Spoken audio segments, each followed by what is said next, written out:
welcome to game night. Okay. We're reading The Game. Not like Saw, do you want to play a game? Not Game Night, which also I thought was a fun movie. This is came out September in 1997. Michael Douglas, Sean Penn, and a lot of other people. Thriller. And we're going to introduce this awesome cast that are going to read these parts. So first up, we have Vicky. Hi, I'm Vicky Dykes. I'm coming to you from balmy Alberta. We're minus 31 right now. Tonight I will be reading Nicholas, and I'm really excited about it. It's going to be a good night. Hey. Awesome. And we have a new oldcomer joining us, and we'll introduce them in a moment. But till then, Erin. Hi. I am playing a number of parts tonight. I'm coming to you from chilly Los Angeles, and it's cold, and I have many layers on, and let everybody else go. It's cold in LA? What? Relatively cold. Let's see. Yeah. The temperature. It's like 60 degrees. 60 degrees Fahrenheit. Everyone else is going to be in a cold area. You're like going to be angry at us right now. Hey, come to LA. No, don't. Please don't. Next, we have Morgan. Hi, I'm Morgan. I am also coming in from chilly LA. Excited to be here like always. This is my last one of the year, and just want to say that it's been a fun year with you guys and really enjoyed it. Awesome. And we're so thankful for you being here, for all of you being here. Petra. Hi, Petra Sedman was recently in cold California, and it was indeed quite chilly, especially at night. It was like 45. I was like, okay, I'm aware that it's cold. It's 45, not minus 45. Okay. It was well, wind chill too. It was like, oh, it's cold. It was cold. I was walking to get the car because like free parking totally outweighed walking 5 blocks. I was like, yeah, it was worth it. But no, Cali was great. Back home now. May have to go put socks on during the break. It is quite cold where I am as well. So we'll see. But this is actually, unlike certain other pieces that we've done, one that I have never seen. I own a copy. I've still never seen it. It's been judging me from my third shelf of movies for like 2 years now. I've never seen it. So I'm intrigued. And now we're judging you along with it. Yay. Yeah. Oh, great. Love you guys. And yeah, echo continue Morgan's sentiment. This has been really fantastic experience to have with you guys. Just this has been a really incredible year, getting to know all you and reading these amazing scripts and analyzing them and talking about them, and having people who, if nothing else, don't judge me for going off on my random trivia rants. So thank you so much for that. You guys are great. We appreciate all the knowledge that you bring. We really do. And I had something I was going to say after that, and I forgot. So, Angel. Hi, I'm Angel, aka Superman. I'm like, what? What? Yeah, Where's Superman? And then I look down, I see the curl. Okay. Yeah, and it won't go back. It won't stay there. Good. We're doing the nice thing. I'm playing Elsa Maria Elizabeth, mother. I don't know. I'm playing some parts. And of course, you guys have not been able to get rid of me. So I'm still here. Jacob keeps trying. He's like, can I just kick her out? Here. Stay. What's that? I said, probably because we don't want to get rid of you. You got to stay. Stay. Oh, I don't know. I warned her like the first 3 months into knowing her. I'm just kidding. He's like, the first year comes around. Well, looks like time is up. I think we're friendship's over now. Okay. Sorry. Yeah. Every Tuesday might not stand. All right. Yeah. And I was going to, other than Clint, anyone else I missed? Because my screen moved around. We got everyone. We got Erin. We got Petra. We got Angel. We got Morgan. We got Vicky. And you. I don't even know who I'm reading. I do Yeah. don't. And some of that is changing at this very second. Yes. Because we are excited to welcome back Clint Yay! Monroe. And he It's doesn't know good to who be he's back. reading. I'm on a new computer, so I'm trying to figure out, and I'm also on a new operating system, so I'm trying to figure that out too. But yeah, it's great to be back. I had to take a brief minute to take care of some health issues, but yeah, echoing the sentiment that's been coming down through everything. This has been an amazing year, super inspirational. This has kind of been my home that I can always come back to. I leave, I go into the production world, and being new and young with dreams, you go out and you get beat up a little bit, and then you come home and dust yourself off, you learn, you grow, you come back out. And this has kind of been my home through all of the whole process. I've worked in 4 or 5 cities now in the last year, written tons of scripts, been on tons of sets. It's been kind of like drinking through the fire hose the last year, but this has always been the one time where I can really just continue to do it, but still just let go and have fun. And I appreciate every single one of you guys, all the conversations we've had. We've talked about probably almost every topic that can be talked about, even the hard ones, which has been really awesome. And I'm super curious to know how Petra's going to know all the facts of this movie without having seen it, which is going to be interesting. I Somehow really she don't. will. Somehow Somehow. she'll manage. But This will be one of those nights I don't speak that much at the end. I'm just going to be giving you my thoughts, and that's it. There's I don't know. Sorry. yeah. All right. Well, yeah, this has been, I'm surprised that we're reading this one. This again has been another one that's been influential in my life. And I mean, it's one of those movies that's so shocking and surprising when you see it, but it doesn't ruin it. It's not one of those ones you can't watch again.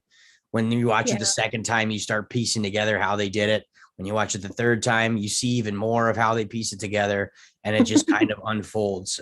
So I'm excited. That's kind of the style that I want to go with when I do my writing. So let's jump in. Yeah. Well, we and- got to hear first from the man behind it all, Jacob Patrick.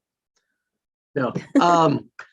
Hi, Jacob Patrick. Mainly do computer animation, but love creating anything. Innovations, patents, movies, books, whatever. Just love creating. And that's the most fun stuff in the world to me, and with great people. But yeah, what you're saying about this movie, Clint, for me, when I watch it, I'm like, just so good. I'm wondering how it's going to come across from the script. So I'm going to be looking to you, Petra and Morgan, like how much you guys got from it, like when it came out, or how good or not is it on the script? Like how much did the actors bring to it and Fincher bring to it to like elevate it? Because for me, I'm like, I can't see how the script by itself can be that good. So that's why I'm curious to read this and get your guys' take on it as well. Yeah. And I'm sorry if I built up the movie now too high of expectations for you guys for when you watch it, because I like to lower people's expectations before they go into something so they'll like it even more. But yeah, then with watch it. yeah, with that, anything else before we jump in? Just one more time. It's just been a privilege to be here and to sit on the backs of giants, is what I always say when we read some of these behemoth scripts. It's just like, wow. It's just been a beautiful year. All right. Yeah. Great. Just tapping Before on you- because I didn't say anything nice. That I was like, I'm glad I found this group. It's fun to practice and work out the voice acting and reignite my love of movies. Yeah. And you guys are So cool. glad you did too. I Yeah. think it's making me a better writer. I don't know, I guess we'll see, but I think it has. Like stuff sinks in and I'm like, I don't know. It seems like it's either making me overthink things for myself, which I'm always good at, or picking things out that I wouldn't have before. So Do you guys know the name of that curve where if you don't know a lot, you're up like near the top, like you're super confident, you think you know a lot, and then you realize how much you don't know, and then you're down at the bottom of I don't know anything, and then you start to learn more. The more you know, I don't know, you get more balance about how much you know. And Yeah, I can't think of the name of it, but yeah. But like you said, Angel, I wonder too, like some of it, like if you go to the gym all the time and if you run or you work out, the first like week, 2 weeks, 3 weeks, month, whatever, you feel like nothing is happening. You don't see any difference. But if you keep going over a year, now you can, and if you look at pictures from a year ago, now you can see the difference. There's a lot of difference, but you can't tell as it's happening. You just got to stick with it. I'd say it hasn't really, I don't know if it's made me a better writer. It's definitely helped me with the structure, but it's definitely made me a very good observer.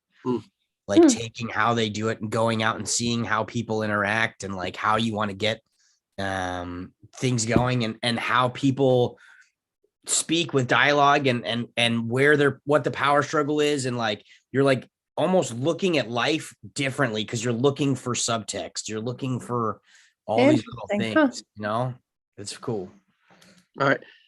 And we're going to talk more about that after we read it. So thank you guys for sticking with us all throughout this year and this. And now who is action description first? It is me. So I will share that screen and I will take it away. Thank you. So we have The Game by John Brancato and Michael Ferris and Larry Gross and Andrew Kevin Walker. February 8th, 1996. Converted by Angel Peterson. All right. Home movies from the 60s. Silent and grainy. Exterior mansion day home movies. A stately mansion, a perfect lawn. A butler carries a birthday cake with sparkling sparklers. Past wealthy men in crew cuts and thin ties. Women in cat-eye sunglasses. Everyone sings silent, happy birthday. Children follow the cake in dresses and suits gathering around. Nicholas Van Orton, 7, guest of honor, who wears a blindfold. Mother comes to remove the blindfold and Nicholas oogles the cake, laughs. He reaches for a sparkler, step print. Mother intercepts, fussing, fixing his hair. Nicholas's father sits near, smoking, nodding. He's intense. Finn, wearing a party hat. He notices the camera without mugging for it, bends to snuff his cigarette in an ashtray. Splice jump to step print. A Harlequin clown ties balloon animals. Nicholas assists, distracted by the inattentive children who look into the camera and pull hair and stand on their chairs. Men are drinking, storytelling, laughing, a fraternity. The women are elsewhere, doing movie vamp poses for the camera, blowing cigarette smoke, brightly dressed, eyelids blue and green, lipstick perfect. Servants clear the table. Father holds a piece of untouched cake. A man talks to him, but father stares off, lost in thought. He's forgotten the party, hat on his head. Step print. Mother puts her arms around father and makes a face at the camera. He leans in, posing dutifully. Splice jump to a nanny in uniform, Ilsa, holds an infant Conrad to the camera, places the baby in Nicholas's arms. Step print. Nicholas is gentle, overwhelmed by cradling his tiny brother. Splice jump 2. Children play tag across the lawn. Father heads to the house. He looks back, walks backwards. Step print. He gives a small wave, continuing away. Kids chase past. Nicholas and 2 other kids huddle, arms locked, spinning round and round till they stumble different directions, falling, laughing, dizzy. Nicholas gets up, wearing a puppet on each hand. Step print. He walks close and peers in the camera. Steps back, happily talking. We can't hear it because it's silent. Dissolve 2. Interior Van Orton Mansion bathroom morning. The emotionless face of Nicholas Van Orton, just today, 40, looks upon itself in a mirror. He brings an electric shaver across his chin, shuts it off, wipes his face with a towel. Interior Van Orton Mansion master bedroom morning. Nicholas crosses. The bedroom is spacious, devoid of clutter. A weight machine in the far corner. A big TV shows CNN with no sound. At the bedside table, Nicholas picks up a heavy gold Rolex. Sliding it on, checking the time, 6:32. Interior Van Orton Mansion kitchen, night. Nicholas stands at the kitchen island, his tie thrown over his shoulder, eating breakfast. Ilsa, now elderly, is across the way doing dishes. The only sounds are the tiny clicks of Nicholas's knife and fork against his plate. He's reading a German newspaper. Nicholas jabs the last piece of egg, skewers the last bit of ham, and the last square of toast. Plate clean. He sips his last swallow of juice, dabs his mouth with a napkin, picks up his briefcase, and heads back to the back door. Thank you. Have a nice day. Exterior Van Orton Mansion, backyard, morning. Nicholas walks down a garden pathway to a 3-car garage. He looks at his Rolex.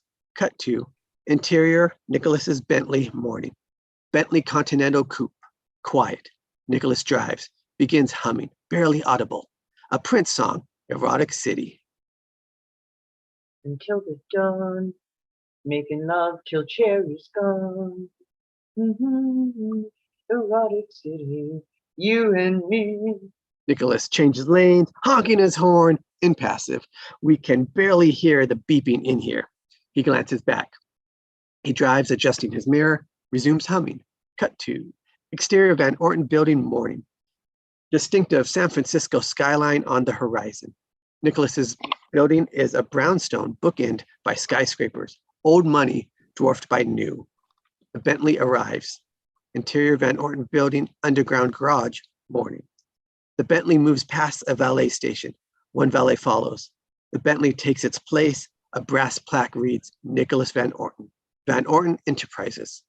The valet opens the car door for Nicholas. Cut to interior Van Orton office, morning. 2 objects on Nicholas's desk, phone and laptop computer. He's on the phone, operating the laptop with one hand. Business talk, mile a minute. Might be perched up on a majority shares, but you're not the only one who gets hurt if the actuals crash. Forecasts were fucked to begin with. The moment Bear Grant's P&L report is placed in my hand, I will be speed dialing your number. Empty walls, no distractions.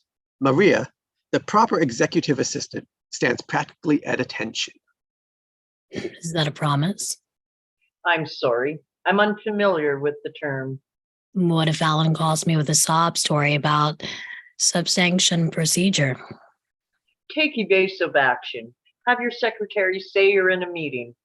Goodbye, Jack. Yeah. Nicholas hangs up, shuffling computer windows, stock quotes, pie charts, graphs, lists.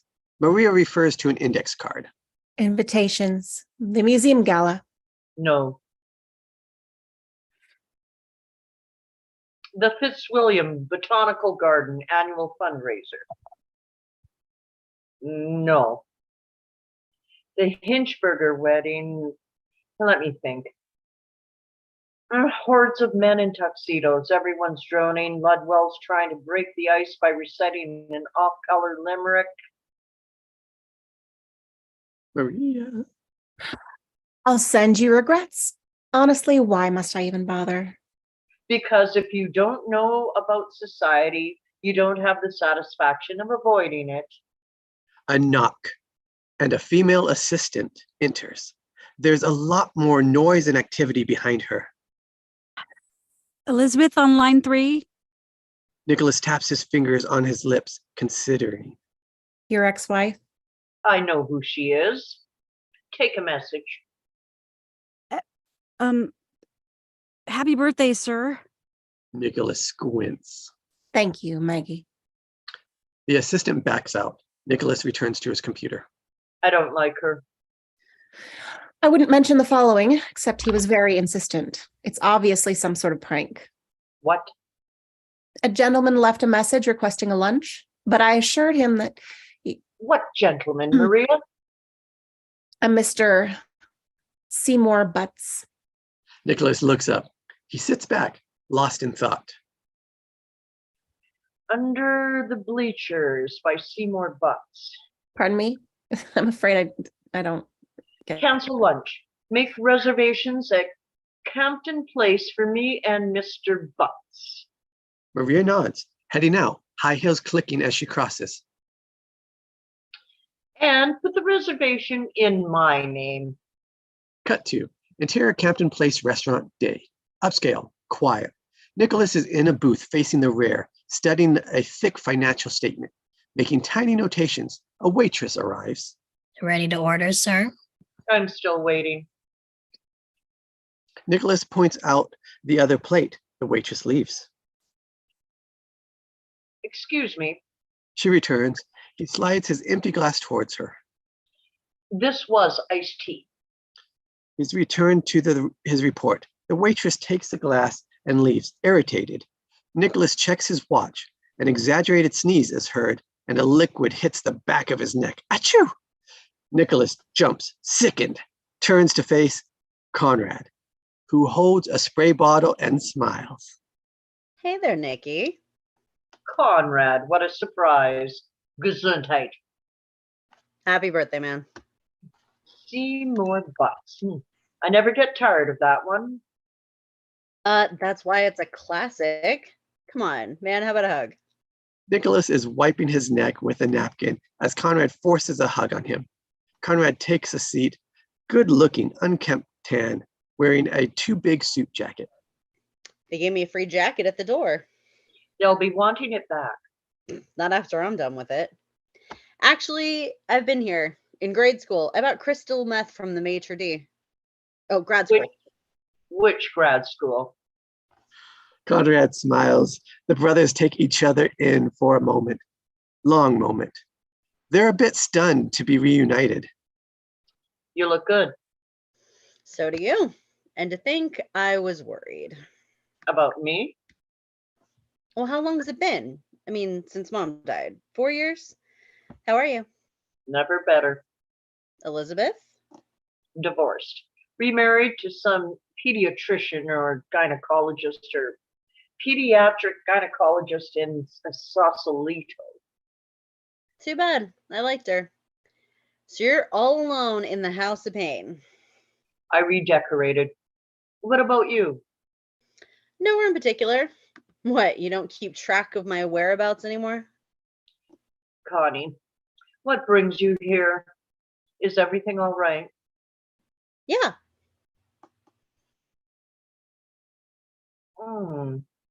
You need anything? No. Really? I don't need anything from you. I was laying on a beach somewhere in Spain, naked, and it hit me. Nikki's birthday. So here I am. 4 layovers, 27 hours, 4 layovers, 27 hours flying, and 1 donkey ride later. Not necessarily in that order. Conrad drops an envelope on the table. For you. You shouldn't have. Nicholas opens it, takes out a sappy Hallmark birthday card. A business card falls out. Nicholas picks it up. I mean, what do you get for the man who has just slightly more than everything? The card. Consumer Recreation Services, with a phone number and address below. Call that number. Consumer Recreation Services. What do they make? Golf clubs? Trust me. Call that number. Why? They make your life fun. Their only guarantee is you will not be bored. Fun? Yeah, you've heard of it. You've seen other people having it. They're an entertainment service, but so much more than that. This isn't an escort service? It's a profound life experience. Like a stroke? Dude, call them. Trust me. The waitress shows up with Nicholas iced tea. Spills some. Nicholas bolts it up with the napkin. Sorry, let me get you another napkin. I'll be fine. If we could just... She moves off as Nicholas raises a finger to order. Ignored. Look, just tell me you'll call. Okay. Will you? I said I would. Okay, but will you?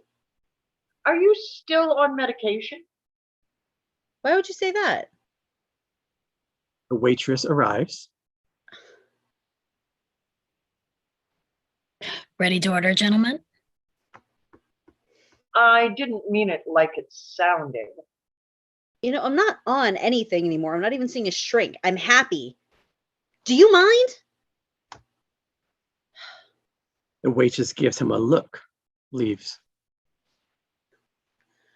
Okay, look, I thought you'd like this. Best thing I ever did. But if you don't want to do it, don't. I'll call them, okay? It doesn't matter. I'm going to call. Yeah, we'll do it for you. Okay. I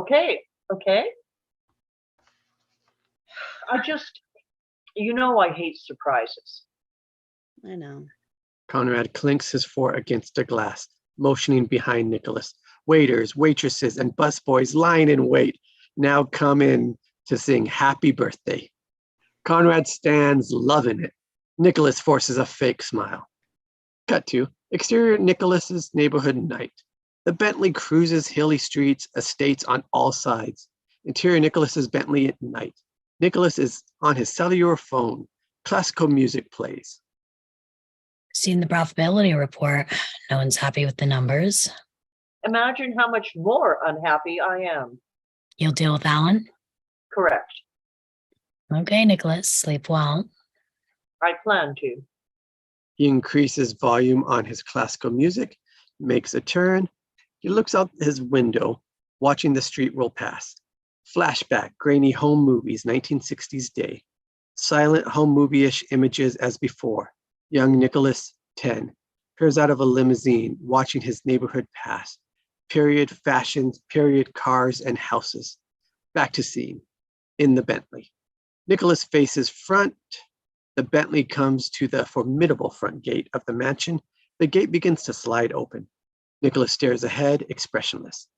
Flashback to grainy home movies, 1960s day. The limousine pulls up the ungated driveway. Young Nicholas emerges, carrying books, waving goodbye to the chauffeur. Young Nicholas runs past rose bushes, heading to the house, but slows, looking up, high up. Nicholas's father, in a robe, stands on a balcony railing, looking at the sky. He's wary, lowers his gaze. Young Nicholas is puzzled, gives a tentative wave. Father just stares, eyes dead, expression blank. Back to scene in the Bentley. Nicholas looks down, puts the car in gear, and drives. Through the windshield, the Bentley's headlights sweep the stately Van Orton house. Cut to exterior Van Orton mansion backyard night. Nicholas exits the garage, walks up the garden path. Ahead, Ilsa's leaving through the kitchen door of the house, heading across the yard to the guest house. Dinner's in the oven. Thank you. Good night. At the rear door, Nicholas stops himself. Oh, I saw Conrad today. Ilsa stops, looking back. They are far from each other. You did? How is he? Okay. I think he's into some sort of new personal improvement cult. I don't know. Well, send my love if you see him again. Nicholas nods. Ilsa leaves. Cut to interior Van Orton mansion kitchen night. Nicholas uses mitts to remove a dinner plate from the oven, sets it on a waiting tray. Huge cheeseburger and hand-cut French fries, perfectly presented. Nicholas picks up the cupcake with a birthday candle in it.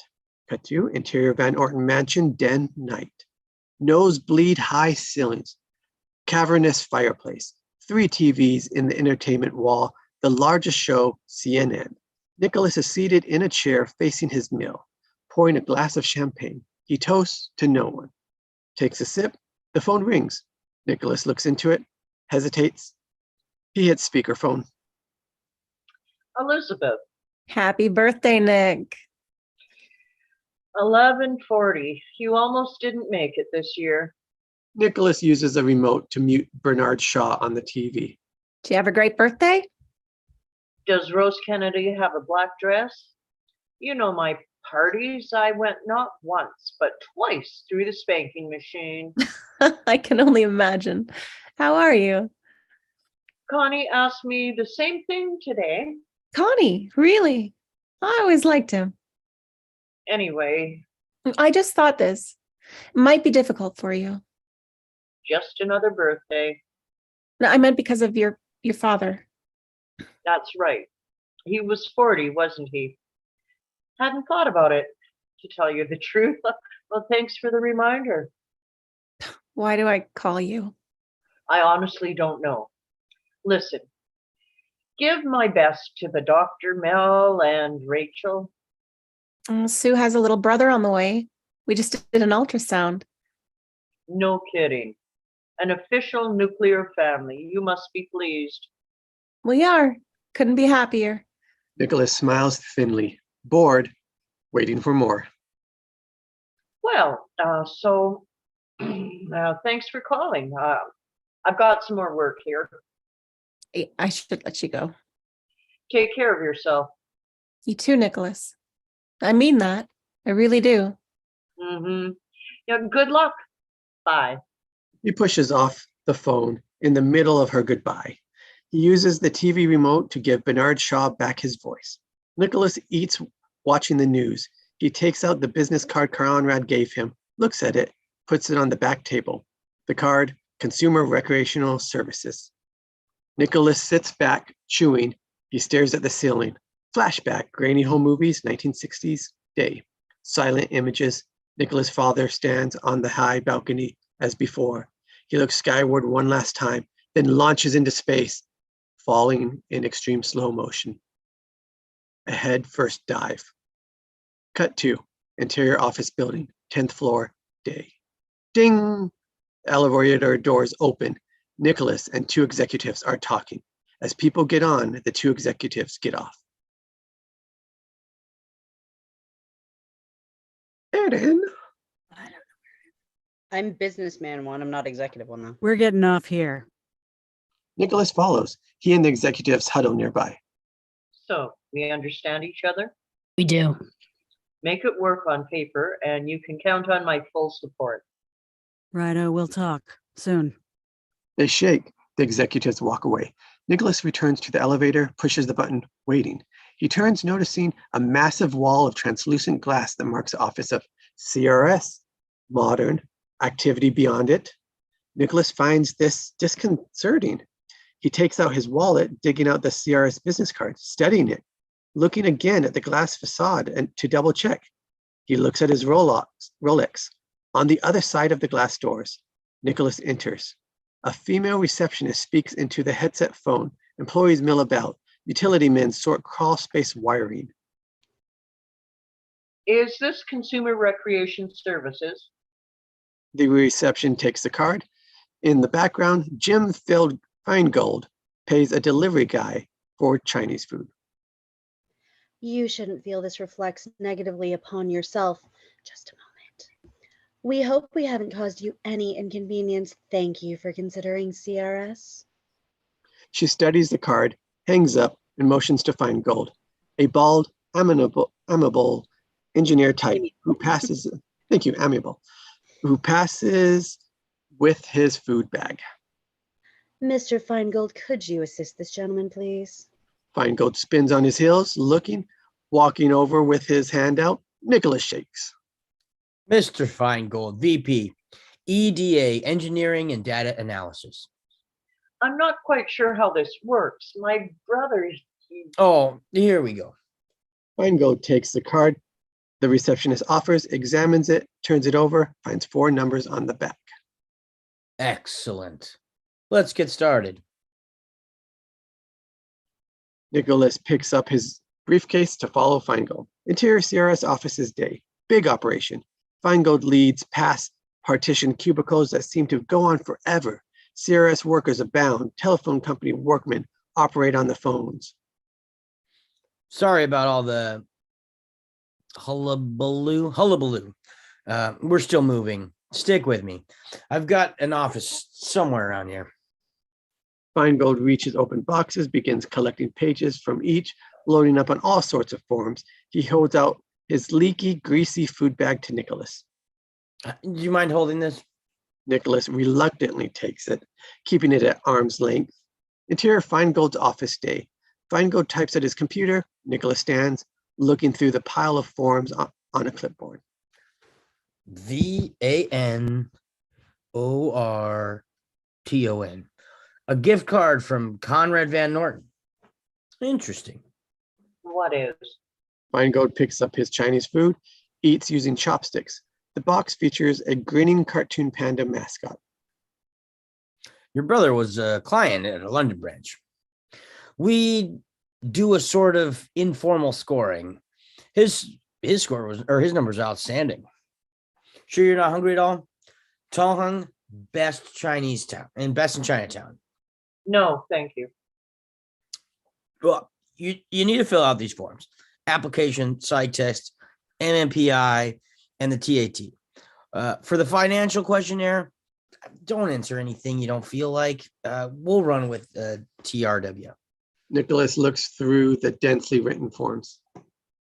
I sometimes hurt small animals, true or false. I feel guilty when I masturbate. Nicholas looks up skeptical. Feingold shrugs, embarrassed. I don't write them. I don't write the questions. I just review them. What's all this for? We want a sense of your overall capabilities, limitations, turn-ons, turn-offs, that kind of thing. No, I mean, what is this for? What are you selling? It's a game. A game? Tailored specifically for each participant. Think of it as a great vacation, except you don't go on it. It comes to you. What kind of vacation? It's different it's different every time. Humor me with specifics. Well, we provide what is lacking. And if nothing's lacking, May I make 2 suggestions? do you really expect me to participate without knowing a single thing? First, admit to yourself that you sound intrigued. Second, you don't have to decide today. Take the silly tests, fill out the forms. One day, the game begins. You either love it or you hate it. Decide then. We're like an experimental book of the month club. Drop out anytime, no obligations. That's my sales pitch. Nicholas thumbs through the forms one last time. How long will this take? An hour for those, maybe another for the physical. Physical? Cursory examinations. Take your head off, turn your head off the or turn your head and cough, sort of thing. You'll be out of here in no time. Feingold takes out a ballpoint pen, clicks it, and offers it to Nicholas. Nicholas takes it. On the pen, in tiny letters, the CRS logo. Cut to testing montage. Various CRS offices day. Nicholas fills out an application on endless questions. A number 2 pencil fills in circles on a long MMPI form. Close on, I often feel someone is following me. True or false? I hate vegetables. True or false? Vegetables hate me. True or false? White room. A stone-faced psychologist holds up cards. Nicholas gives his unenthusiastic interpretations into a tape recorder. Checks his Rolex. One card shows a large ant in an apron feeding a TV dinner to a human child. That card is replaced by another of a man sipping head over heels on a banana peel, slipping. Nicholas wears headphones facing a technician, raising a finger to his left or right fist for each low beat. Nicholas sighs. He can't believe he's doing this. Interior CRS office's exam room. Montage continues. Electronic monitors and printers record Nicholas's EEG and EKG. He's on an exam table wearing a paper gown covered in sensors and wires, talking on a CRS telephone. Cancel. And push Cooper back to Wednesday afternoon. A technician studies readouts. A nurse takes blood pressure. Mr. Sutherland called about Bear Grant Publishing. Tomorrow. Hold on. How much longer? Almost done. I heard that 2 hours ago. The nurse smiles, pumping the blood pressure cuff. Nicholas returns to the phone. Darkroom, images flash on screen, shapes, curse words, pictures of US presidents, insects. In flickering light, Nicholas, still in his gown, watches with 3 buttons before him, pushing one from time to time. Frustrated, he looks around. He stands and turns directly into the projector's beam of light. Hello? Anyone there? Hello? Cut to interior CRS office's exam room. Nicholas dresses alone. Pulling up his pants, he notices above a mirrored dome in the corner, obviously a camera. Nicholas pulls on his jacket as Feingold arrives.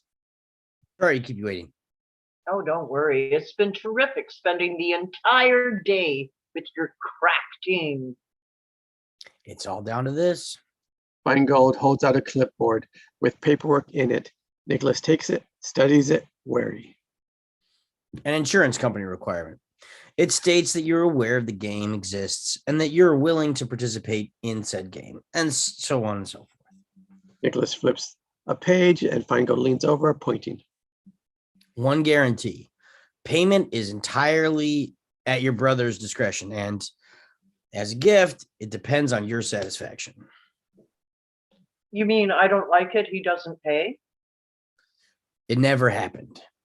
We've never had an unsatisfied customer. You mean dissatisfied? That's right. You're a left wing word for fetishist. Nicholas uses the CRS pen to sign. Feingold turns the pages. Initial, sign here. Nicholas is about to sign when Feingold grabs his wrist. In blood. Just kidding. Nicholas signs. Feingold tears out a few pink tinted copies and hands them to Nicholas, kind of in a hurry now. Your copy? Thank you. Keep the pen. We'll let you know. Feingold exits, gives a thumb up and winks, shut the door. Nicholas is a bit bewildered. He continues dressing. Grown man just winked at me.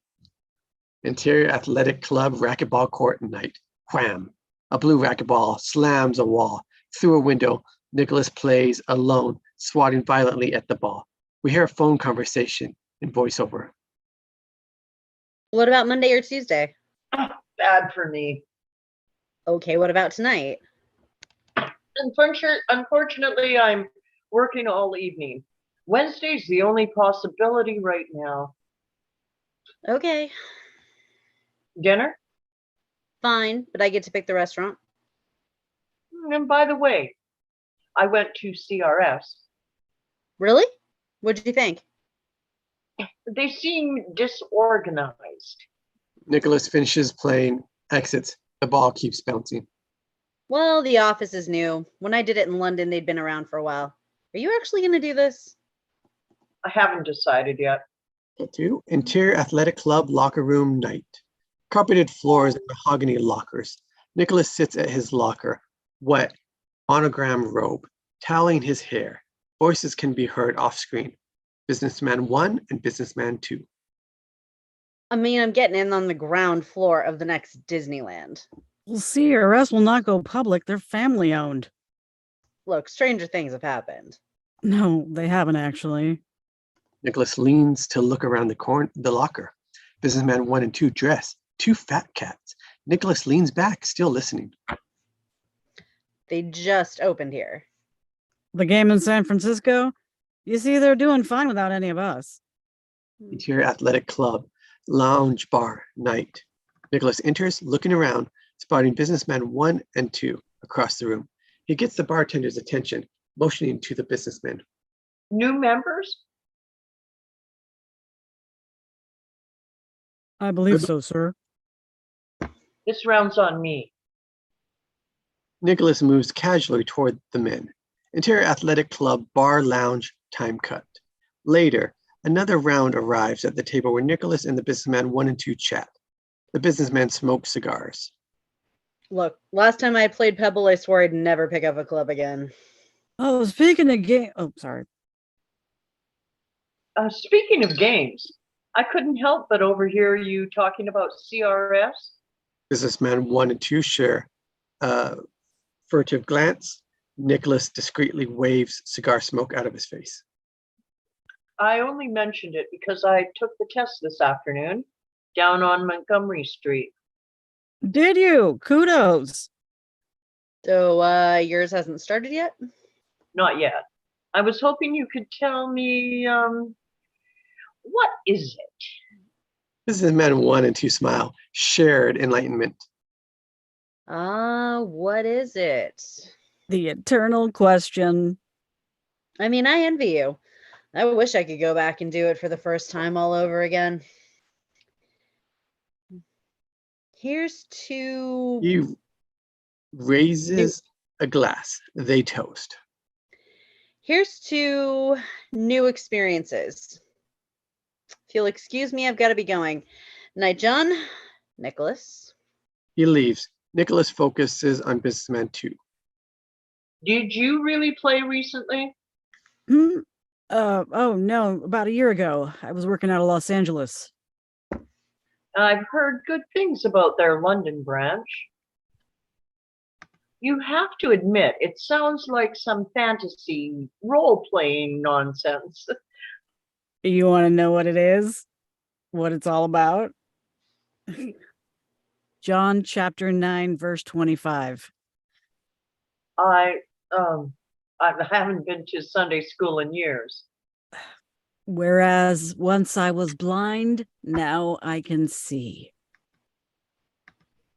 Night, Nick. Best of luck.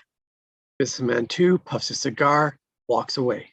Nicholas watches him go, then pauses, puzzled, mouthing the words to himself. Cut to interior law firm, conference room day. A table of unhappy lawyers. Nicholas goes through a thick contract with a red pen, circling, crossing out, and scrawling question marks on paragraphs that displease him. Sutherland, trust personified, in his late 50s, stands behind Nicholas, imperturbable. As far as I'm concerned, if the Bauer grant meeting does not take place tomorrow, it might as well never take place at all. Nicholas slides the contract to the center of the table. When Mr. Van Orton boards his plans in the morrow, he will have every contract, side agreement, and addendum, the complete closing package, flawlessly revised. Instant uproar as the contract is grabbed up. All the lawyers talk at once, fearful, arguing, protesting. Ladies and gentlemen, this is why you're paid twice what you deserve, so you will miss another opera you would have fallen asleep during anyway. During this, Nicholas's cellular phone is heard ringing. Nicholas takes it out, irritated. The meeting has been moved forward. It affords you the opportunity to show our client how well you will rise to his exhilarating challenge. Quiet commotion resumes as Nicholas takes the cellular phone to the corner, answering impatiently. Yes, Nicholas Van Orton. yes. Who is this? This is Cynthia calling from CRS. How did you get this number? We finished processing your application. I'm in a meeting. I'm afraid your application has been rejected. Pardon me? You shouldn't feel this reflects negatively upon yourself. We do hope we haven't caused you any inconvenience. This is absurd. Thank you for thinking of CRS. Click. She hangs up. Nicholas folds the phone and pockets it. His mind suddenly far away from the meeting behind him. Sutherland steps close, concerned, quiet. Anything wrong? Nothing at all. Exterior Financial District Streets night. Nicholas guides the Bentley down the street lined with skyscrapers, staring ahead. A previous phone conversation is heard in voiceover. A phone ringing, ringing, ringing. Would you like voicemail? I suppose. I'll connect you. Thank you for calling the Four Seasons. Exterior Nicholas's neighborhood night. The Bentley heads toward home. The voiceover phone conversation continues uninterrupted. Clicking, then. This is Conrad. Leave a message. Connie, it's Nicholas. Give me a ring when you get a chance. Interior Bentley night. The Bentley reaches the Van Orton gate, which opens slow.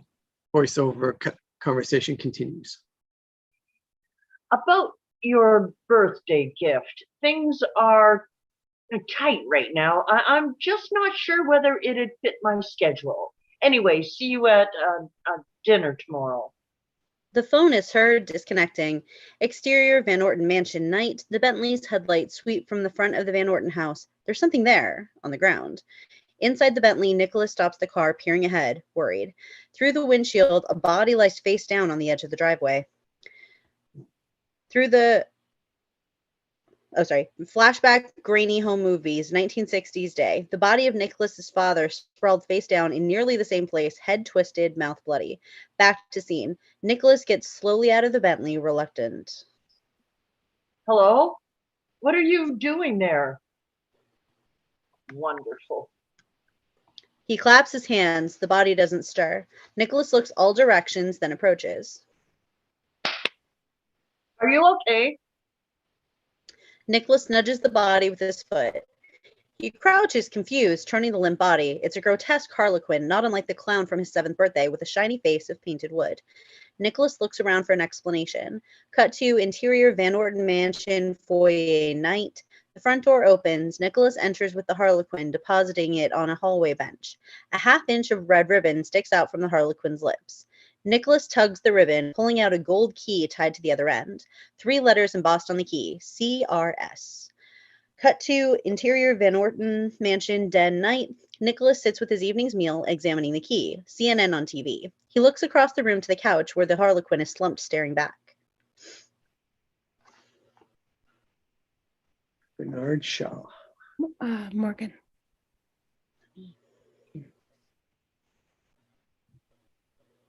Bernard Shaw. According to Nicholas Van Orton, millions of Americans will be affected by this legislation. Nicholas hears this vaguely in the back of his mind, looks to the TV. Bernard Shaw has moved on to the next story. Nicholas goes to the harlequin, opening its hinged mouth, attempting to look inside. He gets a knife from the tray, using it to probe the harlequin's mouth, jabbing and prying. Number of criminals behind bars growing by record numbers, with Van Orton pointing the finger at stiff anti-crime regulations. Nicholas looks up. He heard that. He walks to the TV. Bernard Shaw is reporting. Nothing strange. Nicholas waits. Nothing. He walks away. Largest portion of population incarcerated. These figures were given at press conference called today by Mr. Nicholas Van Orton.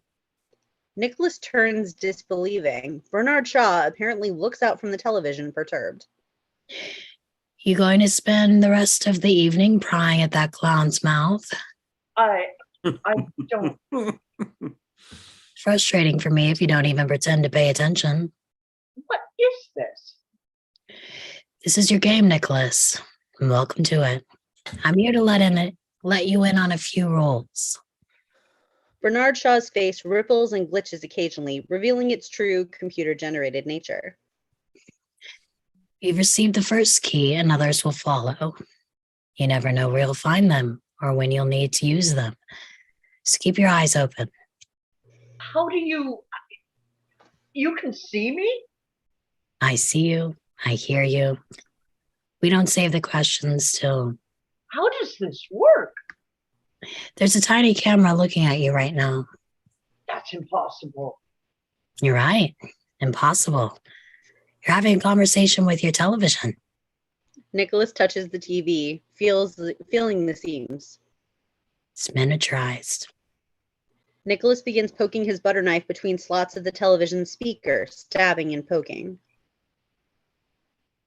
Do you know how dangerous that is? Nicholas pries at the plastic speaker cover. It's not easy, but he's determined, cracking the plastic. Mr. Van Orton? The speaker cover breaks off with a snap, and Nicholas spins, holding up the broken piece. Yes, Ilsa, what is it? On TV, Bernard Shaw grabs up pages and resumes. And in other news, auto workers vow to remain on picket lines.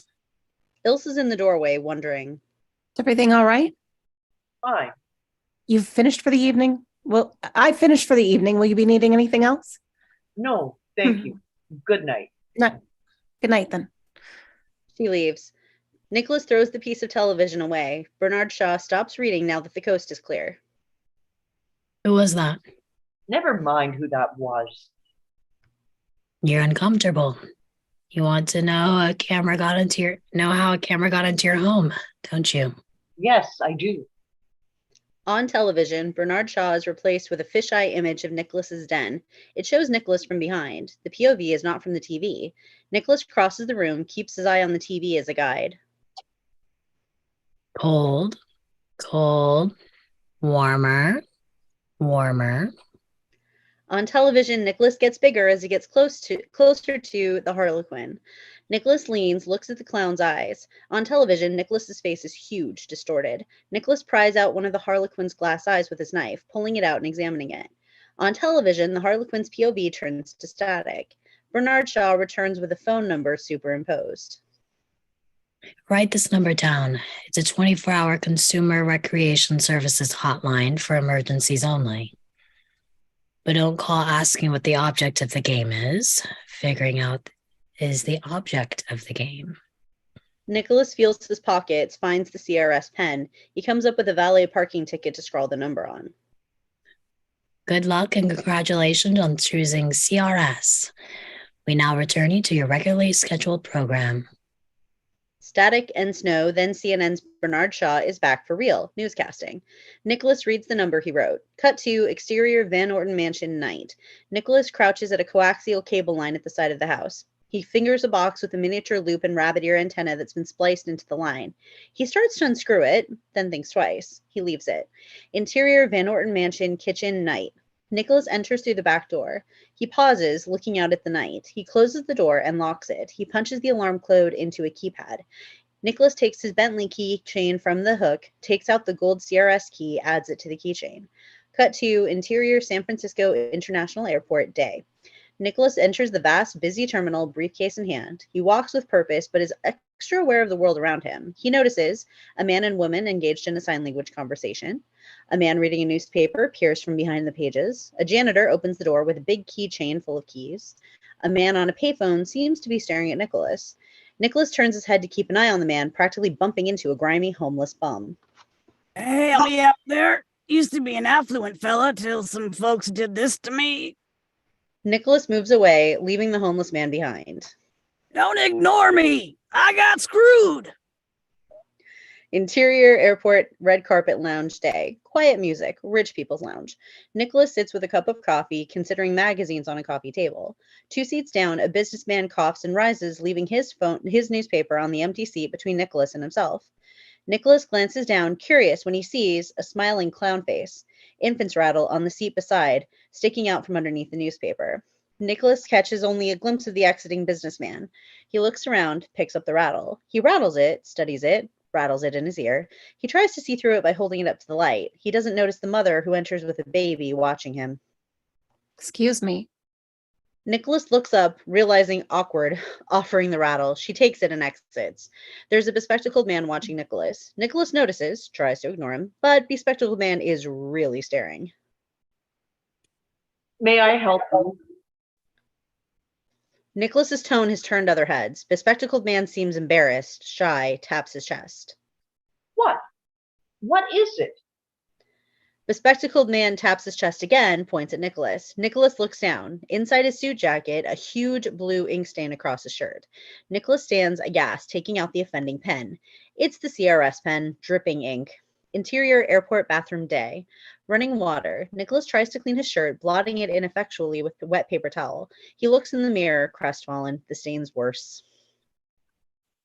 Hey, buddy, you still out there? Nicholas looks around. He's alone except for a man in a toilet stall. All we see are the man's brown shoes. I'm in a little bit of trouble. The man's hairy hand motions from below the stall. Nicholas backs away, nervous, grabs his briefcase. I need paper. There's none in here. Come on, help a guy out. Nicholas considers, then hurries to exit. Hello? Anybody? Hello? Interior airport metal detectors day. Nicholas's briefcase rides into the x-ray machine. Nicholas drops his keys, cellular phone, and Rolex in a tray. He passes through the metal detector. A security guard brings the tray to him. Nice watch. Nicholas smiles tolerantly, collects his belongings. He waits at the x-ray conveyor belt, which is stopped. A female guard studies the x-ray monitor. Is there a problem? The female guard looks up, turns the conveyor belt back on. Nicholas's briefcase arrives. Nicholas moves on, aggravated. Ahead, Sutherland rises from a seat along the concourse hallway, waiting to meet him. I wasn't expecting you. Wanted to wish you luck. Not that you'll need it. Sutherland offers the contract, points to Nicholas's shirt. Attractive? Don't ask. I checked it personally. Nicholas nods, props his briefcase up on a window ledge, opens it, and drops the contract in. Cut to exterior Seattle Airport runway day. Nicholas's jet touches down. Exterior Seattle Airport loading zone day. Nicholas follows a chauffeur. The chauffeur opens a limo door. Several press shirts hang waiting. Exterior Bear Grant building day. In the shadow of the Bear Grant publishing offices, the limousine idles, downtown Seattle. Interior Bear Grant publishing, Alan Bear's office day. Meet Alan Bear, elderly CEO, blue-blooded and pissed. All these years, the first time ever you step foot in his office, it's to ask me to step down. Nicholas stands by children's textbook mock-ups. Math Magic, Wonder Words, they're Little Bear books. You promised you'd meet projections, Alan. $1.60 per share, you said. So I don't think this is so surprising to visit. Projections were far too optimistic. Admittedly. Our EPS was $1.50 last quarter. We're up 8 cents per share. But the expectation was 10. And in this case, expectation is everything. Will you really hold me to it over pennies? My stock's failing. Isn't yours? Those pennies are costing me millions. The stock will turn. It probably will. In fact, I'd go so far as to say it almost certainly will in time. Why should I settle for that? Because it's fair. Give me next quarter. If you still feel this way, vote your shares. You're talking tomorrow. Today is what counts. You intractable son of a bitch. If your father could see you now. What? Your father was a friend. God damn it, I watched you grow up. How do you end up treating me like this? This swings Nicholas into a new mode, acutely focused anger. It is so very inappropriate for you to mention my father. Or did you think this between us was friendship? Just because you went fishing with my father, I should sit on my hands while you throw my money away? Now, look. It'll be done in a minute. You misspoke before. You're not stepping down. I'm taking you out at the knees. The whole point is to prove that you're not deciding anything anymore. I'm firing you. Actions taken. Confidence restored. Stock goes up. I sell my shares. There is no Bear Grant Publishing without Alan Bear. Remember Daniel Grant? Do they say without Daniel Grant, there is no Bear Grant Publishing? He's gone sailing, Alan. He's out there enjoying his golden years, probably wondering where you are. At Alan's desk, Nicholas clears a space for his briefcase. You made a promise, and you failed. The severance I'm offering is more than equitable. Valid tonight only. For 1 hour. Nicholas takes a pen from a holder, lays it on the blotter. I'll step outside so you'll have the privacy you need to read and sign it. He tries to unlatch his briefcase clasp. It's stuck. I could fight you on this. You could, but if I leave without your signature, this agreement begins to disintegrate. Benefits shrink, options narrow, compensations shrivel. Nicholas works on the briefcase the whole time, distraction growing as it becomes a true struggle. So, it is in your best interest to sign presently. Nicholas sits, pulling the latch, trying to see what's jammed. It refuses to open. Nicholas stares at it, frustrated, and then an odd realization. He takes his keys out, finds the CRS key, and tries it. It doesn't fit. It was never meant for this lock. Alan Bear watches, wondering. Forgetting himself, Nicholas grabs up the briefcase, pulling, grunting, desperate, striking at it with his palm. Nicholas straightens, immediately composed. Well, as luck would have it, you've just gotten a reprieve. I'm sure you'll come around to my way of thinking. I have a plane to catch. My attorneys will contact you. Nicholas exits. Alan Bear doesn't know quite what to think. Cut to exterior Seattle Airport Terminal Day. On the sidewalk, Nicholas bashes his briefcase over and over again against a fire hydrant. Exterior San Francisco Airport runway sunset. Nicholas's jet touches down. Interior Campton Place restaurant night. Nicholas sits staring. His battered briefcase is near. He checks his watch, impatient, flags down a waiter. Is there a message up front from a Conrad Von Orton? The waiter goes. Nicholas drums his fingers. He slides out of the booth, rising, when a waitress knocks into him with a tray. Wine spills, glasses crash. Oh, excuse me. Nicholas looks down at his wine-stained front. The waitress is Christine, the same waitress as the other night. She tries to clean him up with a napkin. I'm so sorry. Please don't do that. Nicholas snatches the napkin from her, wiping his suit. I apologize, sir. I'm having a bad day. A bad month. You did the exact same thing to me last week. Christine's taken aback. Don't help me. Just get more napkins and soda water. It was an accident. Terrific. I now have $100 dry cleaning bill. I said I was sorry. Nicholas turns his back on her, throwing wet napkins, picking up clean ones, still patting at the stain. Asshole. Nicholas turns angry. The maitre d' arrives, shocked. Christine, Mr. Van Nolten is a valued customer. Then you can kiss his ass. She's leaving, but the maitre d' pulls her aside. You don't talk to me like that.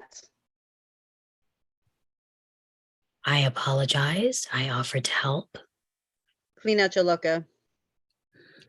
Fine, Dennis. As soon as I get my money for this week. I'll be all right with you. Christine heads to the back. The maitre d' motions for the busboys to clean, smoothly guiding Nicholas to a new table. I'm terribly sorry, Mr. Van Nolten. If you're not too uncomfortable, will this table suit you for a complimentary meal? Yes, fine. I'll fetch your waiter. Nicholas sits, keeps wiping his shirt as the maitre d' hurries away. After a moment, a uniformed waiter moves past and leaves a check.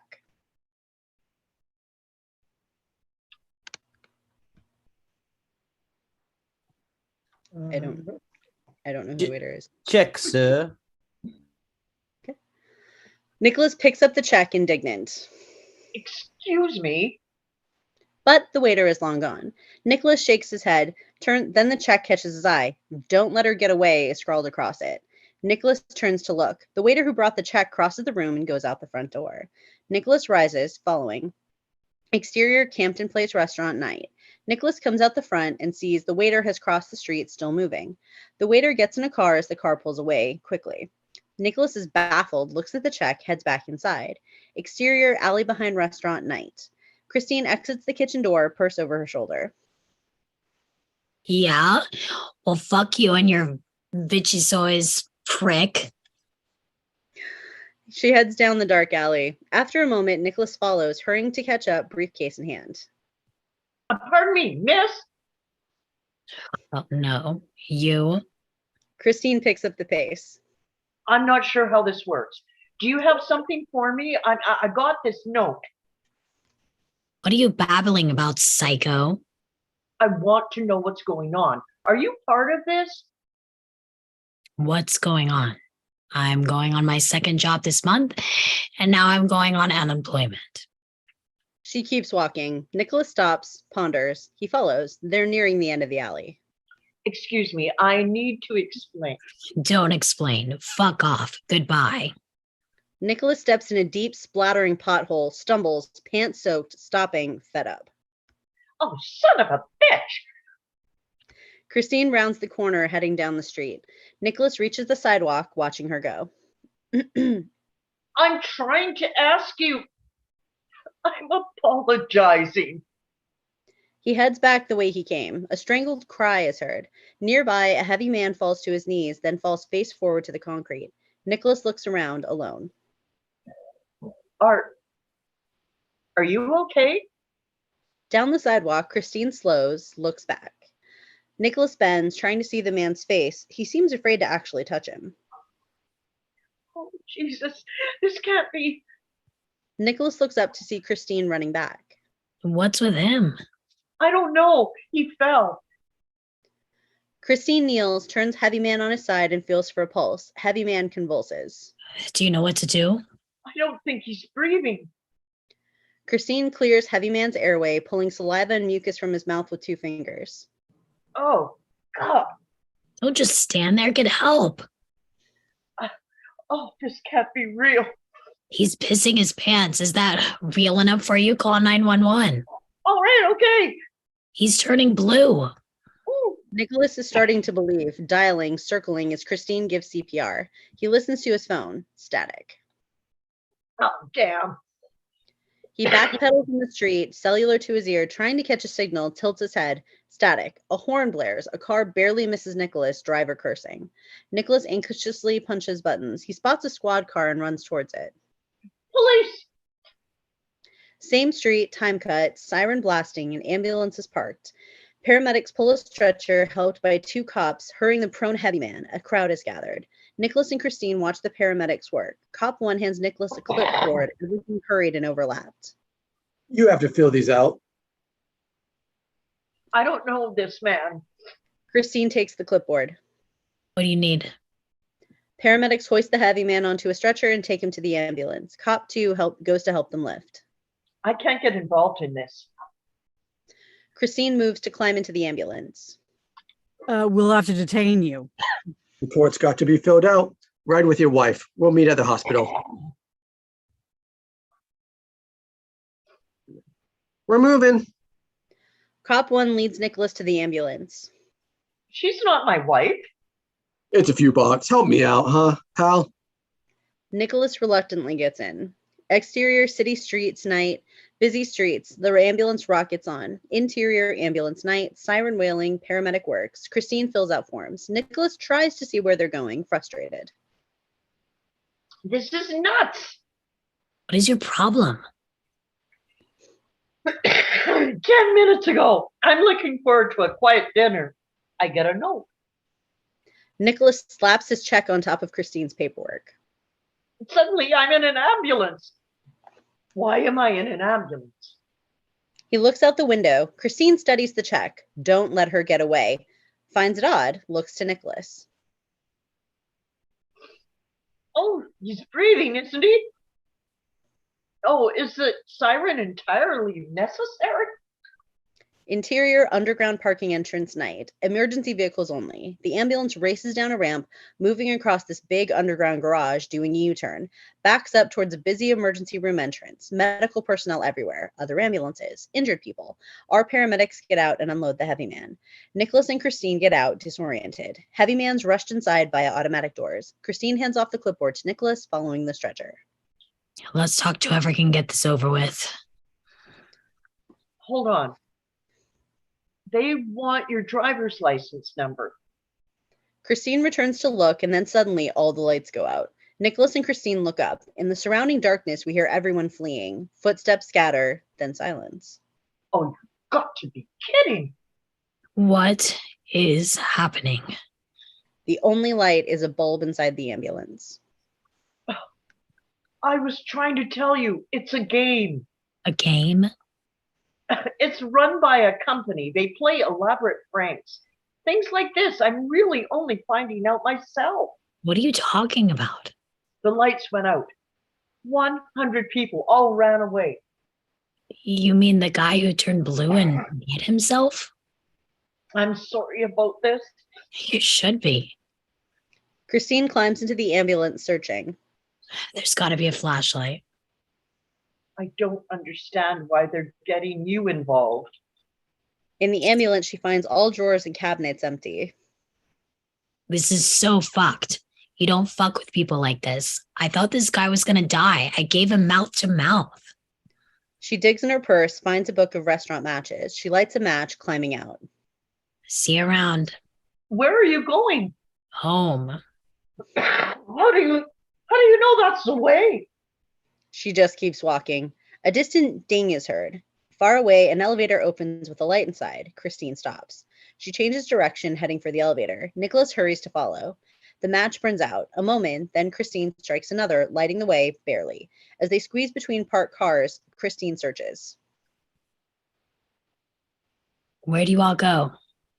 Fucking frat boys, you better hide. Is your life so pathetic that this is something you're willing to pay for? It was a gift from my brother. How thoughtful. The gift of inconvenience. Nicholas stumbles. A beer bottle is heard skittering away. Interior elevator night. They reach the elevator. Nicholas pushes a button. Ground floor. He and Christine step back and wait, looking up. And wait. And wait. Looking unhappily to each other. Nicholas pushes all the buttons. Nothing happens. Christine opens the emergency phone door. No phone. Nicholas touches his finger to a keyhole below the buttons. He takes out keys, finds the CRS key, and tries it, and it fits. He turns it. Doors close and the elevator moves. Nicholas is pleased, sees Christine wondering. Long story. I found this key in the mouth of a wooden harlequin. Never mind. The elevator lurches, drops, then halts. Lights out, replaced by red emergency light. A motor is heard dying. I don't like that. We're stuck. Nicholas takes out his phone, puts it to his ear. Static. No signal. Christine pounds on the buttons and doors, frustrated. She tries to pry the doors open and can't. What's the going rate for a trapped in an elevator adventure these days? Nicholas hits the buttons hard. Christine studies the ceiling, moving under the square seam of the trap door, pointing. Don't even think about it. Why not? Read what it says. Warning, do not attempt to open. If elevator stops, use emergency. If there was one. Wait for help. Wait for help. I'm not opening a door that specifically warns me not to. Are you suggesting we wait till someone finds us? Nicholas considers this, looking around. Interior elevator shaft night, the trap door creaks open. Nicholas looks up from the elevator, standing on the handrails. He gets down. In the elevator. I'll give you a boost. You first. This isn't an attempt to be gallant. If I don't lift you, how are you going to get there? You pull me up.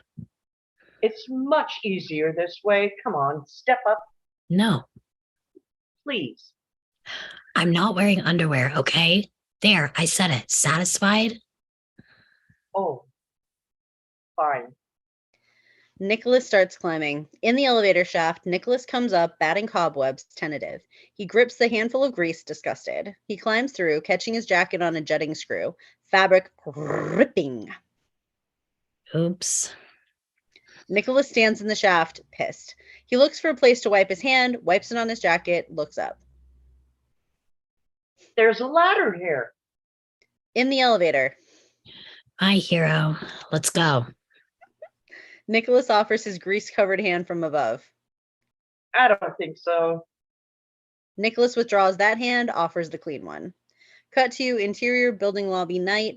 Elevator doors shift, forced from inside. Nicholas climbs out, then pulls Christine out behind him. They're head to toe filthy, clothing ruined. Damn, my briefcase. He looks back down the shaft. Oh, wait. It's not like anyone could actually open it. They walk, looking at the vast lobby and skylit atrium. This is CRS, What's CRS? Consumer Recreation Services. It's their building.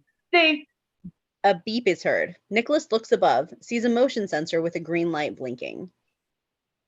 Oh, An alarm sounds, a loud ringing bell. Nicholas backs away. don't panic. When security gets here, we simply explain what happened. They'll love that. Yes, well, Footfalls. Nicholas turns to see Christine running away. Explain for both of us. Nicholas looks around unsure. He follows. Exterior alleyway behind CRS building night. Christine bursts through the emergency exit doors. Nicholas arrives. He grips her arm and they walk out of breath. walk slowly. Don't draw attention. Out for a stroll. Tires screech. A spotlight hits them from behind. You stay where you are.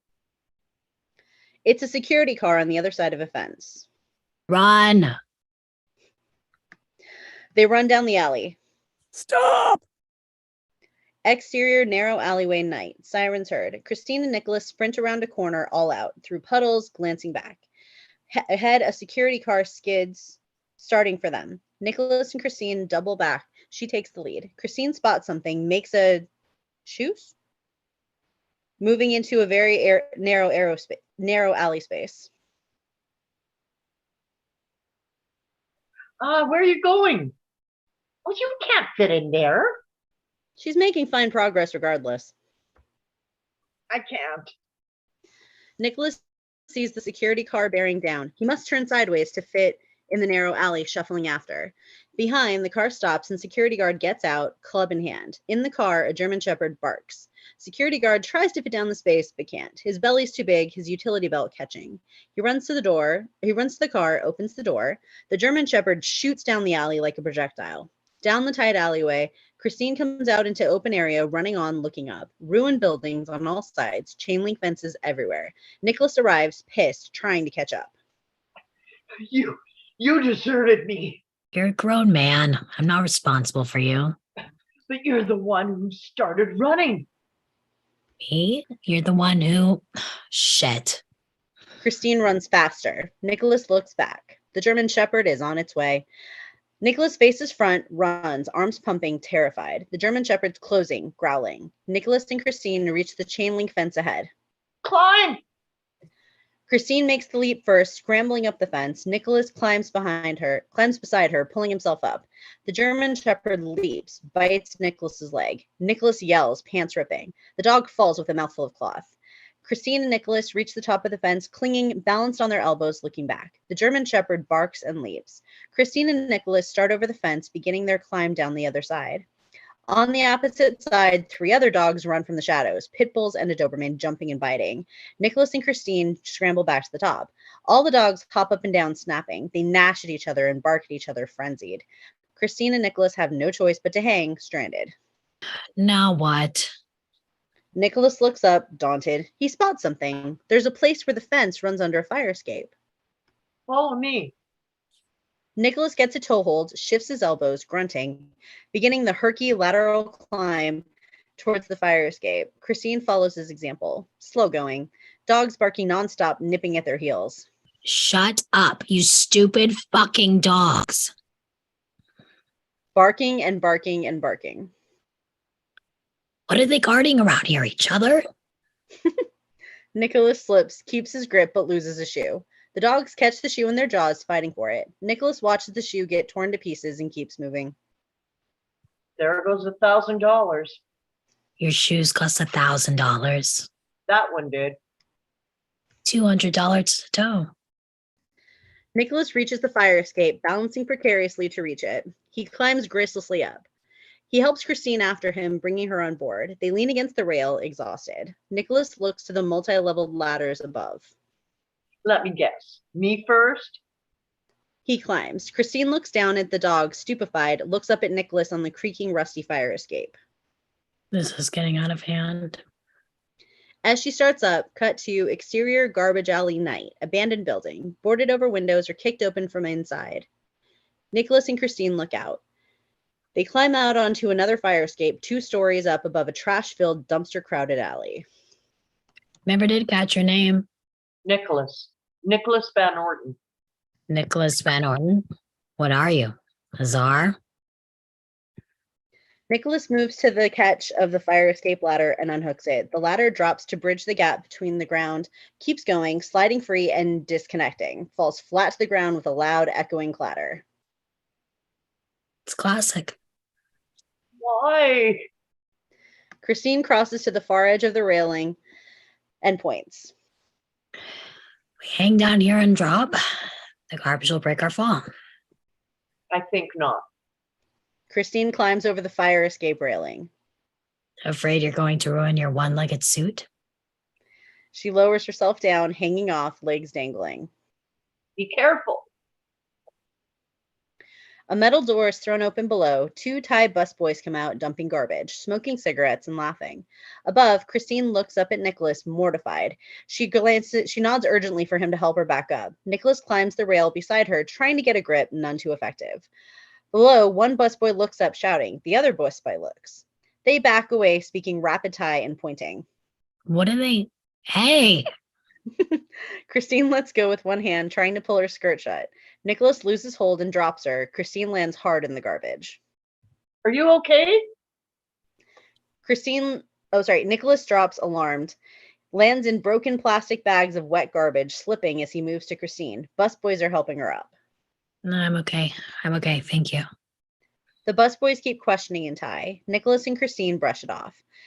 Nicholas takes off his spewed jacket, shakes it in disgust, straightens his tie. They stop. At the doorway, all the cooks, busboys, waiters, and dishwashers stare at Nicholas and Christine in wonder. Nicholas and Christine stare back. Nicholas looks to Christine, brushing rotten lettuce off her shoulder, nods to the restaurant workers, and clears his throat. Table for 2, please.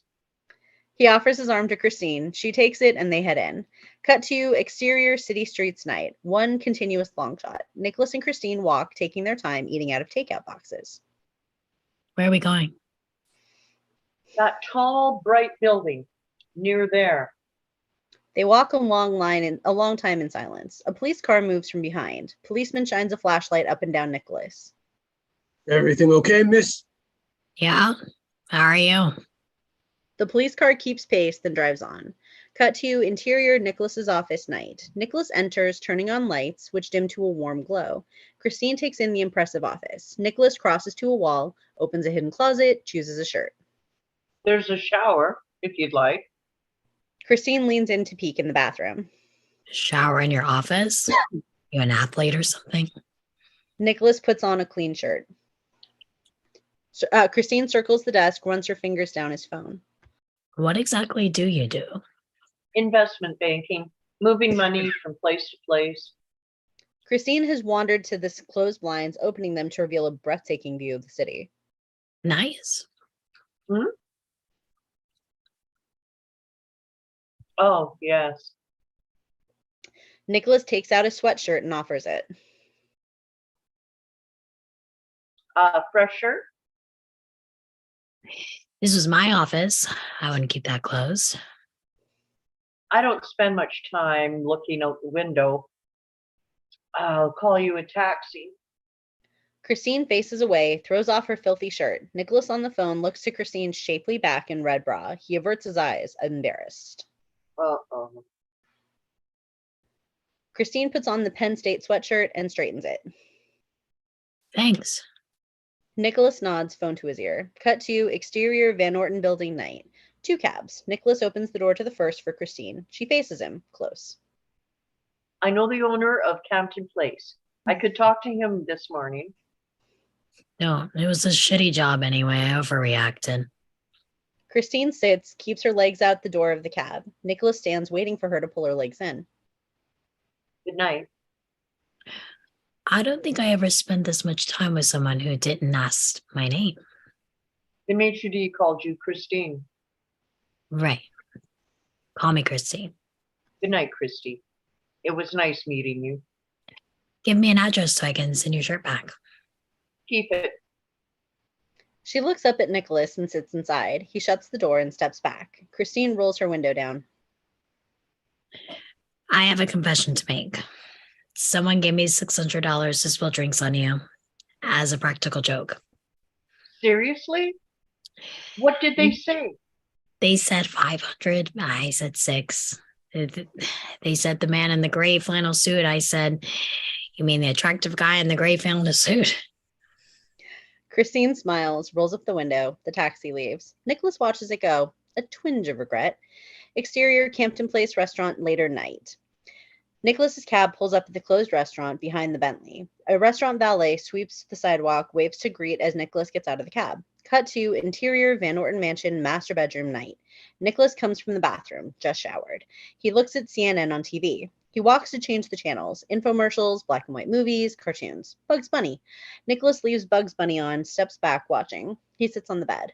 Cut to interior Van Orton mansion master bedroom day. Nicholas sleeps. Cordless phone ringing. He stirs. Awakens, face creased, hair mussed. Hel- Hello? Mr. Van Orton, it's Maria. I wasn't sure if I should call. What time is it? Nicholas studies his clock radio, 11:05. He picks it up and examines it, suspicious. 11 o'clock. I took the liberty of rescheduling your 9 a.m. with Allison and Dietrich. Are you not feeling well? I'll be in an hour. I left my briefcase at 1533 Montgomery. Check with their lost and found. Alan Bear's in town at the Ritz-Carlton. Really? He's requesting dinner tonight. We'll let him know. Also, the Claremont Hotel called to say they have your American Express card at the front desk. You left it last night? Nicholas is confused. He crosses with the phone, finds and studies his wallet. He fingers an empty plastic pocket. Should I send someone? No. Give me their number. 843-3000. See you in a while. Goodbye. Nicholas hangs up and dials. Oh, wait. Oh, sorry, that's me. Claremont Resort and Spa. This is Nicholas Van Horton. I'm told my American Express card. Yes, Mr. Van Orton, everything's in order. The concierge has arranged for the wine and flowers in the room. Has he? And a young woman phoned just now to say she's en route but running a little late. Did this young woman leave her name? Well, I'm sure I don't know. Thank you. Nicholas hangs up, interest peaked. Cut to exterior Bay Bridge day. Nicholas drives the Bentley. Previous conversation. There's no answer. Would you like his voicemail? Tell him his brother called and to call him back as soon as he can. Yes, sir. Cellular disconnect. Nicholas looks in his rearview mirror. Through mirror, a grimy black sedan follows, keeps its distance. Exterior Claremont Hotel day. Grand Hotel. Nicholas leaves his car with the valet. Interior Claremont Hotel lobby day. At the glass doors, Nicholas pushes through. A thin man in a plain suit isn't looking and bumps Nicholas. Sorry, my fault. Thin man exits. Nicholas crosses the opulent lobby to the desk. The grinning hotel manager spots him coming. Oh, Mr. Van Orton, here you go. Have we met? He hands over Nicholas's Amex card, which Nicholas studies. I believe so, if you would just sign here. The manager offers a charge slip and pen. Nicholas looks at the manager, the slip, then signs. The manager hits a bell. A bellhop arrives. Show Mr. Van Orton to his room. The key? Is there a room key? Didn't I give you two? No, you didn't. Nicholas shakes his head and pats his pockets, stops, feeling one pocket, reaches in and takes out a gold key on a hotel keychain. Nicholas looks to the glass doors. Cute. Interior Claremont Hotel hall day, long hallway. Nicholas follows the bellhop. They arrive at the door to room 277. I'll take it from here. He tips the bellhop, who leaves, uses the key, entering interior Claremont Hotel, room 277, day. Nicholas shuts the door. There's a room service cart with wine chilling. Nicholas moves down the short hall. Hello? His jaw drops. The room is trashed. Curtains shredded, furniture overturned, television imploded, mirror spiderweb smashed, walls full of holes. Nicholas moves forward, having spotted his battered briefcase on the ruined mattress. The latch is undone. Nicholas opens it. Inside, many photographs of blurry sex acts. Bodies in motion, limbs, breasts, a naked woman tied to the bed. One photo shows two women entwined with a naked man who appears to be Nicholas. It's a so-and-so cut and paste job. A loud knocking at the door startles him. He closes the briefcase, freaked out. He hurries to the door and, as pounding is heard again, puts his eye to the peephole. Through the peephole, a maid gets out her keys. Time to make up the room. Nicholas fumbles with the security chain, slides it in place as the door opens. Stopped. Nicholas keeps hidden. Could you come back later? Yes, sir. Sorry. Through the peephole, the maid moves away. Nicholas crosses to retrieve his briefcase and is crossing back when he stops in his tracks upon seeing on the dresser a mirror covered in cocaine lines and residue. In the bathroom, Nicholas turns on the faucet, washing the cocaine down the sink, hand shaking. The mirror edge cuts his thumb and he gives a cry, drops the mirror, which shatters on the floor. Nicholas sucks his thumb, puts it under the faucet. He finds a hand cloth and wraps it around his thumb. There are big blood droplets on the sink and floor. Nicholas grabs wads of tissue from a box on the back of the toilet, using them to blot up the blood, throwing tissues in the toilet and flushing. Nicholas keeps wiping blood. The toilet burps, overflowing. Water spills out. Nicholas backs away, panicked, exiting interior Claremont Hotel Hall Day. Nicholas looks out from room 277. He sees a maid cart, hears an off-screen vacuum cleaner. He walks down the hall, lugging his briefcase. He pushes through a stairwell door. Exterior Claremont Hotel Day. Nicholas takes his Bentley back from the valet, pulling out fast to the street. Further back, the grimy black sedan moves from the curb. Interior Nicholas's Bentley Day. Nicholas's mind races. He wipes sweat off his face. He glances in his rear view. Through the mirror, the black sedan following again. Resolve comes to Nicholas and anger. He speeds up. Exterior Berkeley Street's Day. The Bentley weaves through traffic, taking a corner sharp. Nicholas spins the wheel, heading down an alleyway. Nicholas brakes hard, gets out of the Bentley, and heads for the mouth of the alley. As the black sedan follows, blocked, stopping. Nicholas comes to pull open the car door, confronting the rumpled, plump guy behind the wheel. What the F, What? man? Why are you following me? I don't know what you're talking about. I'm just driving. He falters as he follows Nicholas's angry gaze to the seat beside him where a file is open to a photo of Nicholas. Look, what I'm doing is none of your business. Is Alan Bear the game? Is that what this is? Friend, why don't you back off? He leans as he talks. Inside his jacket, he wears a gun. Nicholas reaches across and pulls the gun, hefting it. Hey, Oh, nice touch. Does the game use real bullets? Nicholas points the gun at the sedan's rear tire and fires. The gun is shockingly loud. It bursts the tire.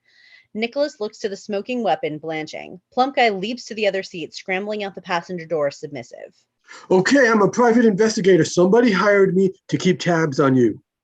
Nicholas lifts the gun, unsure, pointing it awkwardly.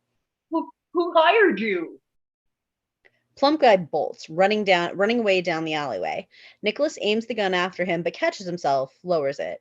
He runs the other direction, back to the Bentley. Nicholas gets in the car, drops the gun on the seat, and drives. Inside the Bentley, Nicholas returns to the street, glancing back. He looks at the gun. He opens the glove compartment, throws the gun in. He takes out a cellular phone, dialing. Mr. Van Orton's office. Maria, have Sutherland meet me at the Ritz-Carlton. I'm on my way there now. May I tell him? But Nicholas is already pushing disconnect. Cut to interior Ritz-Carlton Hotel lobby day. Nicholas enters with briefcase. Sutherland rises to follow. What's happened? Follow me. Interior Ritz-Carlton Alan Bear suite day. A hotel employee rolls a room service card out. Nicholas pushes past with Sutherland in tow.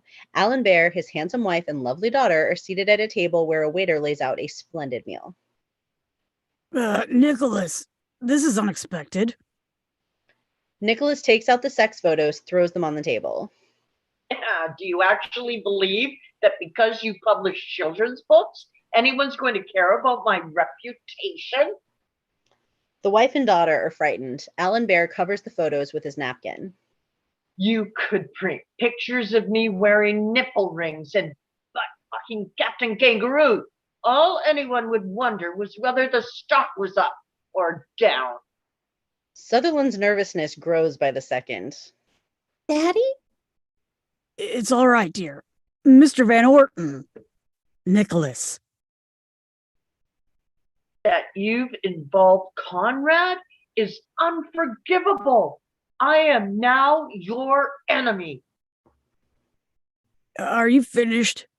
No, this is my lawyer, Samuel Sutherland. I thought you two should meet. We met this morning. I signed the termination contract for Bear Grace. I accepted your settlement, Nicholas. You were right. I'm going sailing. Nicholas opens his mouth, but no words come. He looks to Sutherland. Sutherland nods to confirm. You're welcome to join our luncheon. Maybe we can straighten this out. My wife, Mary Carroll, and my daughter-in-law, Kaylee. Wife and daughter give mumbled greetings, having no desire to meet Nicholas. Nicholas just stands, stymied. It seems please disregard my apparently misguided remarks. Nicholas heads for the door, hurrying out. Alan, wife, daughter, the waiter, and Sutherland exchange looks. Well, Sutherland walks to retrieve the sex photos. enjoy your lunch. Sutherland smiles, exiting. Cut to interior Nicholas's office day. Nicholas sits at his desk, opens his briefcase, checking the contents. Soon, Sutherland arrives, shutting the door. He watches Nicholas, deciding. How concerned should I be? It was a misunderstanding. Sutherland puts the sex photos on the desk. Someone's playing hardball. It's complicated. Can I ask a favor? You know you can. Find out about a company called CRS, Consumer Recreation Services. Sounds like they make tennis rackets. What do we know? Just what I told you. Nothing else? Nicholas remembers. He opens a file drawer in his desk. They gave me their waiver on their... Wait. Nicholas hands over a file, returning it to his briefcase. He finds an envelope with a smiley face on it. He opens it. He takes out a silver-plated metal crank, like a handle. What is this? Nicholas looks up. Sutherland's looking in the file quizzically, hands it back. Nicholas studies pink-tinted pages, the pages Feingold gave him, once dense with words, now completely blank except for Nicholas's signature and initials in several places. Christ, I can't believe it. Invisible ink? You're joking. It's what they do. It's like being toyed with by a bunch of depraved children. Nicholas examines each photo. Sutherland goes to leave. Very well. If you tell me not to worry, I shan't. Yeah. Thank you. Sutherland exits. Nicholas keeps examining the pictures. He sits forward, finding something. In a photo, the out-of-focus back of a naked woman wearing only a red bra. Maria, the other night, last night, there was a woman here named Christine. I called a taxi from that company we use. Elite? What? Elite Taxi Company. Oh, look into it. Find out which car answered and where they took her. Nicholas sits back. He picks up the metal crank, twists it in his hands, frowning, and pockets it. Cut to exterior Van Orton's mansion garage night. The rapid sound of a phone off the hook is heard over. Beep, beep, beep, beep. A Bentley pulls in, headlights out. In the car, Nicholas takes a gun from the glove compartment and puts it into his briefcase. Interior Van Orton mansion kitchen night. Dark. The phone is off the hook, is louder. Grating. Beep, beep, beep, beep, beep. Nicholas comes in the back door, peering into the weak moonlight. Ilsa? Nicholas replaces the phone in its cradle, quiet. He reaches for the light switch. Zap! Blue sparks leap to his fingers. Nicholas yelps and shakes his hand out. The switch has been ripped out, leaving exposed wire. Nicholas goes for his briefcase, getting the gun and moving forward, wary, calling out. Ilsa? Interior Van Orton mansion. Den, night. In the blackness, Nicholas comes to stand on the doorway, levels the gun at someone across the room. I've got a gun. There's a roaring fire in the giant fireplace and a figure in a chair. Nicholas eases forward. It's the Harlequin in the chair with a glossy black and white photo between its teeth. Nicholas pulls out the picture, the police photo of Nicholas's father, a body sprawled. It's stamped property SFPD in red. There is a note, paper clipped behind. Like my father before me, I chose eternal sleep. At the bottom, a red signature arrow affixed. Please sign here. Suddenly, all light bulbs surge to life, icy and ghoulish, each and every bulb replaced by black light. Nicholas pivots slowly, taking in the horror. The wrecked den is covered in fluorescent spray paint graffiti. Welcome home. F you. Nicholas Van Cocksucker. Suck it. CRS rules. Having fun. Rich boy. Everywhere. Across windows, paintings, and curtains. The ceiling is covered in Mama's Boy and obscenities. Scaffolding's been left behind. Used spray cans on the splattered oriental rug. A paint air compressor. Fuckers. Interior Van Orton mansion, master bedroom, night. A glowing anarchy symbol sprayed across the door, which is thrown open by Nicholas as he enters. It's all blacklit here too, graffitied and destroyed. Helter skelter and jolting letters. Nicholas backs out. Interior Van Orton mansion, various rooms, night. Follow Nicholas down the hall and around the corners. Black lights above, wall covered in curses and multicolored squiggles, like a bad trip through a bat cave. Downstairs, past other rooms likewise awash in vibrant slurs. Through the kitchen, now all also revealed as a ruin. Nicholas goes out the door. Interior Van Norton mansion, backyard, night. Nicholas runs to the guest house. Interior Van Orton guest house, foyer, night. Banging on the front door. Ilsa comes to look through the peephole, opens the door to a breathless Nicholas. Mr. Van Orton? Ilsa, you're all right? Yes. What do you mean? What's wrong? Did the alarm go off? The house, you didn't see? I don't know what you're talking about. What happened? There's been a break-in. Lock this door and stay here and don't move a muscle. Nicholas runs back toward the house. Be careful. Interior Van Orton mansion, backyard, night.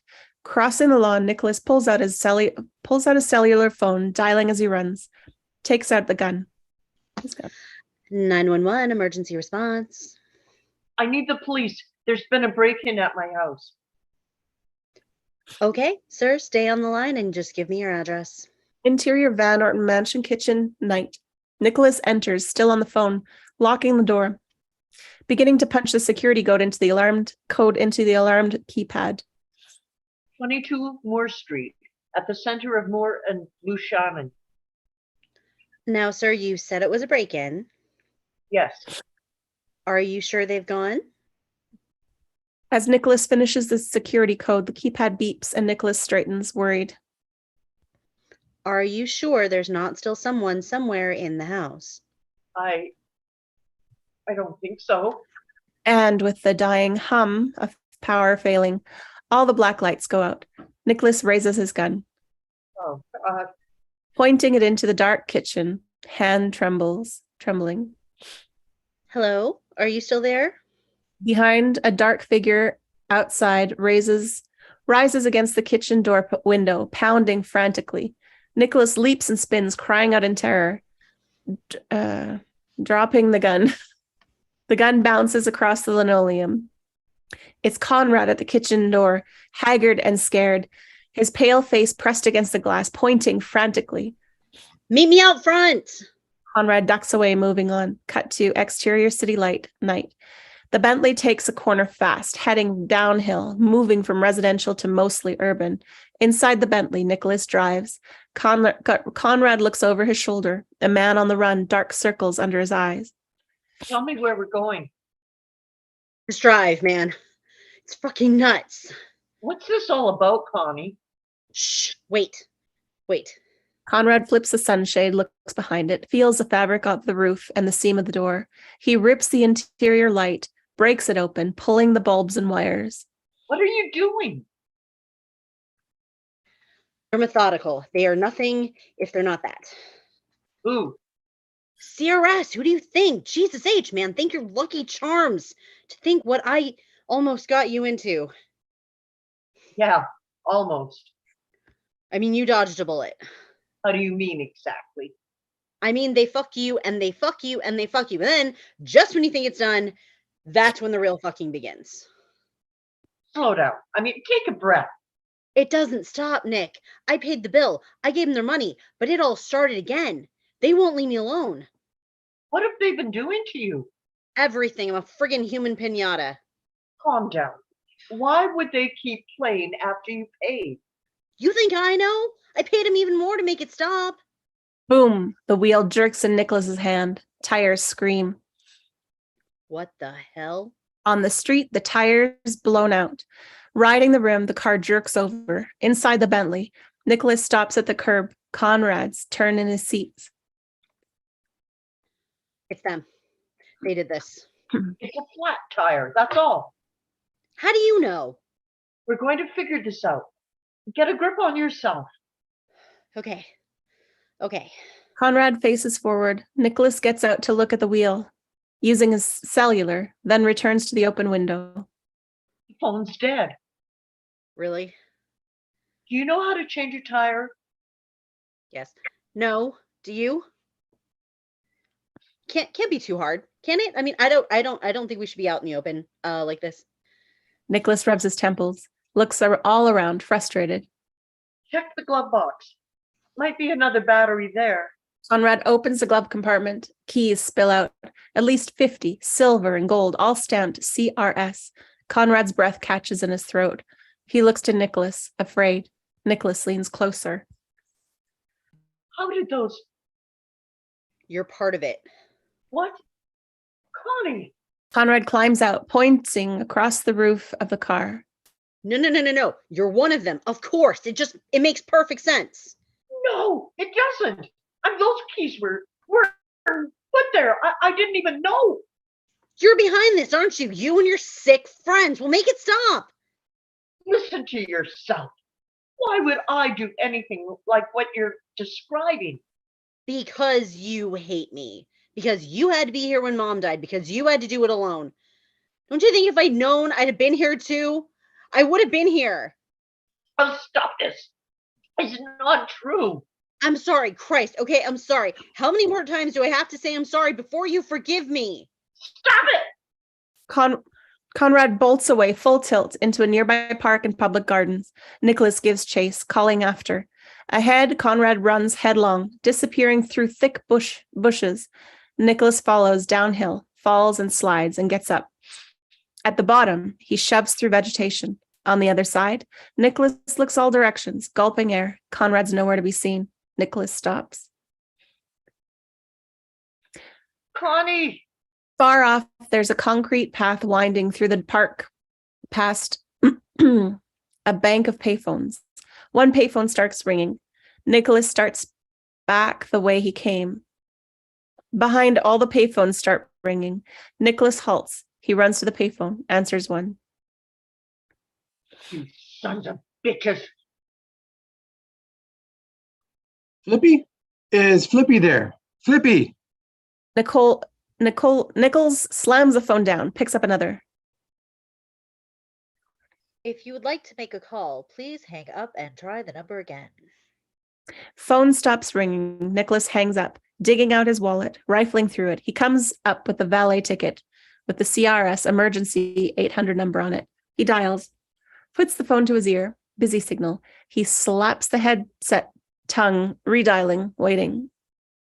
We're sorry. The number you have dialed has been disconnected or is no longer in service. He throws the receiver, tears the valet ticket in half and tosses it, then steps back, kicks the phone. Exterior city street, night. Nicholas returns to his car, looking down at the flat tire. At the rear, Nicholas opens the trunk. He reaches in and takes out the car's jack. He looks at it like an alien thing, turns it over, tosses it into the street. He closes the trunk, remotes the alarm. Walking away, there's a taxi heading this way. Nicholas hails it. Inside the taxi, Nicholas gets in. Glass separates him from the cab driver. 22 Moore Street. The driver nods and hits the gas. Exterior city street further on, night. The taxi roars down the street. Inside the taxi, Nicholas has his head back, eyes closed. Loosening his tie, he looks out the window, narrows his eyes. You want to turn here. Excuse me, you missed the turn. The driver says nothing. Nicholas knocks on the glass. Did you hear me? Nicholas stops, noticing the driver ID on the other side of the partition. California Regal Sedans, CRS. No, stop the car. The taxi halts at a light. Nicholas tries the door handle. Doesn't work. He tries the window handle. It comes off. On the street, the cab peels out as the light turns green. Inside the taxi, Nicholas tries the other door. Panicky. Same results. Locked in. The taxi makes a screeching turn. On the street, the taxi speeds up, heading for the wharf area and piers. Inside the taxi, Nicholas presses against the partition. Urgent. Calm. Listen, I'm a very wealthy man. Whatever they're paying you, I'll double it. The taxi driver simply opens his door and leaps out. Through the window, the driver rolls a perfectly executed stunt fall.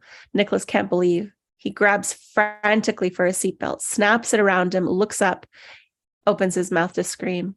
On the wharf, the taxi goes flying off a deserted pier, airborne, splashes down in the San Francisco Bay. Inside the taxi, Nicholas is jerked forward, breath slammed out of him. On the surface of the water, the taxi goes under in an eruption of bubbles. Underwater. Through the taxi window, Nicholas pulls off his seatbelt, extricates himself, and starts kicking the window. Dashboard lights grow eerie as they submerge. Inside the taxi, Nicholas stops kicking, tries to calm. He looks to the front, water's gushing in through 2 inches of open window. The taxi's less than half full. It's a game. It's a game. He tries the door handle again, yanking to no avail. He realizes something, searches his pocket. Underwater, the taxi sinks, headlights dimming in murkier depths. Inside the taxi, Nicholas finds the metal crank. He takes a deep breath, submerging. He puts the crank in the window handle hole, turns the crank. The window lowers, water flooding in. Underwater, Nicholas swims out the window, heading upward. Exterior San Francisco Bay night. Nicholas bursts to the surface, sucking air. He treads water, catching his breath. Girl's voice. Oh, that's me. Hey, mister, are you all right? Nicholas turns. There is a cabin cruiser docked nearby. A beautiful girl in a yellow... Oh, she's not a little girl. In a yellow raincoat. Throws a life preserver. Nicholas swims to it. Exterior cabin cruiser night. Nicholas climbs the rear ladder with the girl's help. He stays on his knees, teeth chattering. The boat's luxurious. You could get hepatitis with that water. She helps Nicholas up. Keeps a grip on him. I need the police. Well, let's get you dried off first. I might have some clothes below. Interior cabin cruiser bathroom night. The shower and mirrors are fogged. Nicholas's wet clothing sits in the sink. He's wearing a short sleeve shirt, pulling on trousers. In the adjoining bedroom, quiet music. Nicholas comes from the bathroom, feeling the waistband of the pants, checking in the cuffs. You know, he's fit perfectly. They were my husband's, my late husband. May he rest in peace. Nicholas looks to the girl. She rises from the bed and slides the raincoat off, wearing only a bikini, a playmate.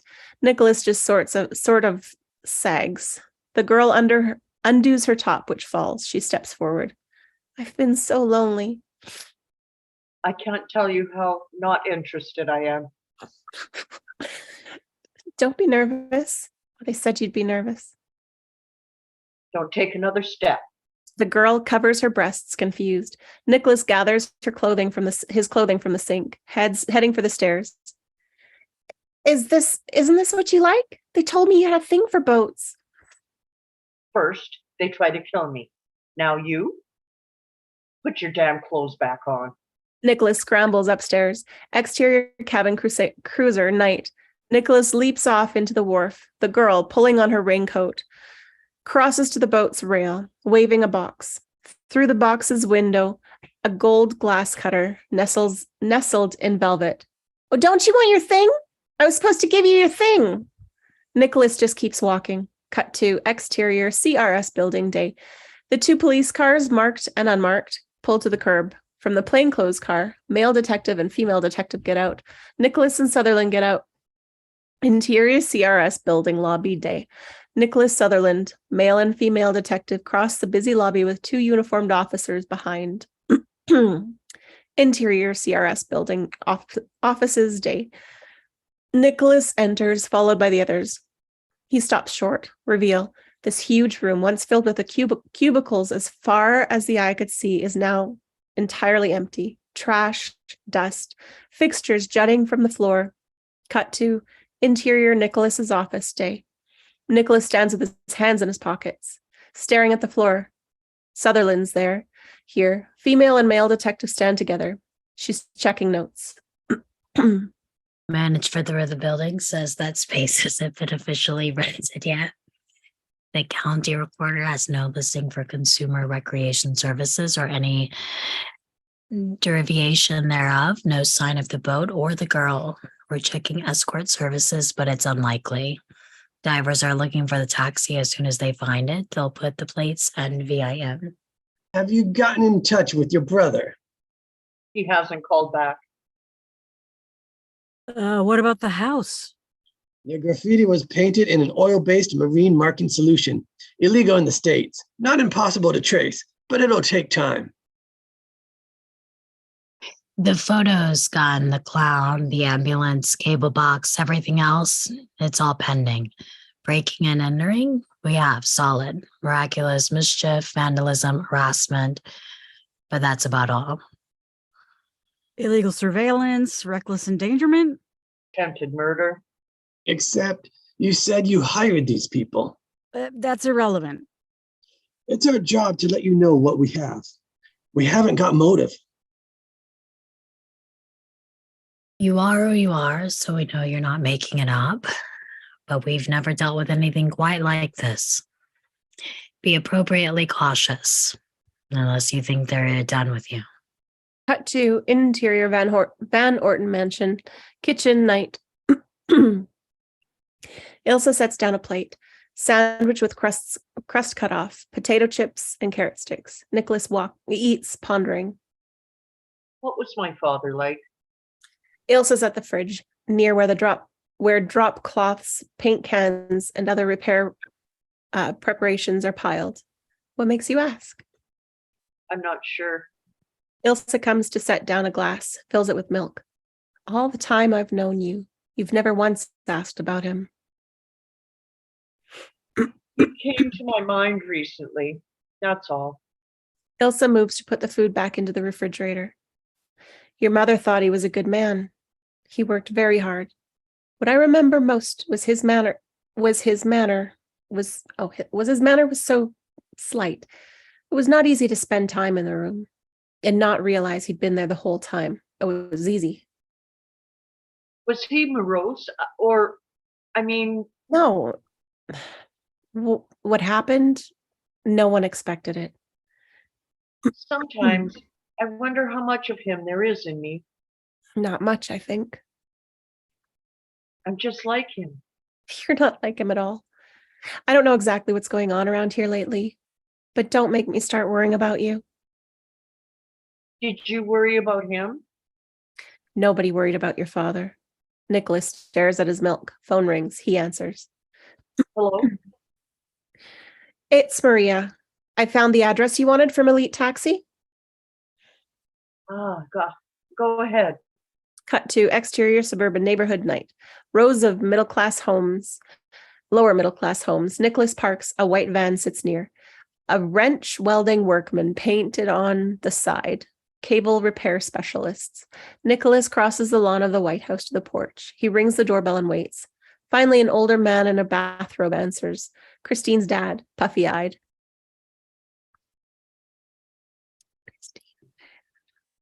Yeah. Hello, is Christine in? She's sleeping. Who is it, Dad? Interior Christine's living room night. Christine looks down from the top of the stairs below. Nicholas looks up past Christine's dad. What are you doing here? Can we talk? It's okay, Dad.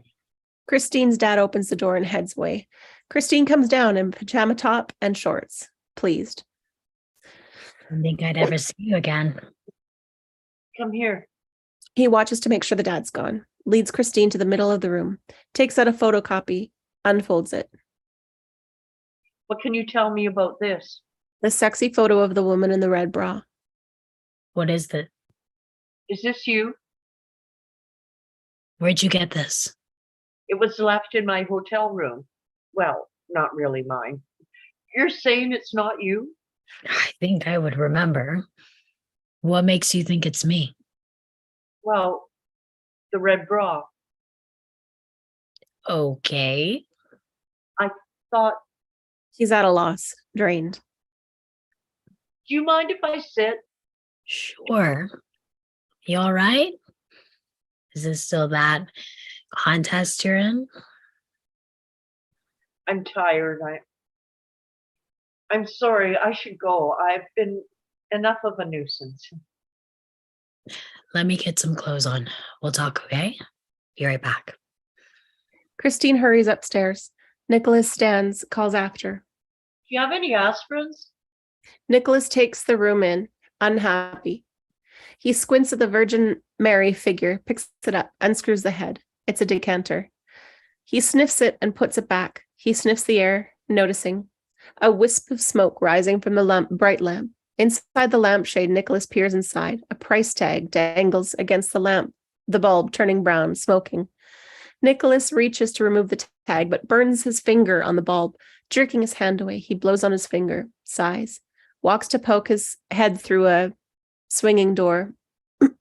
Interior Christine's kitchen night. Modest, cluttered. Nicholas goes to the sink, holds his finger under the faucet. No water. He jerks the faucet handle, but gets nothing. He looks around. He opens a drawer. Empty. He opens another drawer. Empty. He opens more empty drawers. A disturbing thought forming. Opens a cabinet. Empty. Interior Christine's living room night. Nicholas returns, scanning the room. He picks up a framed photo of a little girl in a dress, takes the frame apart. The picture is an advertisement from a glossy magazine, with text folded behind and print on the back. Nicholas takes a breath, quickly replaces the clipping just as Christine returns from upstairs. She's in a pullover dress, putting her hair up.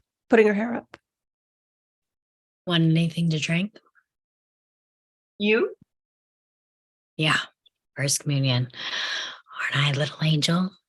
Nicholas offers the frame to Christine, fury showing. Take the picture out. What's wrong? Take the picture out of the frame and show it to me. I don't. Christine tries to assess the situation, realizes he's onto her. She swallows, making a quick decision, drops her facade, her voice a desperate whisper. They're watching. What? Not here. They can see. Christine motions with her eyes. Nicholas looks on the ceiling, a red bulb smoke detector. So, what do you say we go for a drive? We'll take your car. She takes his hand and pulls him. Nicholas yanks away. No, I'm sick of this. Nicholas. Nicholas points up at the smoke detector, addressing it. You can come out now if you're there. Come on out. Let's go. Nicholas walks to the fireplace, picks up the fireplace poker. He moves to swing it up, swats the smoke detector. Christine runs to the picture window. Now you've done it. Through window, Thug 1 and Thug 2 musclemen climb out from the cable repair van, running this direction. Nicholas comes to look, poker in hand. What? Oh, and I suppose they're going to... Through window, Thug 1 and Thug 2 draw guns, pointing. Nicholas furrows his brow, unsure. Get down.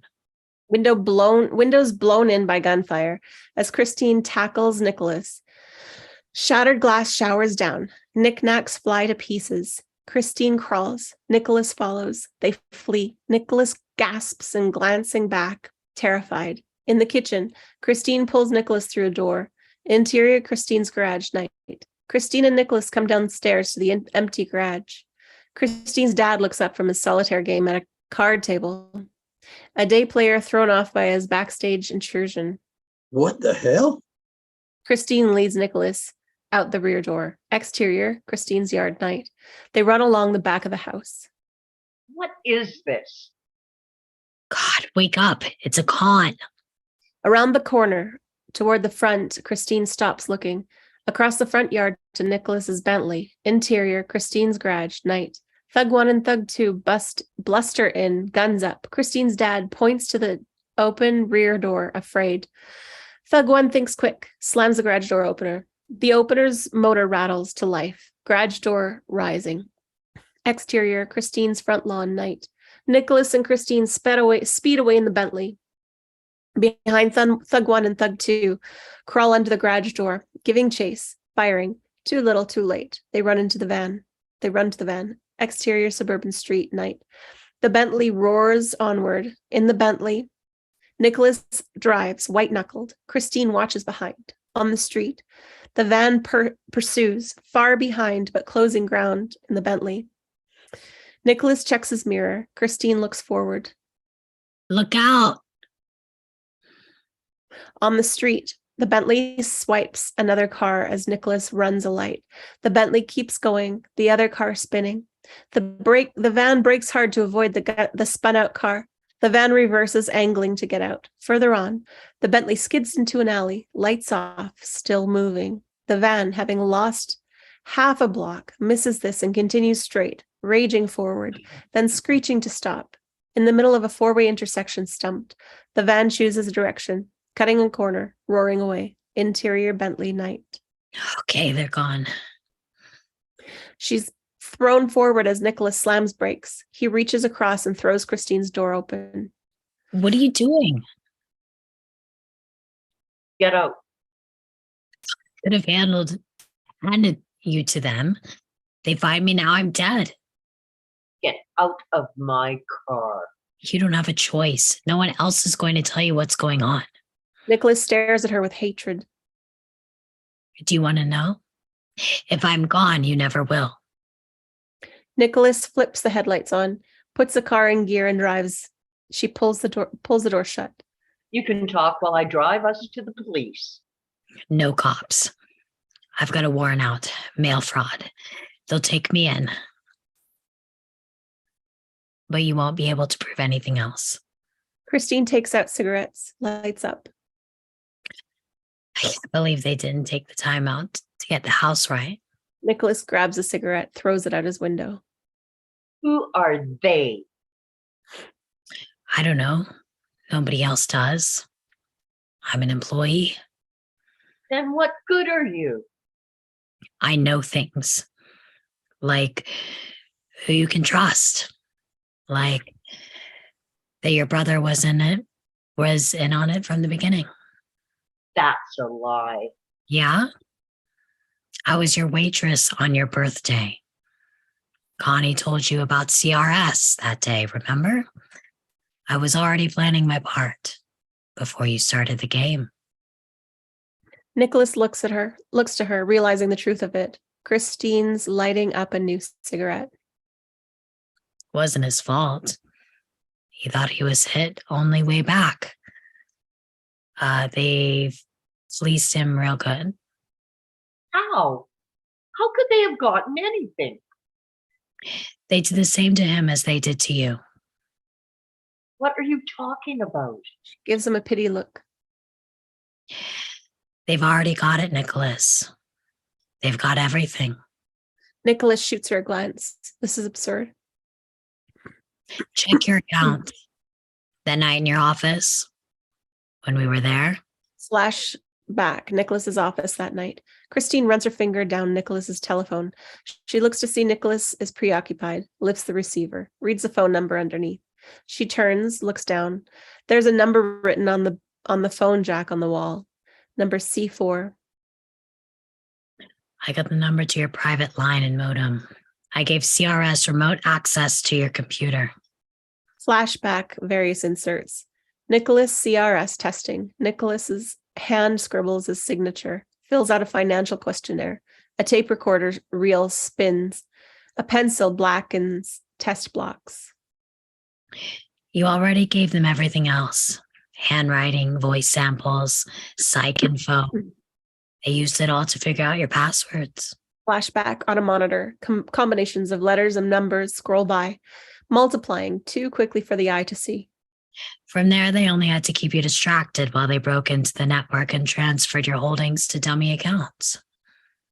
Flashback figure appear on the computer screen.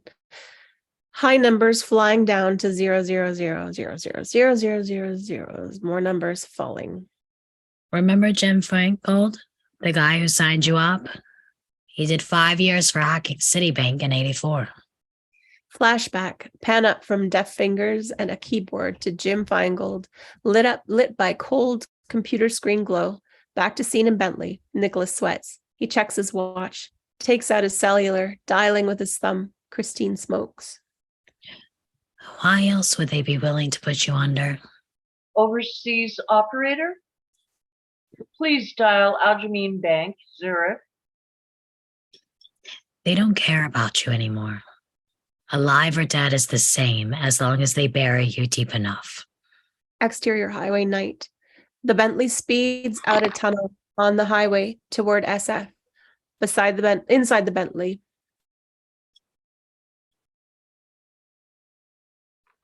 Guten Tag, vielen Dank, English. Blue Duck Backlash 5. Mother's maiden name, Miller. 690. D. David. Yes, the balance. That's impossible. When did... Nicholas listens, scarcely breathing. Christine seems regretful. Nicholas lowers the phone, shuts it off. They've got everything. Lights flash across Nicholas's sweaty features. Cut to exterior gas station convenience hut night. Nicholas pumps gas, pale, on his cellular. Christine stands across the lot, out of earshot, watching the dark freeway. Call as soon as you get this message, Sam. I checked them all. I don't know how, but they've drained my accounts. Now they're trying to kill me. You tell the cops I've got one with me. We'll make her testify. I know how it must sound. Oh, call on my mobile. Be careful. Interior convenience hut time cut. A female clerk taps a golden credit card, listens on a phone. She hangs up, goes to the bulletproof window. Nicholas and Christine wait on the other side with armloads of food. They say I have to take the card. Nicholas seems numb. Christine checks her pockets. I think I've got some cash. Cut to exterior dirt roadway night. The Bentley overtakes a logging truck on this dirt road. In the Bentley, quiet news radio. Nicholas drains coffee from a styrofoam cup, rolls his window, and tosses the cup out. Trying to stay awake, he looks beside him. Christine's asleep against her door, placid and innocent looking. Nicholas stares at her. Cut to exterior Lake Van Orton cabin night. Beautiful lake, dense forest. The Bentley's parked near a relatively humble cabin. Lightning flashes across the sky. Interior cabin night. Fire in the fireplace. Christine tends a metal pot over the flames. Nicholas sleeps, slumped in a low chair. Christine passes with a pot. Nicholas awakens, disoriented, searching for familiarity. He sits forward. Christine's in the candlelit kitchenette. He watches her, grim. She makes coffee. He sits back. What? Christine comes over and gives him a mug of coffee. What'd you say? I didn't say anything. He gets up, walks, sipping coffee. Christine watches him. Nicholas stares at family photos on the mantle. My name's not Christine. It's not my real. Who the fuck cares? He doesn't even look at her. Picks up a photo, father and young Nicholas, holding up fish. Nicholas rubs the dust off his father's face. It's just money. You should be glad you're alive. Maybe it would be best if we didn't talk. All I mean is someone like you. How many times have you done this? I'm interested. What? Scam, con games. How many? I don't know. A lot. Whatever kind of nickel and dime shit you did before, this is more than just me. Your friends raided pension plans and payrolls. They took just over 600 million. You ruined people's lives. Christine looks sick and truly scared. The cellular chirps. Nicholas goes to pick it up off the table. Yes? I got your message. I was disturbed, to say the least. Christine stands. Who is it? What do we do? I've been on the phone for an hour already. Nicholas, your funds are intact. Nothing's been touched. Who is it? What do you mean? I checked them myself. I made the calls. Nothing's changed. I'm telling you, not a cent is unaccounted for. My lawyer, he says nothing's missing. She shakes her head ominously. He's in on it. Nicholas stares at Christine, trying to comprehend. I don't know what's happening, but stay where you are till I get to you. Give me your precise location. Sutherland's in on it. I'll come there. Hold on, Nicholas. I have another call. Tell me where you are. Nicholas lowers the phone, pushes disconnect, afraid. We have to get out of here. The phone chirps again. Nicholas looks at it, flicks a switch on the side, silencing it. He sits, sickened. How did they get to him? Why didn't you tell me? She lights a cigarette, backing toward the kitchenette. I wouldn't worry about it. What? What do you mean? It's out of your hands. He looks up, trying to figure. His head lulls. He takes a breath, looks at his trembling hands, drugged. He looks around, confused, spots the coffee cup, realizes. With a cry of rage, he lunges toward Christine, but comes up short, toppling a shelf, contents crashing down. Nicholas rolls, pained, clutching at his throat, taking in air, rasping gulps. He crawls, swings his fists, slams the table. Cellular calls can be intercepted, you know. Christine backs to avoid. Hefts a heavy cooking pot in case. She maneuvers, steps over him. He grabs blindly. She scoops up the dropped phone and crosses away. All those calls you made to B of A, France, Switzerland, you were talking to my people. You filled the blanks, access codes, passwords, stuff even your lawyer didn't have, but we have it now. Nicholas tries to stand, falls, clutching his gut, crying out in great pain, frothing at the mouth. It's over, Nicholas. Goodbye. The room spins round and round, spinning out of control. Fade to black. Breathing, then a struggle, pounding, kicking. Interior crypt, mourning. A particle board lid splinters as Nicholas pounds his way out of a coffin, looking wildly around, his eyes bloodshot. A moldering mausoleum. Light seeps through cracked walls, piles of rotten flowers, coffins, hundreds of flies. Nicholas gags in the air, climbing free and falling to a floor, legs weak. He is in a white suit, dazed and afraid. There's a red rose taped to his chest. Exterior Mexican cemetery, mourning. Pushing the plywood door of the mausoleum outward, Nicholas tumbles into dawn light. He's in a ramshackled graveyard. Tombs for miles. Misty, tropical vegetation. Third world. Nicholas walks, trying to figure this. He notices a red rose, pulls it off and throws it. An old woman sits at a grave with her rosary. She watches Nicholas, emotionless. Where am I? What is this place? The old woman speaks Spanish. Nicholas stares blankly. She seems to be asking questions. Nicholas finally realizes it's a foreign language, turns and walks away. Cut to exterior Mexican street, morning. A busy downtown street, a sea of Mexican people, many poor. Nicholas walks, caught in the flow of the crowd, jostled, aimless. The world's a noisy blur around him. Nicholas pushes to the traffic jammed streets, spotting a policeman directing traffic, heads for him. Officer! Officer! Horn blasts. Nicholas comes to the officer, relieved. Do you speak English? I'm an American citizen.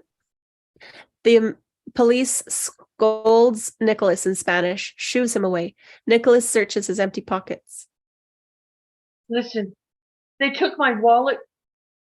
American, I am an American citizen. So the policeman shouts angrily, grabs Nicholas's arm. Nicholas reflexively pulls away. No, you don't understand. I'm an American. The policeman unsheaths his baton, strikes Nicholas. Nicholas hits the ground, hits the street, raising his arms in defense. The policeman swings again, hits Nicholas's skull. Nicholas runs, escaping through traffic. The policeman curses after him. Cuts to exterior Mexican bus stop day. Hot. Nicholas sits on the bench, a dried blood trail down his face, holding balled up newspaper to his bleeding head. Others on the busy sidewalk don't even take notice of him. Nicholas checks to see if he's clotted, tosses the newspaper. He watches traffic pass, sits forward, elbows on his knees, staring at the sidewalk. Tears forming in his eyes. He takes a deep breath, stops himself, swallowing back despair, deciding, determined. He gets up and walks. He picks up the pace, running. Long shot. Nicholas running across the street. Down another. A strange sight in his filthy white suit, stopping now and then to ask questions of passers-by, moving on. Follows. Nicholas continuing, stopping in a shop doorway. The embassy. Please, the American embassy. Do you know it? No answer. Nicholas continues slowly. Ahead down the sidewalk, there's another Mexican cop, tough looking. Nicholas hesitates, then approaches. Excuse me. Buenos dias. I'm looking for the United States Embassy. U.S. Embassy, please. Por favor. The cop seems angry, eyeing Nicholas's appearance, deciding. The cop points down the street. Nicholas heads away. Thank you. Thank you, sir. Nicholas runs. Exterior American Embassy establishing later day. Embassy of the United States of America, Mexico City. Interior American Embassy, office day. A secretary leads Nicholas in from the crowded hallway. An American counselor rises from his small desk in a small office, shaking Nicholas's hand, taking paper.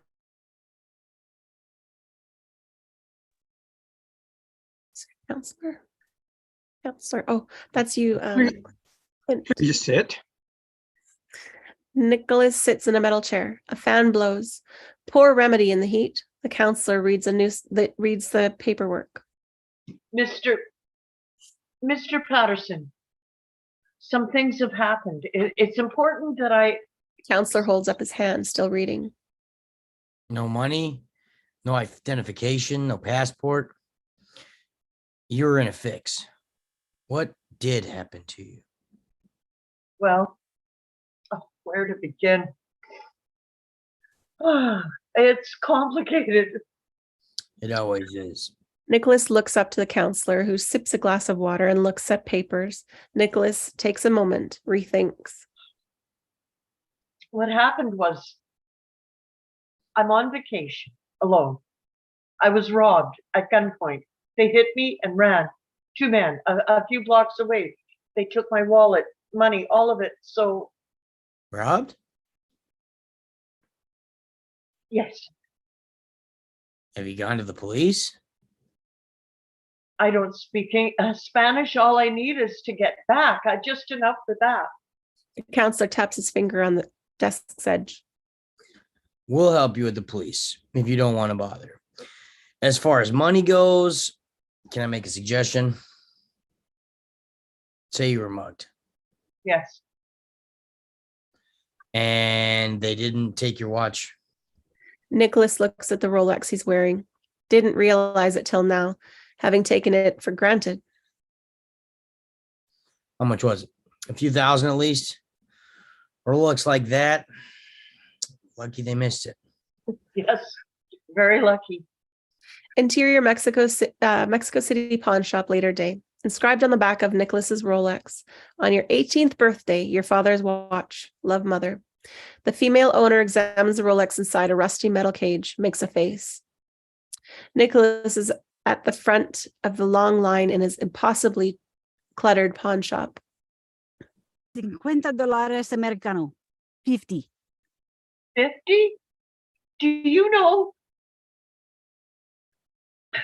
It's a Rolex. It's gold, not gold colored, actual gold. Sí, oro. 55 Estados Unidos. Nicholas runs his hand through his hair, resigned. You see, all you had to do was get in the ballpark. Yes, 55. Si, senorita. The owner counts battered dollar bills from the cigar box. Cut to exterior bus stop taco stand day.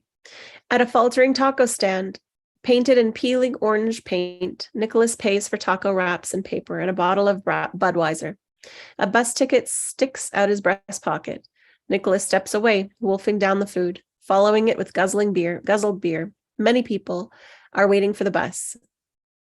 On and around benches, suitcases and belongings in piles. Nicholas looks, still chewing, to 3 young Mexican children staring at him. They stand with their plump mother, just watching him. Nicholas faces away, eating. Cut to exterior Mexican highway, dusk. The repainted school bus zooms past, trailing exhaust. Interior bus, dusk. Not one empty seat. At the back, Nicholas's eyes flutter under their lids. He snores quietly. The mother of the 3 Mexican children is next to him. One child in her lap. She's sleeping. She's asleep. Leaning towards Nicholas, the child awake. The bus shifts, gears grinding. The mother slides further over until her head rests on Nicholas's shoulder. Nicholas awakens, looking at the mother against him. The child looks up at Nicholas. Nicholas looks at the child.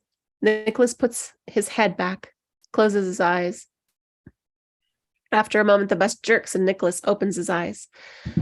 Turning to look out the window, watching a far-reaching sunset, crimson and gold clouds. Cut to exterior Mexico-United States border night. In the line of vehicles at the U.S. border, the bus brakes, hiss. The door swings open for an American border officer. Interior bus night. The border officer comes on, not a calming presence. The Mexican passengers know what to do, holding up green cards and passports for perusal. The officer grunts at each passenger he approves, moving on. Nicholas slides lower in his seat. Mother, beside him, produces her green card and holds it aloft, waiting. The officer comes to glare at Nicholas. Nicholas looks back at him, unblinking. The officer looks to Mother's card. He says something in Spanish. Mother responds in Spanish. The officer grabs her card, speaking dissatisfied. He shouts for Mother to get off, hurrying her up, moving her out. Mother moves, carrying the child in her lap, hastening the other 2 children seated in front of her. Mother protests about her rope-bound suitcases in the overhead shelf, trying to grip one, arms full of children. The officer pulls her along, ignoring. Nicholas watches. He rises. Outside the bus, Mother and 3 children are unloaded. The official waves the bus on to the border, despite Mother's protest. The bus sets in motion. At the back of the bus, the rear emergency door is forced open. Nicholas is there, dropping one suitcase, following with the second suitcase, tossing it to the ground gently as the bus motion allows. Mother spots this, moving to collect the suitcases, children following. On the bus driver shouts a complaint in Spanish. At the rear, Nicholas pulls the door shut and latches it, watching through the window as Mother and children drag their suitcase out of the path of other vehicles. Cut to exterior California highway night. Nicholas walks backwards, exhausted, hitchhiking on the freeway shoulder. Traffic absolutely soars past. Exterior, Bob's Big Boy Restaurant night.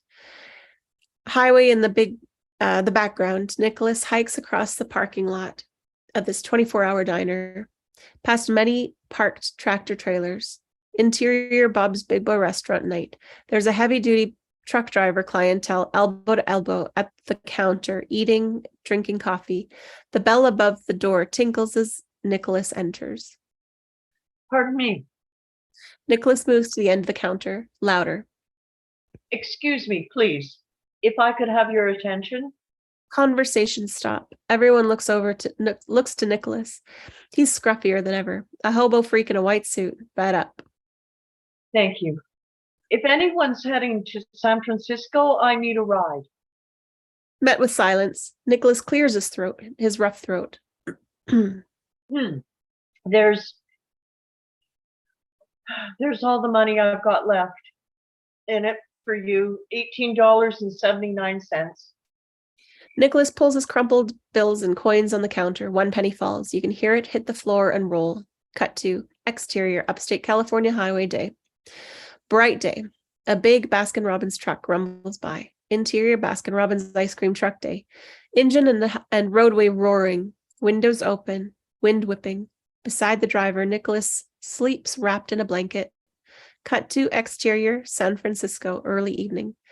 The Baskin-Robbins tractor trailer keeps on trucking ahead the San Francisco skyline. Exterior, warehouse district night. Nicholas climbs down from the Baskin-Robbins truck, thanks the driver. The truck lurches away. Nicholas walks. Cut to exterior Van Orton mansion night. The gate is wrapped in chains. Nicholas arrives trudging. He pulls to test the chains. There's a public auction sign hung. Nicholas tears it down, begins climbing. Interior Van Orton mansion, kitchen, night. A rock smashes the glass pane on the door. Nicholas reaches through to let himself in. No electricity. Graffiti's gone. There's scaffolding. Work in progress. Appliances gone. Nicholas checks the phone, finds it dead. Interior Van Orton's mansion, den, night. Nicholas looks in. Furniture's wrapped in thick plastic. Curtains and paintings are gone. Like the kitchen, this room's repainted, cold and bare. Interior guest house, foyer living room, night. The front door's ajar. Nicholas pushes it open slowly, entering darkness. The living room is completely empty. Elsa, Pitch dark at the top of the stairs. Nicholas moves forward into another empty room. It's creepy quiet. Interior Van Orton mansion, garage, night. Nicholas enters a moonlit garage. 3 empty spaces. Interior mansion master bath night. In the shower, Nicholas scrubs his hair with a bar of soap. Huddled under the cold spray, shuddering. Interior mansion, master bedroom night. In the stripped bedroom, Nicholas, in his baggy t-shirt and jeans, pulls a paper wrapper package from a dresser. On the bed, he tears open the paper, pulling out the long overcoat. Interior mansion kitchen morning. Dawn light. Birds heard singing. Nicholas opens drawers. He finds a mason jar with cash inside, unscrews the lid. Interior mansion library morning. Moving boxes. Half the shelves of this impressive library are emptied into high stacks of books on the floor. Nicholas moves to search the section still lined with books, looking for one in particular, Reading Spines, To Kill a Mockingbird by Harper Lee, leather-bound. Nicholas takes it down. Interior mansion foyer morning. Nicholas heads for the front door. He halts, noticing an envelope on the counter, to whom it may concern. Nicholas opens the envelope, unfolding a letter. Like my father before me, I chose eternal sleep. Still with the red signature arrow affixed below. Interior mansion kitchen morning. The suicide note lands in the sink, burning. Cut to exterior Union Square, Geary Street day. A minibus halts on the corner. Nicholas is the second rider off, paranoid, book under his arm. He moves down the sidewalk toward the Four Seasons Hotel. Interior Four Seasons Hotel front desk day. Unkempt, unshaven Nicholas is a blight in this flawless hotel. At the desk, he gets the clerk's attention. I'm here to see Conrad Van Orton. Ring his room. The desk clerk gives a pause while Nicholas scans the lobby. 1 moment, please.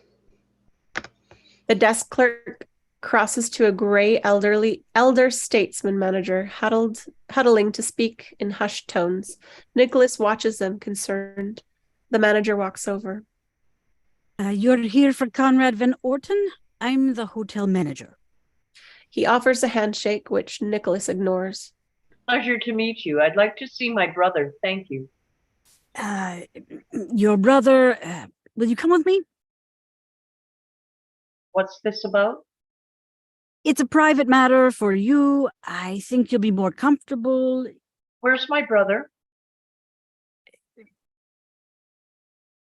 Oh, the manager looks around, feeling indiscreet, voice low. There were complaints by other guests and damage to his room. We did the best we could to accommodate his behavior. His behavior? He couldn't or refused to pay. We extended credit. Look, where is he? There was an incident a few days ago, a nervous breakdown, they said. The police took him. They left this address in case anyone. Nicholas struggles to absorb this while the manager takes out a billfold of business cards, offers a slip of paper. It's a hospital in Napa. I'm terribly sorry. If you'd been here, you'd have seen there was nothing else to do. Nicholas regards the paper, disbelieving, sorrow welling up. Cut to exterior Elizabeth's home. Sausalito Day. Elizabeth, Nicholas's ex-wife, bends to kiss her young daughter. The daughter runs to the waiting luxury minivan. The female driver waves as the van pulls away. Across the suburban street, Nicholas stands watching. Elizabeth is about to go back inside, but she sees Nicholas. She's surprised, smiling at first instinctively, but then she looks concerned. Interior restaurant day. Business people chat over breakfast. A TV at the bar shows Good Morning America. Nicholas and Elizabeth are seated near. He's edgy, fingering a spoon, hand on his book. I need your car, Elizabeth. What happened to you, Nick? I mean, look at yourself. I know. Look at me. Well, what happened? I don't know. I mean, I don't even really know. I have some things to try to take care of. I need the car a little while. Of course you can have it if you need it. Can I get you something to eat? She starts working the car key off her keychain. You're the only person I can trust. Everyone else. If Sam Sutherland calls, don't tell him you saw me. Lie to him. And whatever you hear, whatever anyone tells you when this is over. Nicholas straightens as a pale waitress arrives. He studies her. He notices his fixation. She notices his fixation, tries to ignore. There we go. Coffee, an English muffin, water. So if there's anything. Nicholas picks up his bottled water, examines the broken safety seal around the cap. This is open. Someone opened it. Yes, sir, I can't have this open. I'd like another unopened. And I don't want ice. I need a glass without ice. The waitress leaves, glad to get away from this freak. Nicholas keeps looking all around the restaurant and over his shoulder. Elizabeth takes Nicholas's hand, worried. Nick, talk to me. You're scaring me. I don't even know what you're saying. He faces her, looks down at her hand in his. I'm sorry, Liz. I don't mean to. Nicholas clasps her hand, caresses it, looks at her. The last few days, I've been thinking, had a lot of spare time. I want to tell you, I'm starting to understand why you left me. I've been resenting you for it, maybe, but I want to apologize for all of it, for shutting you out, for not being there. Anyway, I hope you can forgive me. There's nothing to forgive. It would mean a lot to me if you and I could be friends, if I could have you back in my life in some small way. It would be important. Of course, Nick. Nicholas tries to smile. He glances away for a second, and he lets out a strangled cry because he sees something. No. He stands agonized, looking across the television where Jim Feingold is on the screen in CU. You fucking bastard. On television, Feingold looks menacing. On top of his head, reddening and beginning to throb, cheesy sound effects. How did he find me here? Obviously, everyone's watching Nicholas, Elizabeth included. Honey, my head is killing me. Did you take anything, sweetie? I took a aspirin, but it's not working. On TV, the female hand appears, offering a bottle of pills. Try Abutal, you silly goose. It's stronger than aspirin. And Nicholas is starting to understand, stunned. He's an actor. On TV, Feingold, now cured, holds up the pills and smiles. Thanks, Amputal. I got my head together. Jingle music. Nicholas looks to Elizabeth, points to TV. It's just a TV. He's just an actor. Yes. Nicholas realizes how he must look. He picks up the car key, gives Elizabeth a kiss on the forehead. I'll explain someday. I hope. She watches Nicholas hurry away. He sits forward, wondering, shaking her head. Near the cash register, Nicholas moves to the door, but stops. He goes to the cashier. Can I borrow your yellow pages? The cashier digs under the counter, comes up with the phone book. Nicholas takes it, leaving. Thanks. Nicholas goes out to the door, gone. The cashier does a double take, about to say something, confused. Dower. Cut to exterior urban street day. A rundown neighborhood. Nicholas drives Elizabeth's Volvo erratically, distracting. Inside the Volvo, he steers with one hand while paging through the yellow pages open on the seat. He gets to restaurants, trading glances between the book and the street. On the street, red light ahead. The Volvo stops. Inside the Volvo, Nicholas finds ads for Chinese restaurant. Running his finger down, flipping the page, his finger hits it. A grinning cartoon panda. Tung Hoi Chinese restaurant. Tung Hoi. Tung Hoi, best in Chinatown.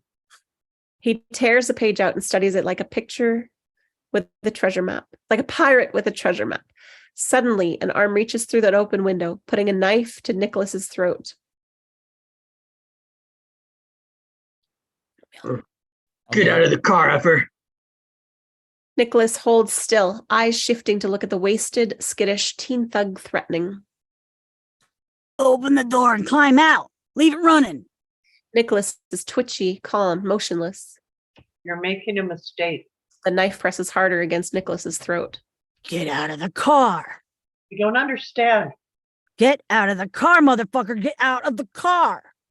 Nicholas's hand finds and opens the book To Kill a Mockingbird beside him. It's hollowed out with a gun inside, a revolver, which Nicholas grips. Nicholas brings the gun across to the thug's face.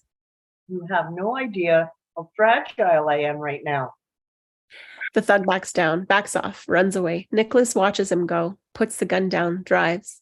Cut to exterior Tung Hoi Day, the festive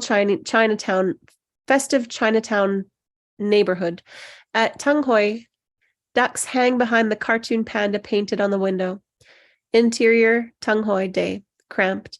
The walls covered in celebrity headshots. Nicholas faces an old Chinese woman behind the counter. He's an actor. He does television commercials. Do you know how many customers we have? Hundreds, thousands. I know he orders from you. He had his food delivered to Montgomery Street, 1533. The woman just shakes her head, continues bagging orders. Nicholas realizes it's futile. He bends over the counter. Is there anyone else I could ask? Maybe they'll remember. Nicholas stops, eyes locked. Low on the wall, amongst the grease-browned pictures of pseudo-celebs, there's a newer, glossy of fine gold, smiling big, labeled William Fisher. Nicholas looks to the woman who's shouting into the kitchen.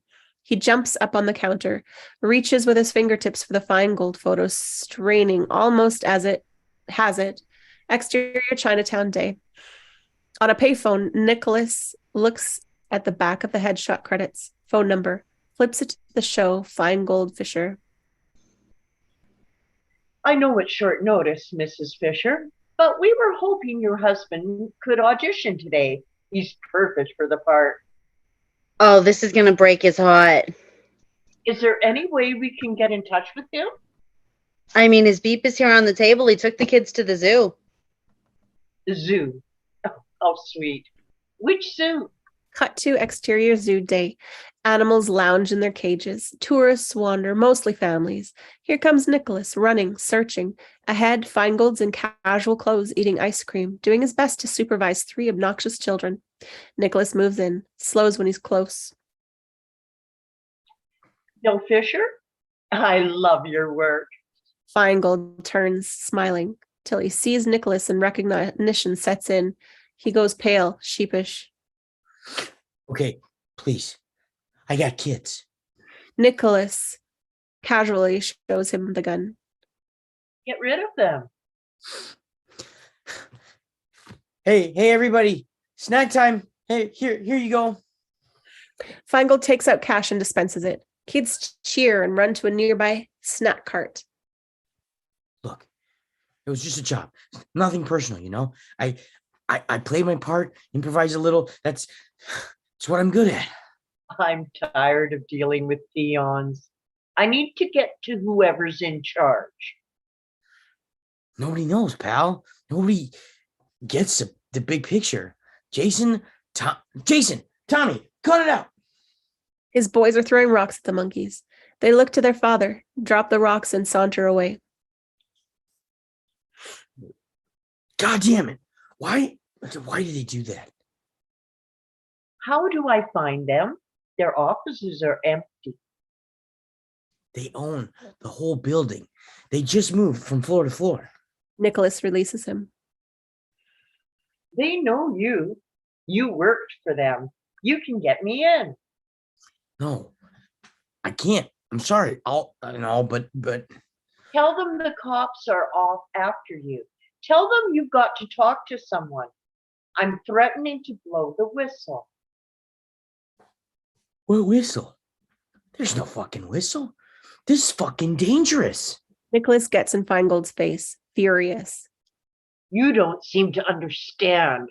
Right now, I'm dangerous. Feingold gets the message. Cut to exterior. Here we go.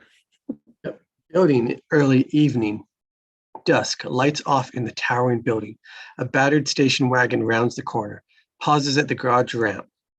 In the station wagon, cluttered car, Feingold at the wheel, tense, appears alone. Okay, we're here. Behind the seat, Nicholas peeks from under a blanket. Drive in. What are you gonna do anyway? You can't get your money back. I don't want money. I'm pulling back the curtain. I'm here to meet the wizard. Interior CRS underground garage, night. The station wagon comes down the ramp to a closed gate. A beefy guard looks from his booth. Feingold waves timidly. The gate rises and the station wagon moves on. In the station wagon, in the rearview mirror, beefy guard watches suspicious. He's eyeing us like Tiffany Towers. Just go. Park where he can't see. In the underground garage, across the garage, near elevators, the station wagon parks. Feingold gets out, scared. Nicholas climbs out, crouched, gun in hand, points for Feingold to go first. Feingold goes to push the elevator button, sweating. Nicholas remains hidden between cars. A few elevators down, elevator doors open, and a fierce CRS security guard gets off, spots Feingold, murmurs into a walkie-talkie while taking out a gun. CRS guard, "You're not allowed to be here." No, they called me back. I have a fitting. Behind, Nicholas puts his gun to the guard's neck. Give me the gun. Security guard gives it up, and an automatic, which Nicholas throws across the garage. Nicholas forces the guard to the open elevator, takes a walkie-talkie and pockets it, pulls Feingold along. In the elevator, Nicholas frisks the guard, pulls out handcuffs. You don't need me. Shut up. Cuff him to the rail. Feingold takes the handcuffs and obeys. Nicholas jams the gun against the guard's neck. What floor? 14, but this elevator ain't gonna get you there, college boy. Nicholas pulls off the guard's keychain, sorts keys. He uses a gold CRS key on the elevator control pad, turns it and hits 14. Doors close. The elevator sets in motion. You'll never get away with this. These people will fuck you up. Nicholas ignores. Feingold whimpers. Interior CRS building, 14th floor hallway. Night. Elevator opens. Nicholas peers out. No one in the hall. He pushes Feingold ahead, pushes all the floor buttons. You're fucked. You both. Elevator shuts. Nicholas and Feingold move on. Where? I told you, they hired me over the phone. I've never met anybody. Where'd you pick up your checks? It was on a different floor then. Guess. Like this way, sort of. Nicholas nudges Feingold ahead with the gun. Interior commissary night. Doors swing open. Nicholas and Feingold enter. A bustling, noisy cafe. A cafeteria counter along one wall. People chatting and laughing at rows of long tables. Nicholas keeps a grip on Feingold and walks forward, stunned. Everyone from the game is here. The paramedics eat with the heavy man who faked the heart attack. Christine's father is seated near the airport homeless bum. Bikini girl and the Mexican mother with the 3 children from the bus. Plump guy, the PI who followed Nicholas and had his gun taken, comes off the cafe line with a soda, spotting Nicholas, spotting the gun, quaking. He flees. Nicholas and Feingold continue. Businessman 1 and 2 from Nicholas's club sit near the ambulance attendants. The taxi driver and the female detective chat. There's the hotel manager from the Clearmount, the bellhop, the Chinese woman from Tung Hoi, the desk clerk from the Four Seasons, and teen thug. Every incidental character from Nicholas's recent life. Nicholas inches into the room. A few of the players begin to notice him, some trying to place him, others pointing him out to the other dining partners. Nicholas halts, sees Christine rising, picking up her dirty tray in mid-conversation till she turns and sees Nicholas, who raises the gun. Oh, fuck. People notice the gun. Some scream. Everyone goes hushed.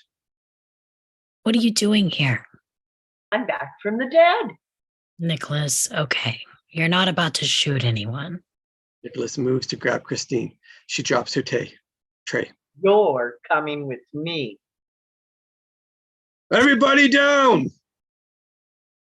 Nicholas spins. At the far entrance, 2 security guards aim guns. People scream. Some run. Many drive for counter. Cover. Panic. Nicholas gets behind Christine. He uses Christine as a shield, arm around her throat, pulling her backwards. Feingold's frozen, hands held high. Security guard 1? I'll do it. Don't move. Okay. Nicholas glances at the door, moving for it, dragging Christine. Feingold still got his hands up. Nicholas and Christine near the doors. Feingold bolts another direction, leaping tables. Security guard 1 shifts aim to Feingold. Stop. Security guard 1 fires. Interior 12th floor hallway night. Nicholas shoves out into the hall with Christine just as gunshots echo behind. More horrified screams heard as tables toppling and plates crashing. Nicholas shoves Christine ahead, searching desperately. Get us out of here. Nicholas. Get us out. He shoves. She falls. He pulls her back up. Interior stairwell night. They enter. He makes her climb at gunpoint. Move. Move. Move. They climb the stairs up towards a heliport. Exterior rooftop night. Air ducts, etc. A muffled alarm sounds as Christine comes out the door onto the windy rooftop, followed by Nicholas. She backs against the railing that borders the huge black pit at the center of the building, an atrium skylight. Nicholas slams the door, throws a heavy bolt, searches to make sure the rest of the roof is clear. What do you think you're doing? You tell me. I want to know who's behind this. Who did this to me? How? Why? How deluded can you be? There's no why. Who's responsible? It wasn't you. It wasn't personal. You call them. Nicholas pulls out the walkie-talkie, throws it to her. It could have been any asshole with a couple $100 million in the bank. Call them. Tell them to get the boss up here. Tell them I'll kill you. Pounding is heard from the other side of the roof door. Muffled voices. Nicholas reacts. They won't. They will. Oh, you tell them if they don't come now, I will shoot you. Static and garbled orders heard from the walkie-talkie. I'm telling you, they'll let me die first. You're not in a position to threaten them. You're trapped. You're the one who. Christine freezes, thrown. Wait a minute. She's taking notice of the revolver Nicholas brandishes. Where'd you get that? What? That gun. That's not automatic. The guard had an automatic. Pounding is louder against the nearby door. What the fuck are you talking Where about? did you get the gun? It's mine. We searched the house. Guess you missed it. Just wait. Just wait, okay? Please, I'm not kidding anymore. Christine brings the walkie-talkie to her mouth. He's got a gun. Everyone, he's got a real gun up here, real situation. Damn it. What are you doing? Nicholas, this is fake. It's all part of the game. Fuck you. Thump, thump, thump against the door. Listen very carefully. I'm telling the truth. This is the game. This was all the game. Bullshit. They killed him.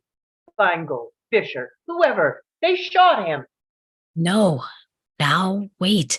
Think about it. What did you see? I saw them kill him. What did you really see? This whole time. Special effects, squibs, like in the movies. Please, you've got to believe me. He's got a real gun with real bullets.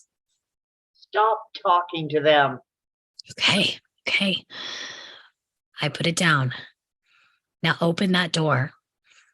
Mr. Weisner's right on the other side of the door. He's an actor. Stop talking. Nicholas, Shut up. let me show you. She takes a step toward the door. No. You take another step, I'll shoot. They're trying to kill me.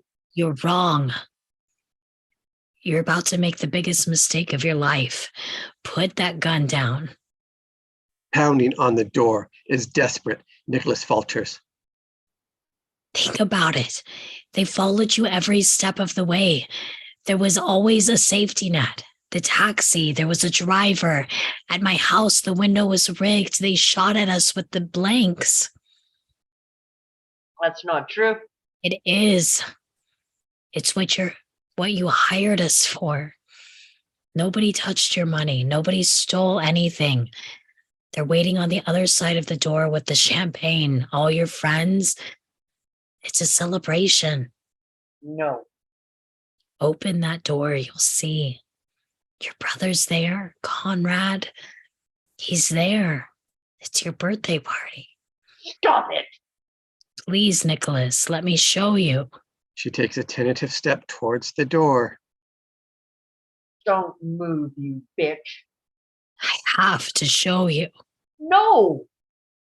And from the staticky walkie-talkie on the ground, take him down. Take him down. He's got a gun. With a clank, the door is pounded open, swinging. Nicholas turns, aims at the door. Don't. Nicholas fires, gunshot deafening. In the doorway, Conrad, in a tuxedo and a party hat, is startled as the magnum of champagne he holds explodes and throws foam and glass in a wide spray.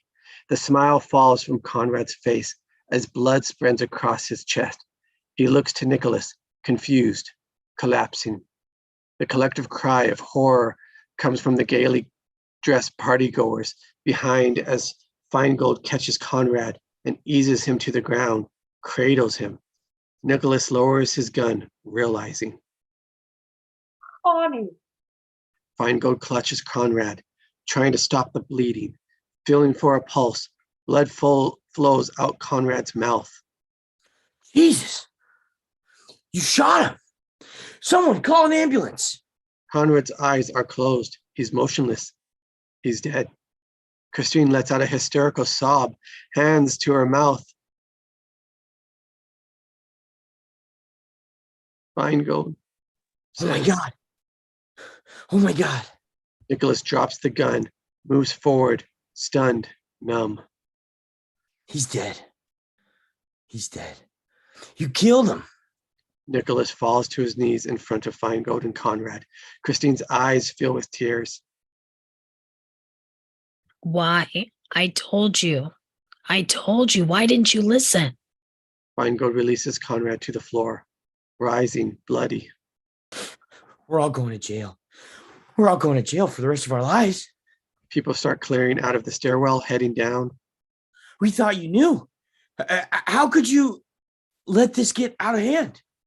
Nicholas just remains kneeled there, breathing unevenly, staring at his brother's corpse. Why wouldn't you just listen to me? What is wrong with you? You killed your own brother. Nicholas looks at the dark sky, tears streaming down his face.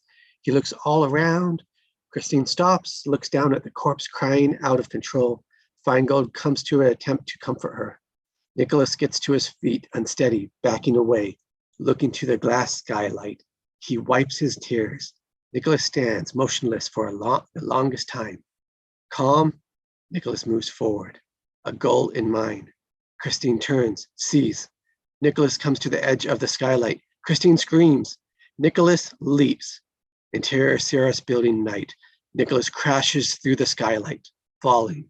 Sparkling shards surround him like stars as he plummets. The world below is pitch dark. Nicholas turns in the air, head thrown back, closing his eyes. Flashback, grainy home movies, flash frames, quick images, the clown, Christine's face, Nicholas and Conrad as children, Nicholas's father striking the ground, images so rapid they're hard to process. Back to scene. As Nicholas falls, falling forever, he lets out a cry as the end rushes closer. Brilliant light suddenly illuminates him. Nicholas throws his eyes open, gasping in the brightness.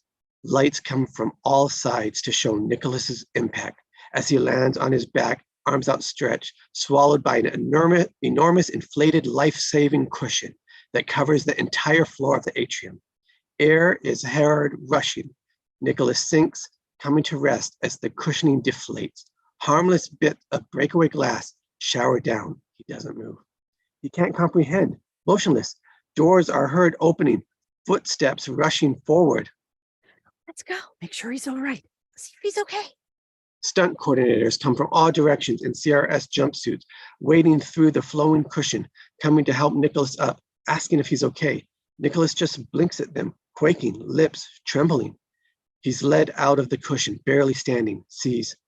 Conrad runs from the elevators, covered in blood, but very much alive, smiling.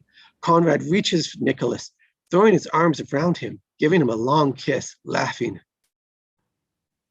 Happy birthday, Nikki. Happy fucking birthday. Conrad embraces him again, knocks him back into the cushion. Nicholas is still not all there, pulling away.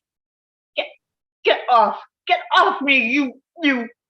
Nicholas shoves free, staring at Conrad, looking up, looking back at Conrad, looking all around, terrified, near tears. Emotion overwhelms Nicholas. He laughs and cries at once, takes Conrad in his arms, holding tight, hands balled into fists, clinging gratefully. Across the atrium, doors open and people flow out, cheering. Sutherland, Ilsa, and Elizabeth at front, looking unsure, forcing smiles, led by CRS escorts, and behind, dozens and dozens of CRS workers, assistants, and technicians. At the bank elevators, ding, ding, ding, doors open, and the cast of characters emerges.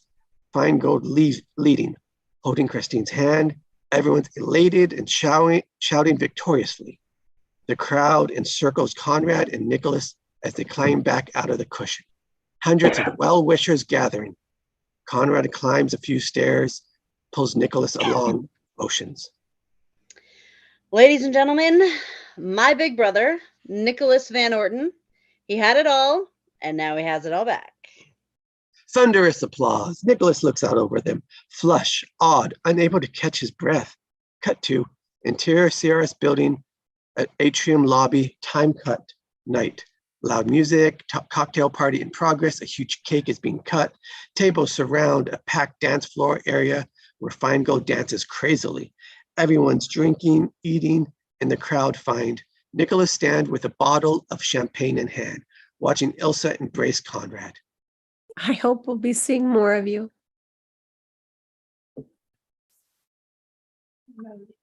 Conrad. Oh, count on it. Ilsa reaches to straightening Conrad's hair. She regards Nicholas with affection, kisses his cheek. Good night. See you home. Good night. Where was she? In a hotel, ordering room service and watching pay-per-view. She was a real sport about it. Businessman 1 and Heavy Man come through the crowd to Nicholas. Hey, congratulations. You did great. Really kicked ass. Amazing. I just wanted to tell you. Nicholas thanks them, shaking hands as they move on. You know, how'd you manage the gun? I mean, Baby, they were all over the house with metal detectors. They switched your gun with a lookalike, rigged barrel, loaded with blanks, pop gun.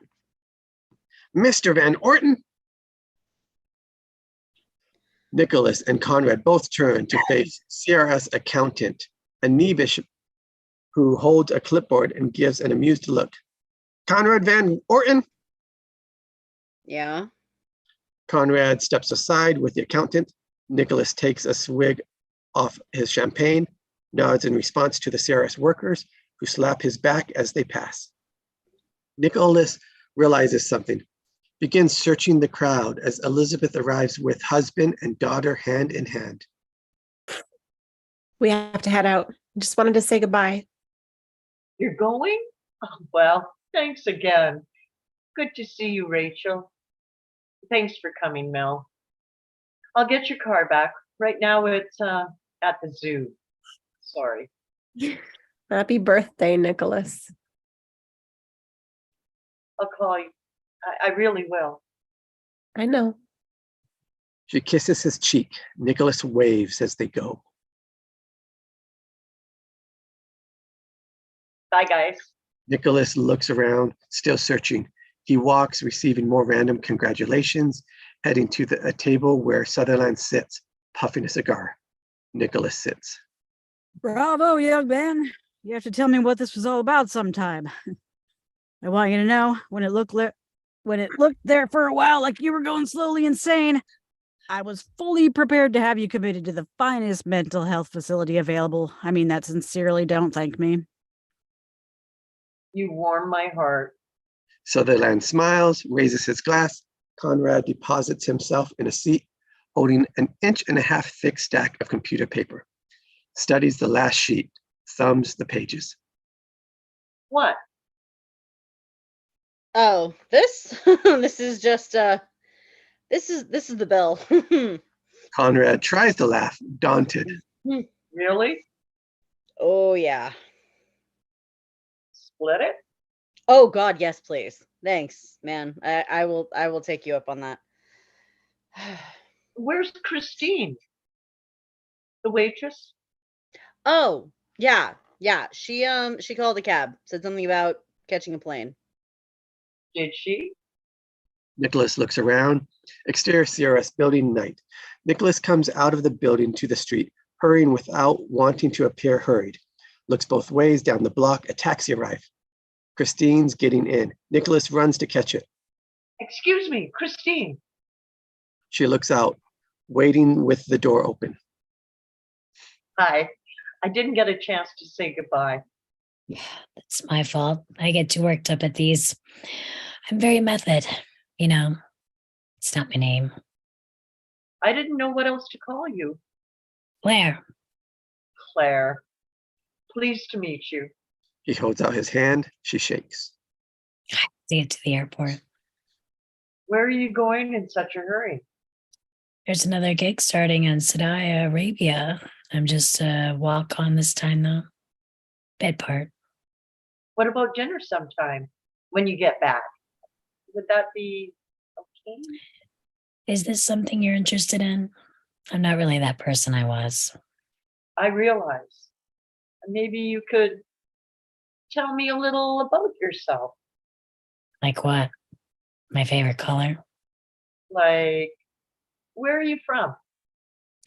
Originally, Connecticut. Big family? Small? One brother, one sister. Studied acting, I assume. True Laird, yeah. Single? Yes. Boyfriend? No. Underwear? Always. I could learn to live with that. Christine smiles. See how much I've learned already? I mean, imagine how much more I could learn if you let me keep you company to the airport. She considers. She moves over. Nicholas gets in beside her, shuts the door. The cab drives away into the nighttime city. The end. Woo! You guys are all winners. win Nobody the lost the game game. tonight. Yay. Oh, no. Did that take a turn there, Petra? I mean, I know that, like, prearranged and staged kidnappings and stuff are a thing. It's like the elite experience, whatever. But I think I wouldn't necessarily kill someone, but I would probably legitimately at least give a good solid sock to the nose if somebody did this to me. I think I would just this would not be fun. And I love escape rooms and stuff like that, but it's just, oh no, I'm sorry. And then I would strangle you with your tie, lightly, gently, not fully, but Yeah, I don't know, but I feel like this movie is actually why escape rooms exist. it wouldn't surprise me, but I'm like, oh my, no. It's like after this, I was like, I need this to be real. I need to be an immersive experience, and now I do them all the time. But I don't think they existed before the game. I don't remember them before. Yeah, escape rooms as we know them kind of officially started in like the mid, like early to mid 2000s, I think. And So. yeah, some of it at the very beginning definitely felt like an escape room. Like you're starting with like nothing. You got to start to figure out stuff. But let's talk about that more after we do the outros in case anybody has to go. Okay. So, Vicky, Nicholas. Hello, Vicky Dykes from Central Alberta. I'm an actress, and yeah, this was what I was expecting. I really enjoyed it. If you want to get in touch with me, I'm on Facebook under Vicky Dykes, and I'm also on Instagram. I'm YogaGramma7.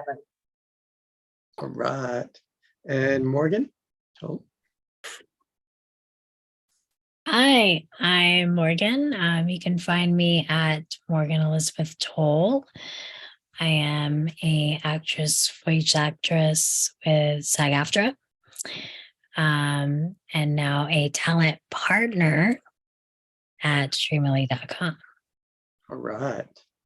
Mr. Clint Monroe, the prodigal son returns. Yeah, my name's Clint Monroe. I had to take a little hiatus. And I'm glad to be back. And I just want to say that one of my favorite parts of Table Read Tuesdays is watching Vicky Dykes says, "Come get some, motherfucker." It's the funniest thing in the world. I love it. She's the most versatile actress around. Hire her, please. It's great seeing all of you guys back here. I can't wait to get into the after portion of that. But yeah, I guess I'm not on social media anymore, and I don't really want to give out my personal phone number and or address on this. So if you see me passing down the street, say hi. Just kidding. Yeah, as soon as you did that, Vicky, I'm like, oh, okay, I hope they do that on the cloud, a separate video of that, get that little clip as a little promotion thing. Great. Oh, Angel. Oh, hi. Hi. Yeah, I'm me, Angel Peterson, and can be found here and probably a lot of places under Angel CDP. They're my initials. That's all. I'm also in Central Alberta, where it is not plus 40 Fahrenheit, but minus 40 Fahrenheit. Yes, it's a little bit chilly here. Or it was that cold last night. Could be that right now too. Anyways, Right. That's it about the weather. That's the weather forecast tonight on Table Read Tuesday. Stay tuned for traffic. Brought to you by Minus Aaron 30 right Phyllis. that was so funny just earlier in the script when we were talking about how chilly it was in LA, and then you jump in and you're like, well, it's relatively chilly because we do represent LA and Canada down here at Table Read Tuesdays. Right. Yeah. We're looking Where to I need represent. extra warmth inside my house. And we look to represent more of the world. So if you Lots of are from extra other warmth. places and you want to read, reach out to our Facebook group or anywhere. Twitter, YouTube. Yeah, Norm coming in with the weather. He's sponsored by Tim Hortons today. He'll be bringing the weather down with a bag of Timbits. Anybody who can Yay. guess within 3 degrees Celsius gets a free Timmy's. You betcha. That was you Canadian don't. humor. So for those that don't know, So, Yeah. wow. back to LA, Aaron. Hi, I'm Aaron. I am Ravy13 on Instagram and Twitter and at Scaren Lillis on TikTok. And I'm a voice actor here in LA. And I don't know Morgan in person, even though we're Yet. in the same city because it's a big city. And it is cold here, though. We can bond on that. It's like positive 40. Yeah, 52. it's the kind of cold I wish I had right now, but And you have like a YouTube channel that I saw you have like some instructional videos on there as well. Oh, yeah. You can find me at Raven Wolf Prods at YouTube. And that's my email if you need to get in touch to hire me. RavenWolfProds at gmail.com. Prods is short for production, not like branding prods. All right. It's And a I thing. think No, down, really, that would be small pokes, not Small capital P. pokes. Small pokes. It's All okay. little Small pokes. and I think down below we have in the cast channel section, like channels to the cast members that are here, if they have such. And we have Petra Stedman. Oh, okay. Hi. Hi. This was a trip. This was really interesting. So we have Angel, charming, darling Peterson, and Vicky doing the damn thing, Dykes, and Morgan, always willing to pay that toll. Just rocking out the cast tonight. Seriously, you guys were just. It was so good. It was so good. I'm more intrigued to see the movie now, but it's not going to live up to like the performances y'all put out. So I don't even know, dude. Anyway, I didn't actually put any of my social media contacts for the thing today. I'm so sorry, I'm yawning. Mostly findable by my first and last name at Twitter, and when that inevitably turns into a I don't know, traveling roadshow production of 2020 the musical The Dumpster Fire. I don't know. I'll go somewhere else and be findable on some other social media, and I will keep you guys posted where that's going to be. Yeah. So you have to Or like and or subscribe. can find me here. Yeah. So you have to come back with notifications to find out where she is. Just kidding. Have to do that YouTube thing, right? All right. Awesome. jacobpatrick.com, but mainly here. Okay, let's do one more cast photo because Clint wasn't here for the first one. So I don't remember Okay. what I was doing for the first one, so I'm just going to stay like this. all right. 3, 2, 1. Right. Cool. Aaron, I love the composition. It's a good idea. I love it. You're just like, my girl. It's like, which direction do I put? I'm trying to kiss my yeah, I could have caught the guy here. Here, do another one. Do another one. Want to do another one? Yeah, I gotta All right, catch hold the on. guy. I just saved that I one. gotta- All right. 3, 2, 1.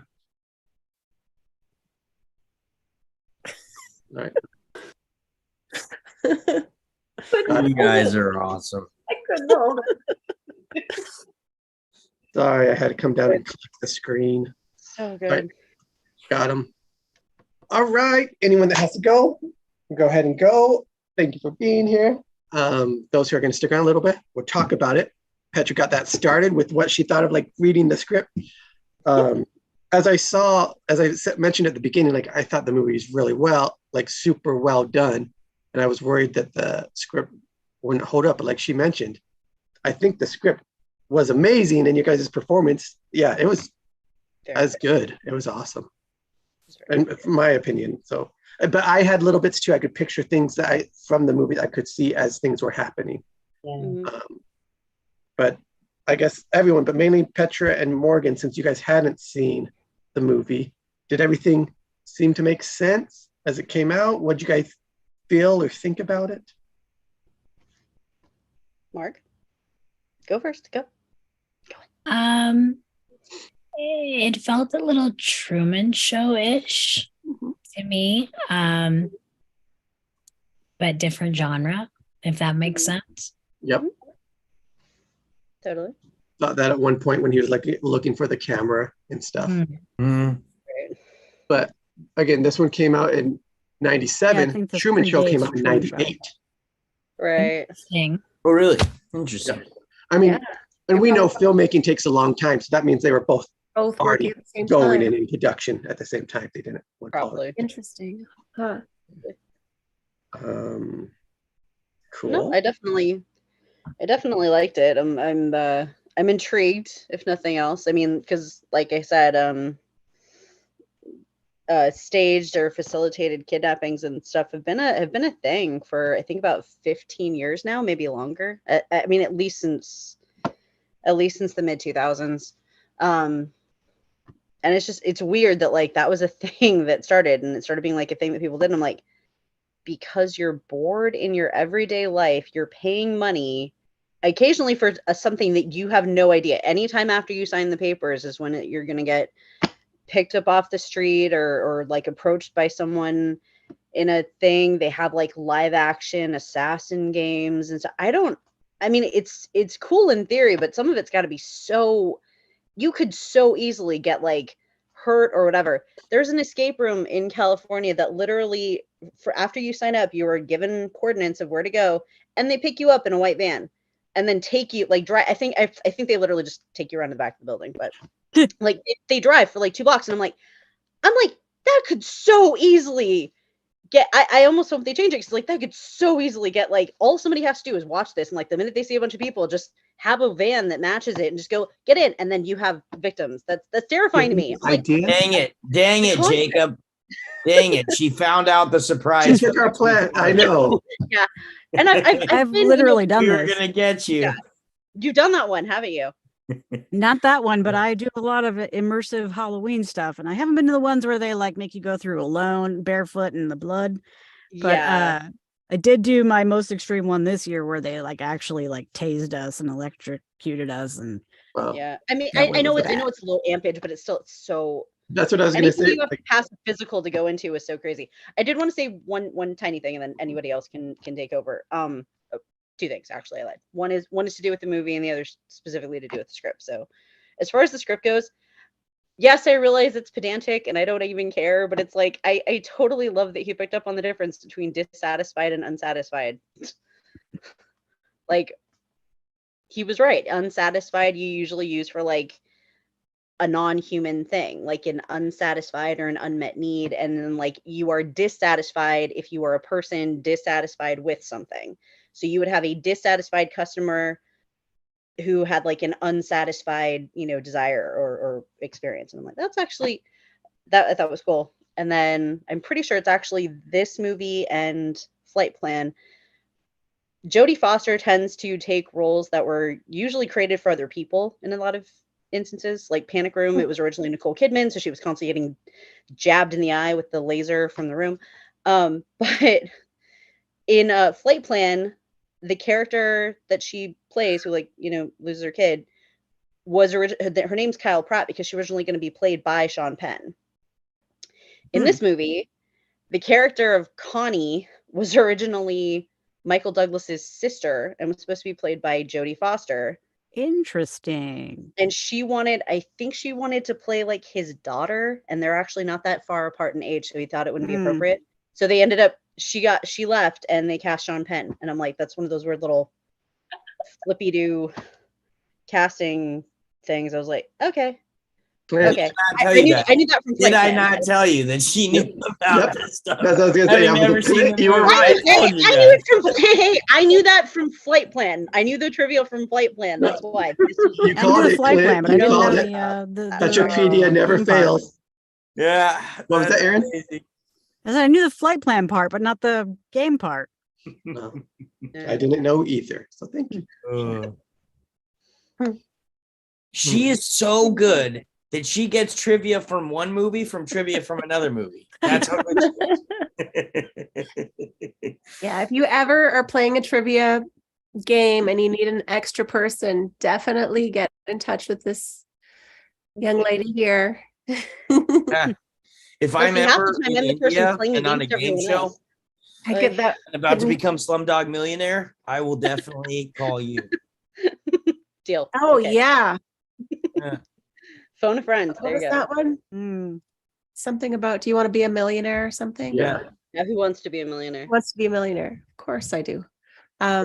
So You're on my list. this will be a question for everyone, but like Petra, you kind of brought it up of like, you would hire or pay these people, just because you're bored or whatever. So he didn't hire them directly in this film, but what do you guys feel like is the theme? Or is there a theme or a meaning of this film or message or anything like that? Well, I know he didn't hire them, but the experience still exists. You could do this for yourself or someone else. Yes, but in the context of this movie. Yeah, so it's kind of funny. Like the last 3 years of my life have been probably the most challenging that I've ever experienced, and it's funny how similar this movie is to Planes, Trains, and Automobiles, because they're in two totally different genres, but it's just everything getting taken away from you and just facing adversity. And sometimes the universe works in your favor and sometimes it really, really doesn't. But in this scene, I don't know if the script really communicated as well as you can see it visually. But he's an angry shithead in this movie in his life. You know what I mean? He's a curmudgeon. He fires his dad's friend, it's a Scrooge story kind of. And that when you have everything taken from you, that's when you really start truly understanding the blessings that you really have in life. And so that last scene at the end is really, he's like so happy to be there and he loves everybody, in a way that he never has before. And it's kind of like through that pain and suffering, you realize what you have. Yeah, it's a wonderful life in that way too. Mm. What an awful situation to be in, though, where you never know who you can actually trust. Like right now, my own brother. right here. Yeah. But he knew he could trust his ex-wife. Right? Thank God. So crazy. Only because no one would think that he would. You know what I mean? That they're not going to go for her. She's too. Yeah. I was watching a little YouTube essay on this movie prior, and they were talking about how the visuals really lend into this being Nicholas being portrayed as a lonely man.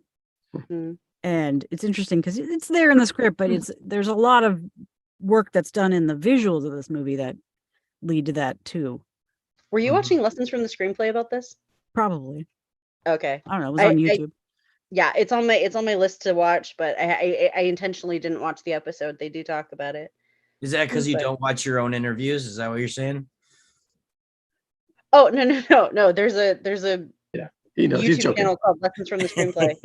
And occasionally, if it's like something, it's usually only something that I've seen before. And they have one that is about the game. And I thought about it. I was like, I'm actually going to wait until after the read because I hadn't seen the movie. I'm like, I didn't want spoilers. Are you going to wait till after the movie or in between the read and the movie to watch it? That actually, honestly, now that I know, I might actually go ahead and watch that as a precursor to the movie. But I think the movie has definitely been bumped to my pre-New Year's list. I think I'll try and get it out before the end of the year. Oh, It's doable. It was that good. I liked it. I watched your face as you're like, what's going on? What's going on? Yeah. Oh, as he's falling, as he's The other falling in the dog realization of just what is going on? What? No. Well, I'm like dying laughing as I'm delivering my horrific lines because I know that she doesn't know what's going to happen next. And I know we're right at the scene. So she's like, what's going on? Why are you laughing over there? why is your face turning Bright red. I'm like, you're clearly losing. I'm like, what could possibly be funny? I'm trying to hide it. You can't hide it. Whatever. Yeah. To me, this is like a perfect example of what they say to do to your characters of your screenwriter, like put them through hell, like whatever is the worst thing you can follow, like, because just every single constantly this whole movie is like a twist and turn, something bad for him, twist and turn, something bad for him, but none of them feel just random, or they don't feel like just a convenience. It's like they all have the reasons that they're happening. It's just another bad thing, then another bad thing, then another bad thing. And But it still all like, logically makes sense. It's I mean, it's perfect. Like the picture, if of like the puzzle pieces, right? It's like he like picks up something that he takes to the next instance, and that instance he needs that to get to the next part, and where he picks up something else, Like the crank. And, yeah, they layer all these little things in there, and it's just one of those, textbook. There's no wasted scene. It's like, all right, what is this scene doing? How is this scene adding to the story? Maybe it's adding to the suspense. Maybe it's adding to like what's really like, like the businessman scene. That's such a small scene, and it's like two guys talking at The like gym a locker gym, room. and it's there, and it's just like they mention it, and then it's just enough to create a little bit of intrigue as to what's going on with the, was it CRS or something? CRS, yeah. So it's just like every little scene has something that it's adding to the story, or Yeah. tweaking. And then it's like confusing you because like, oh yeah, they stole all your money. Oh my God, I'm checking my money. Actually, we just stole your money now. Yeah. Yeah. Saying everything you do is wrong. Exactly. Did they show this in the? I can't remember if it was in the script already. We just passed it, I know, but in the movie, there's like a Conrad holds up a T-shirt that's like, "I was drugged and left for dead in Mexico." Not like I was this Like shirt. that was his Really, prize. it was the Yeah. shirt. That's not in the script, but yeah. Yeah. Yeah, like you're saying, Clint, everything is so tight, and like how they set up all those things, and then they do it to play with us too, because the audience gets on that. Okay, they're controlling these things, they're setting these things, they're doing that. So they played it well, as if, oh no, he found a real gun, they missed one, and so, but then even that was not only playing him, but now it's playing us. So Yeah. many. Yeah. There's I think twists that and was the turns big. everywhere. Yeah, It's that like was the giant big maze. linchpin. Sorry. Origin? Both of you. Go. Angel. Oh, Angel, sorry. Origin. I just said it's like a giant maze. There were twists and turns everywhere. Every single time you thought you knew what was going on. It was like, nope. Nope. I didn't really remember this, but like the first immersive thing I ever did was a show called Accomplice in Hollywood, and at the very end, in the final scene, they broke character, and we thought it was an accident, and then now I'm realizing that the whole thing was based on the game, the whole experience, and like, oh, they break character at the end of the game too. Forgot. Mhm. That's awesome. Then it just makes it more confusing. Oh my God, you actually killed him. Like, how many drafts do you guys think? Like when Angel and I was looking at the script to break it down for casting stuff, one of the versions we had was 1992, and this one on it right now says 1996. So Different there's at names. least, This and we had had to be one. one of the last ones then. It came out in 97. The movie did, but this script said 96 on the script. Mhm. So All right. I mean, that's at least 4 years of different revisions of them trying to probably, like we're talking about, get it that tight and that like refined and fine tuned. Yeah, dude, that's the type of scripts that It's like, I mean, this is like where you're almost like, what exactly would the, deleted scene or original ending or alternate take, or like what branches of this particular storyline were lopped off? I'm like, where was You this have to like originally write this supposed in a to go? chart. Yeah, when we were doing the casting before, like Connie had a different name earlier, right? It wasn't Conrad in like the earlier script. Yeah. And also Nicholas. Yeah, he had a different name. So Oh, okay. I know. So because we went through and we did all the names, and then we found this newer script, and we're like, oh, we got to redo that all again now. But the newer script was kind of screwed up. So I had to it wasn't PDF and it was all wonky. And Yeah, I had it to was make from one of those other sites that don't give it to you all nice. Mhm. I missed one of the I of saw the it. The return. It's like got I it, just thank spent the whole time when I was not doing lines downloading other scripts. you. I'm gonna this give you a big is package. so this Did is, you get that Buffy one? No. as far as Oh, Buffy, that's psychological thrillers is concerned, it's like this is in the top 10 That's so pretty good. much every category. I mean, it's up there with Silence of the Lambs, Cape Fear. If any of you guys have seen that one, that's pretty yeah. legendary. I Robert think I De have. Niro, sick. Probably the greatest revenge film of all time, other than The Count of Monte Cristo, which is by the way, Cape Fear is a remake. huh? There Yeah. was an Yeah, older they Cape also do Fear. a Simpsons cover of it. So too. good. Yeah. Oh, I Well, like that. A cover of As it. far as Cape Fear, though, first there was the book, which was definitely a trip. Then there was the movie, and I don't know what it is. I don't think Robert Mitchum really portrays that like dark animalistic side that I think was necessary. I think De Niro probably did it better. Yeah. Wait, yeah, I was De Niro, and that was actually I think the first time that at least one of the tattoos that in the scene where he's like going up in his prison cell, I think that was actually at least one of those tattoos is real. I think I'm pretty sure it's the panther that's on his arm. That's his actual tattoo, and that was the first time it had been seen on screen. So You bring up an interesting point, Petra, there that, all right, right now, we all hate what Hollywood's doing. Remake. But you're talking about they did a remake there and it made it better. Mhm. Right? just well, I think that was down to like casting and like also what they could get away with, because the original was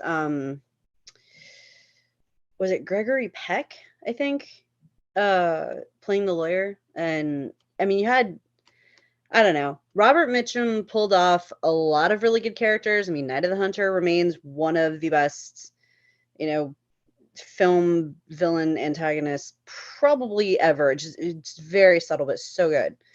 But I don't know. I don't think in that case they were allowed to go far enough. And even the book is just like, you're like, okay, that kid just needs all of the therapy and possibly somebody to watch them as they get older. I don't think I don't know. It's every single version and iteration is always going to be different with like what you can get away with and what you can't, and how you get around the things that you're allowed versus not allowed to do and say and whatever. Like Angela and I were talking about Blazing Saddles earlier. That's as much as I love the movie, it's the prime example of a movie that couldn't be made today. I don't think it should be. I think that movie is, yes, very much product of its time, but it is such a flawless movie. Just in and of itself. I think the jokes hit where they need to hit. I think the commentary is really good. I think it's really, really good. But I'm like, I don't know. It's not a movie that ever should be remade. Absolutely not. Under no circumstances. Don't touch it. Don't touch it.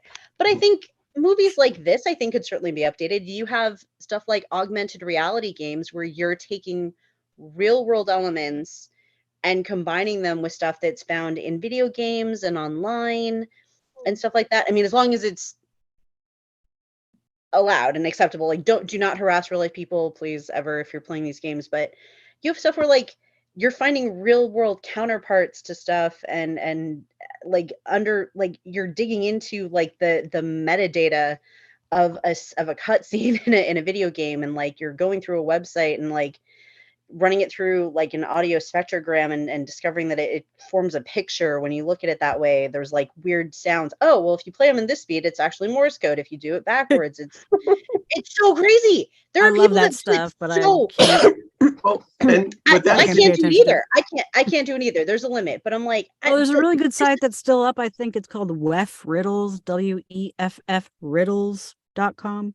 Yeah, something like that. But it's like, I'm just imagining like It's fun. this was kind of the advent of like the executive adventure, and the staged kidnapping business that effectively kind of started taking off. And then you had you had cultivated experiences, especially for the rich and wealthy, who were bored, with their money and wanted something to spend it on other than another car that they don't have the time to drive and another house they don't have the time to visit. You crave an experience, especially when it's like vampires who've been alive for thousands of years. It's like eventually it's the novelty of something that you haven't seen before that is just worth it to you. And so that's Yeah, it is. the I thing have about it. two, Can you two I was thoughts just on gonna that. say, can you yeah, okay. I was just gonna say, it was just, if they're gonna remake something like this, have the game be a literal game, but have it be something like augmented reality. I think and Aaron, you have something to say right there, but I was Aaron, just going to say right before you say that, from what you're saying, Petra, I was thinking like they could do like a Bandersnatch version of this, like a choose your own adventure, maybe with Oh, that'd Bandersnatch. be, But- that'd be sick. Like Okay, something Aaron, okay. Aaron, please go. Well, I just wanted to comment on what you were saying. Like I do narrations every day for the Inc. magazine.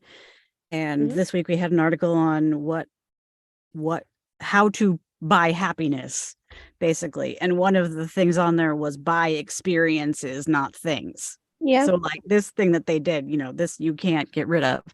And it also ties into something from another article we did at the beginning of the pandemic, which was about how, how like the experience of the pandemic was, you felt like at the beginning, it felt like time was crawling very slowly, and then it went back very fast.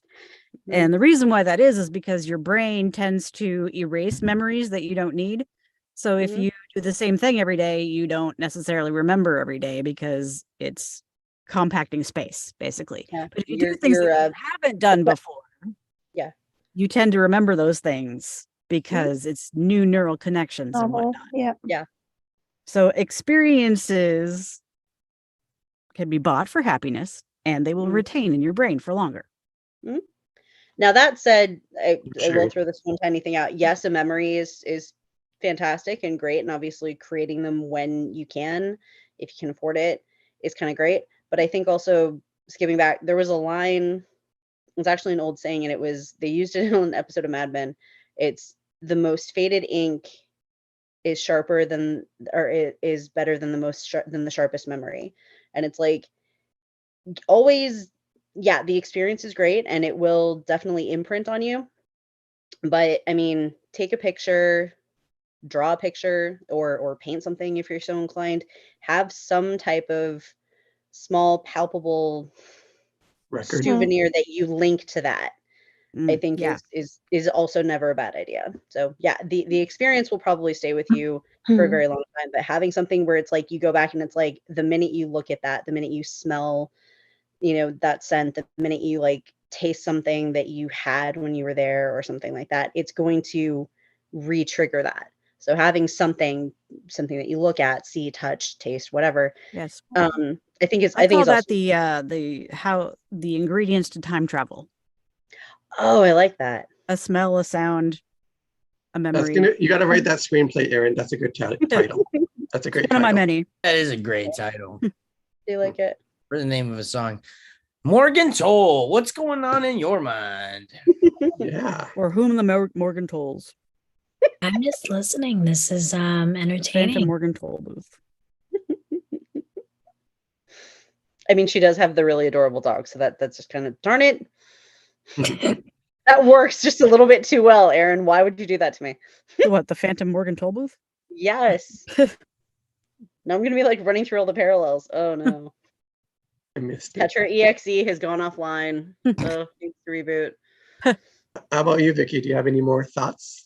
Yes. What was it like, reading a character like this? Those are like the interview questions they do ask the actors. That one. What was it like playing this role, this character? What did you? Well, what were your thoughts on this? Pull from. Yeah, he changed so much from the beginning to the end, and that's always the best kind of character to have. And one of the things about this, it just shows how things can turn on a dime. You just never know. I mean, in your real life, it can be very much like this movie. I mean, hopefully not, but yeah, you just never know what is truthful and who's going to turn that steering wheel, and suddenly you're going into the water and the window won't open, and yeah. That didn't make sense. I think I'm too tired. No, that made absolute sense, I think, in many ways. But also, like you're saying, like how he changed. And I think for someone like that at the beginning of this movie, like it would require something like this, that dramatic, that like crazy to actually change them. Because as we know, it's hard to change ourselves. It's hard for somebody to really change that much. And sometimes it takes something super crazy to wake you up. It doesn't seem like he was necessarily a bad guy, right? He was just sort of like bored and lonely.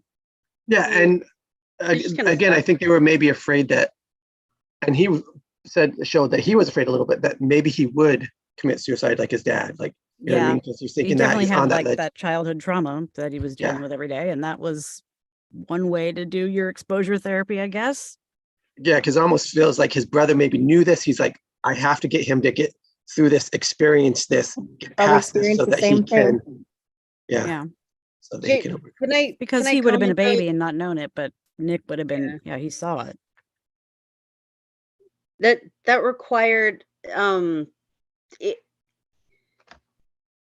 for those who have seen the movie, because we've already gone through the script and obviously no spoilers or whatever, but like, is there any type of like runway lights, direction? Is there something blocking like a specific path or something? Because I mean, you hear about like stunt people who like they miss a mark by like a less than 6 inches, and they fracture their spine or something. I'm like, if is there any type of he had to go to this one specific point to jump to hit the crash mat? It's a huge, like almost feels like the size of a football field thing for him to fall onto. Okay.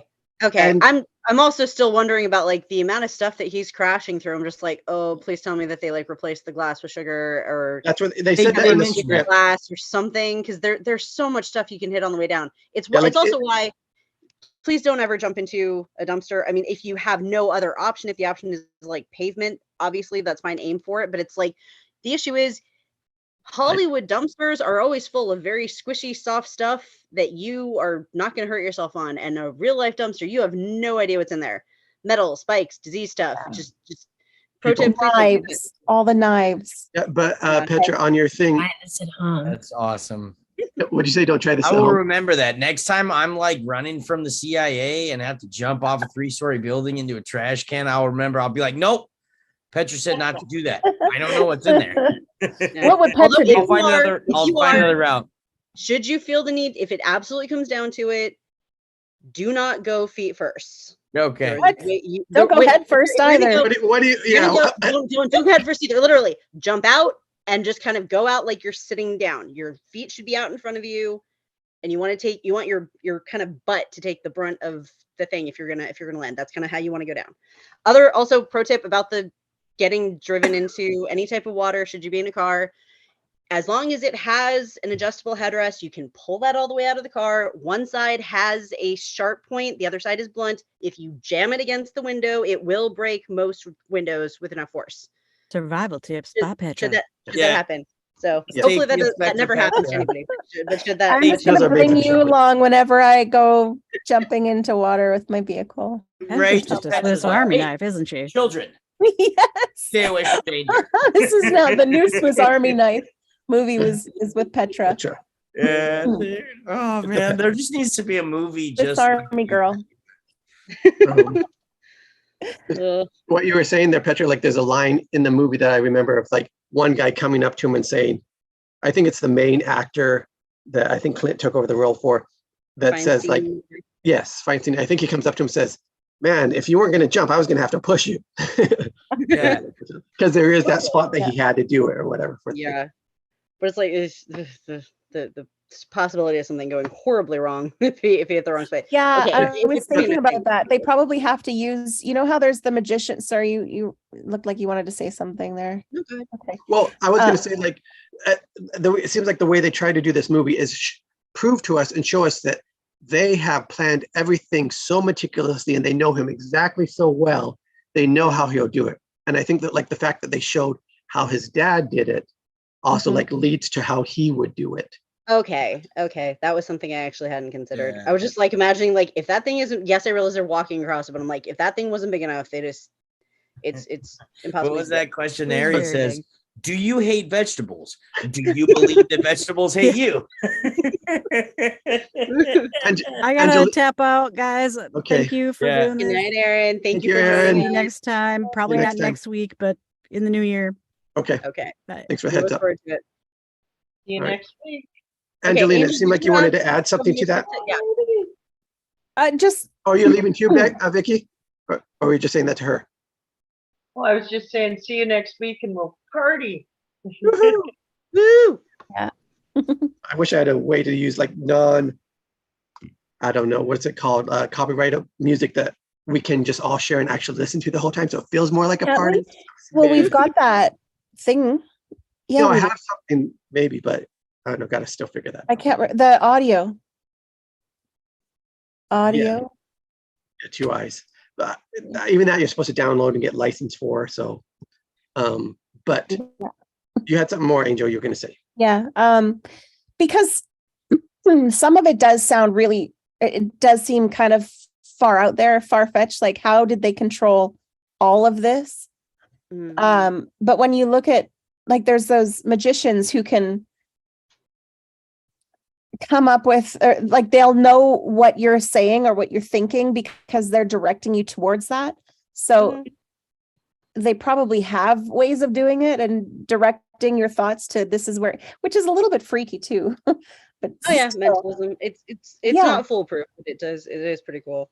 no, but they would have had to have had something like if you were to look at this, like it could actually happen, which I think, I don't know, it sounds like they're doing these sorts of things now. So they would have to have a mentalist on board to know what they're going to be doing or how they're going to be reacting, that sort of thing, right? Yeah, for sure. I think Maybe. probably mean, a also, whole like, panel the of them with hundreds of millions of dollars. Yeah, and I mean, even It just is having somebody to also- like psychologically evaluate his paperwork that's probably cheaper, but yeah. What, Clint? Are you going to say? Oh, I was just saying it is also a movie. Yes. Well, I know, that's why I said if you Right. were to take this and No, but like you said, Angel, like a little extreme or out there again, because it's a movie, they pushed it. But it's great that you're also bringing up like, this is plausible. As extreme as it is, it's not too far-fetched. It's tied. That I could see that thread there. And Angel, I see where you're going with this because you do have a star-studded cast of very diverse actors. So you're saying you want to put this together, is what you're saying. You say there's Well, big you know, money in this, is what you're saying. I mean, sounds like there's potential here. I don't know what you're wearing, but it looks super cozy. It's She's my wearing a son robe, gave me Angel. this. What are you wearing? It's a robe.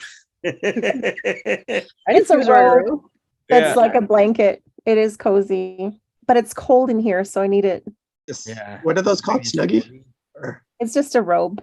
It's just a fuzzy robe that I have So is over it my like other swimsuit clothes. weather when it gets to like -20? If I were over where you guys are and you're plus 40 Fahrenheit, Mhm. It's 10 degrees outside. You know what they call that in Vancouver? Barbecue weather. Thank you very much. Anyway, yeah, I gotta lay off the Yeah, I have Canada my jokes. sweater I love on. you guys. this over it. I had another blanket. There's a TV show, Bridget and Eamon, and it's like takes place in Ireland. And there's Okay. like one episode where the sun comes out for an hour and they're all like, oh my God, what is it?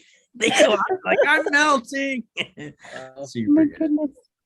Meanwhile, time in Alaska, it's like 11:30 and the sun's still out. It was so weird. I'm like, Yeah. this looks Yeah. like 5 o'clock in the afternoon back home. It's weirding me out, guys.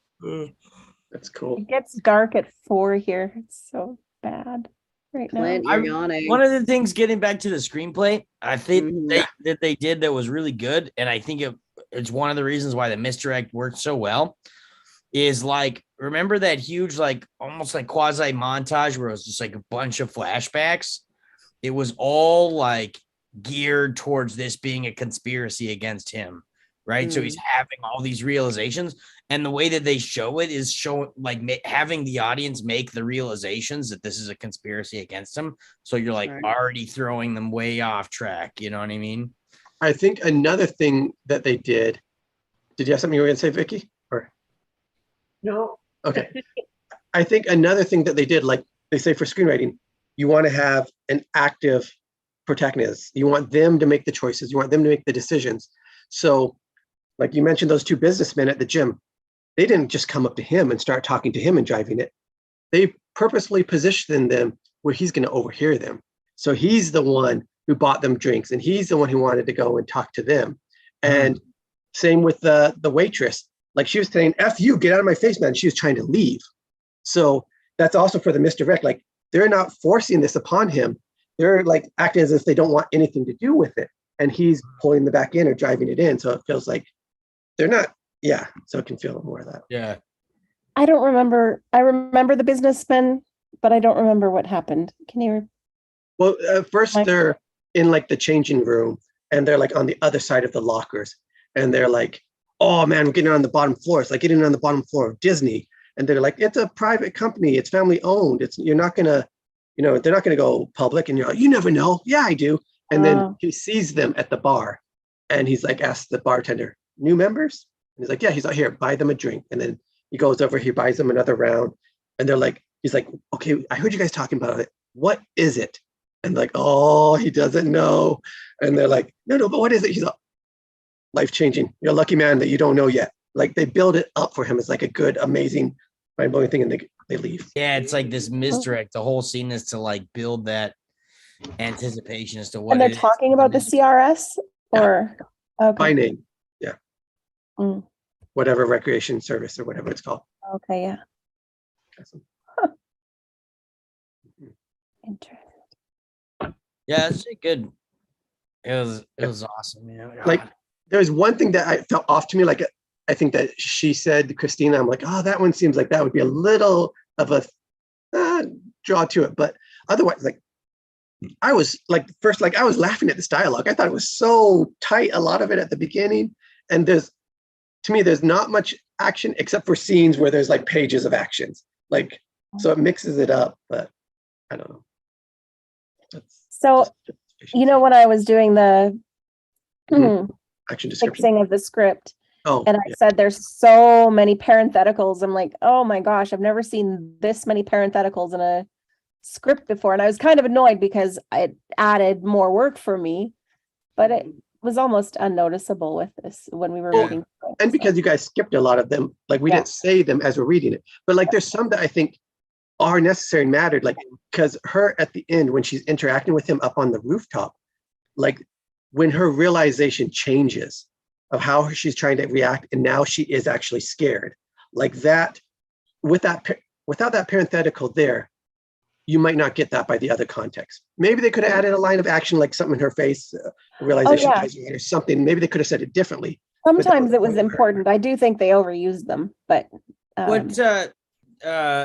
sometimes you have a student of the classical script writing university here, and her name is Morgan Toll. What do you feel about parentheticals in their usage and overusage and underusage? I think they should be used for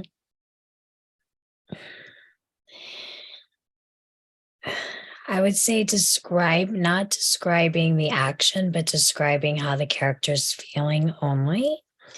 I feel like a lot of times it's mistaken that we should put an action in the parenthetical and when it really should be an action line.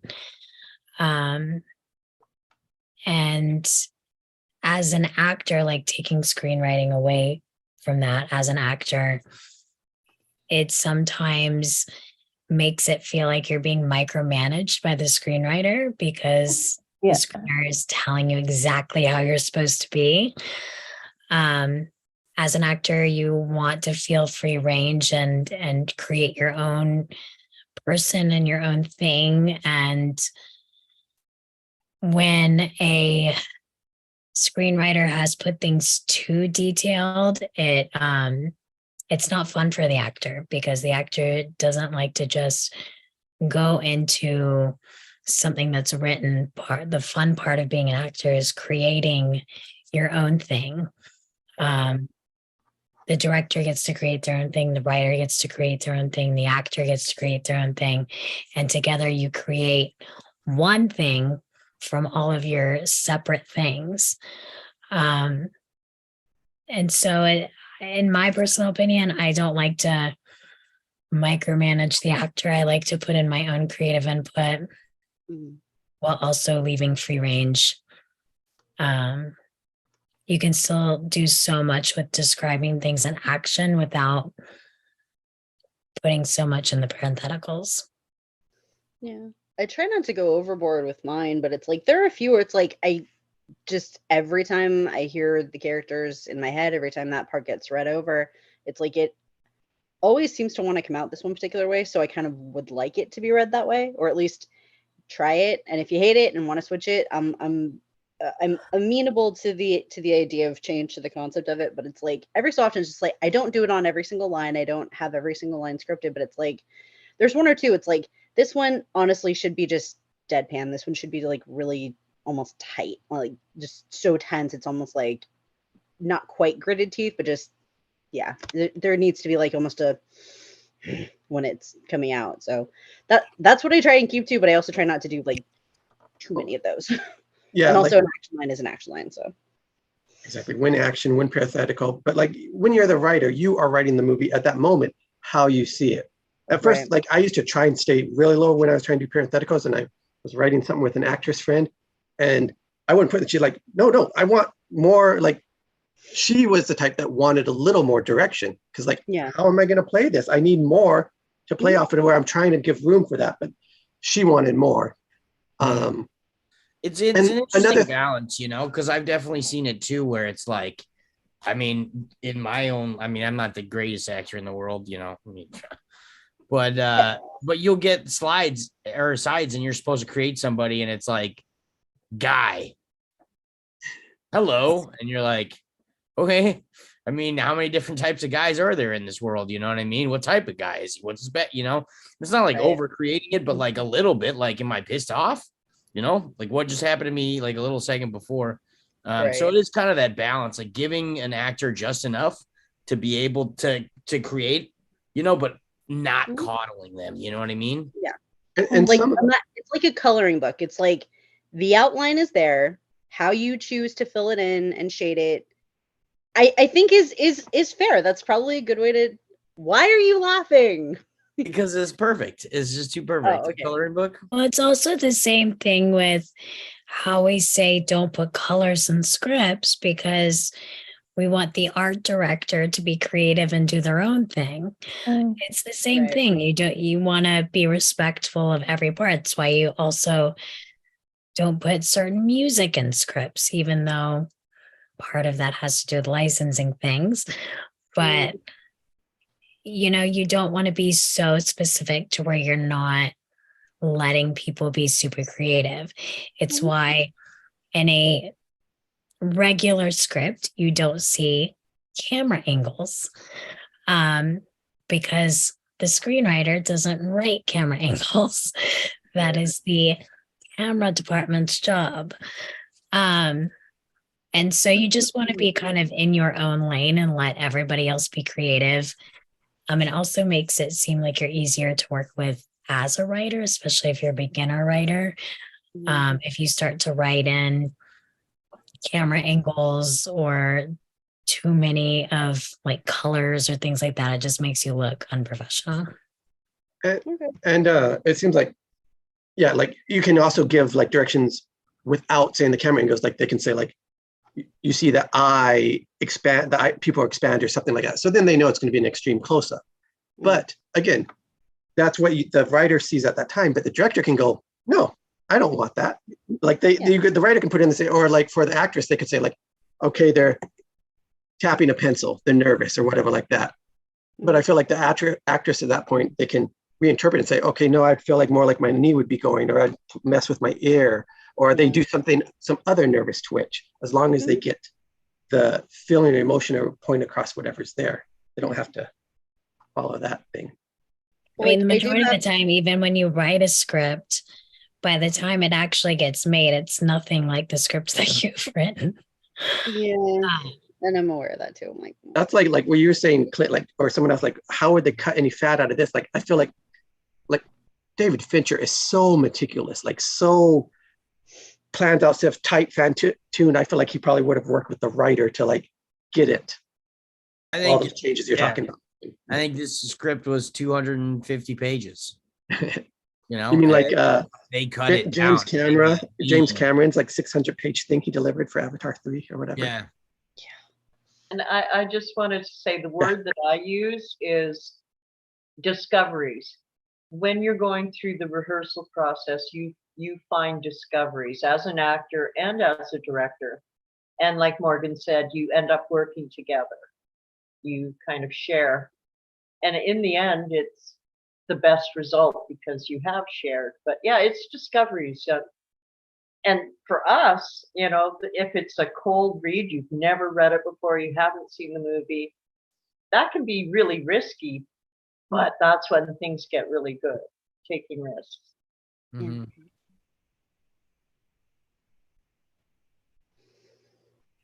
Well, I'm going to go to bed now. I was gonna say, Yeah, this good. is your place to hold. So Just I so mean- you all know. All right. Yeah, I know it And always you looks did- like you did a daylight stellar over there, but job. we know it's late. yeah, that yeah. looks like an awesome place for Santa to come give presents Yes. right under that tree. Yep. All right, have a good And night. Thank you. you It's did a great seeing you stellar again. job tonight. Thank you so much. You Yeah, did seriously so good. You and I Morgan actually just might- playing off each other was really good. I think I'm gonna get going as well. Okay, Let's we'll get just some end more. it. We'll call it good night, you guys. Thanks for that. All playing tonight. I just want to say Merry Christmas to everybody, and I will holidays. see you guys next year because I won't be here next week. And thank you again for letting me join in on all this year. It's been a lot of fun being with you all, and yeah, on to the next year. All Thank right, you. we'll see ya. All right, next year. Bye. Bye.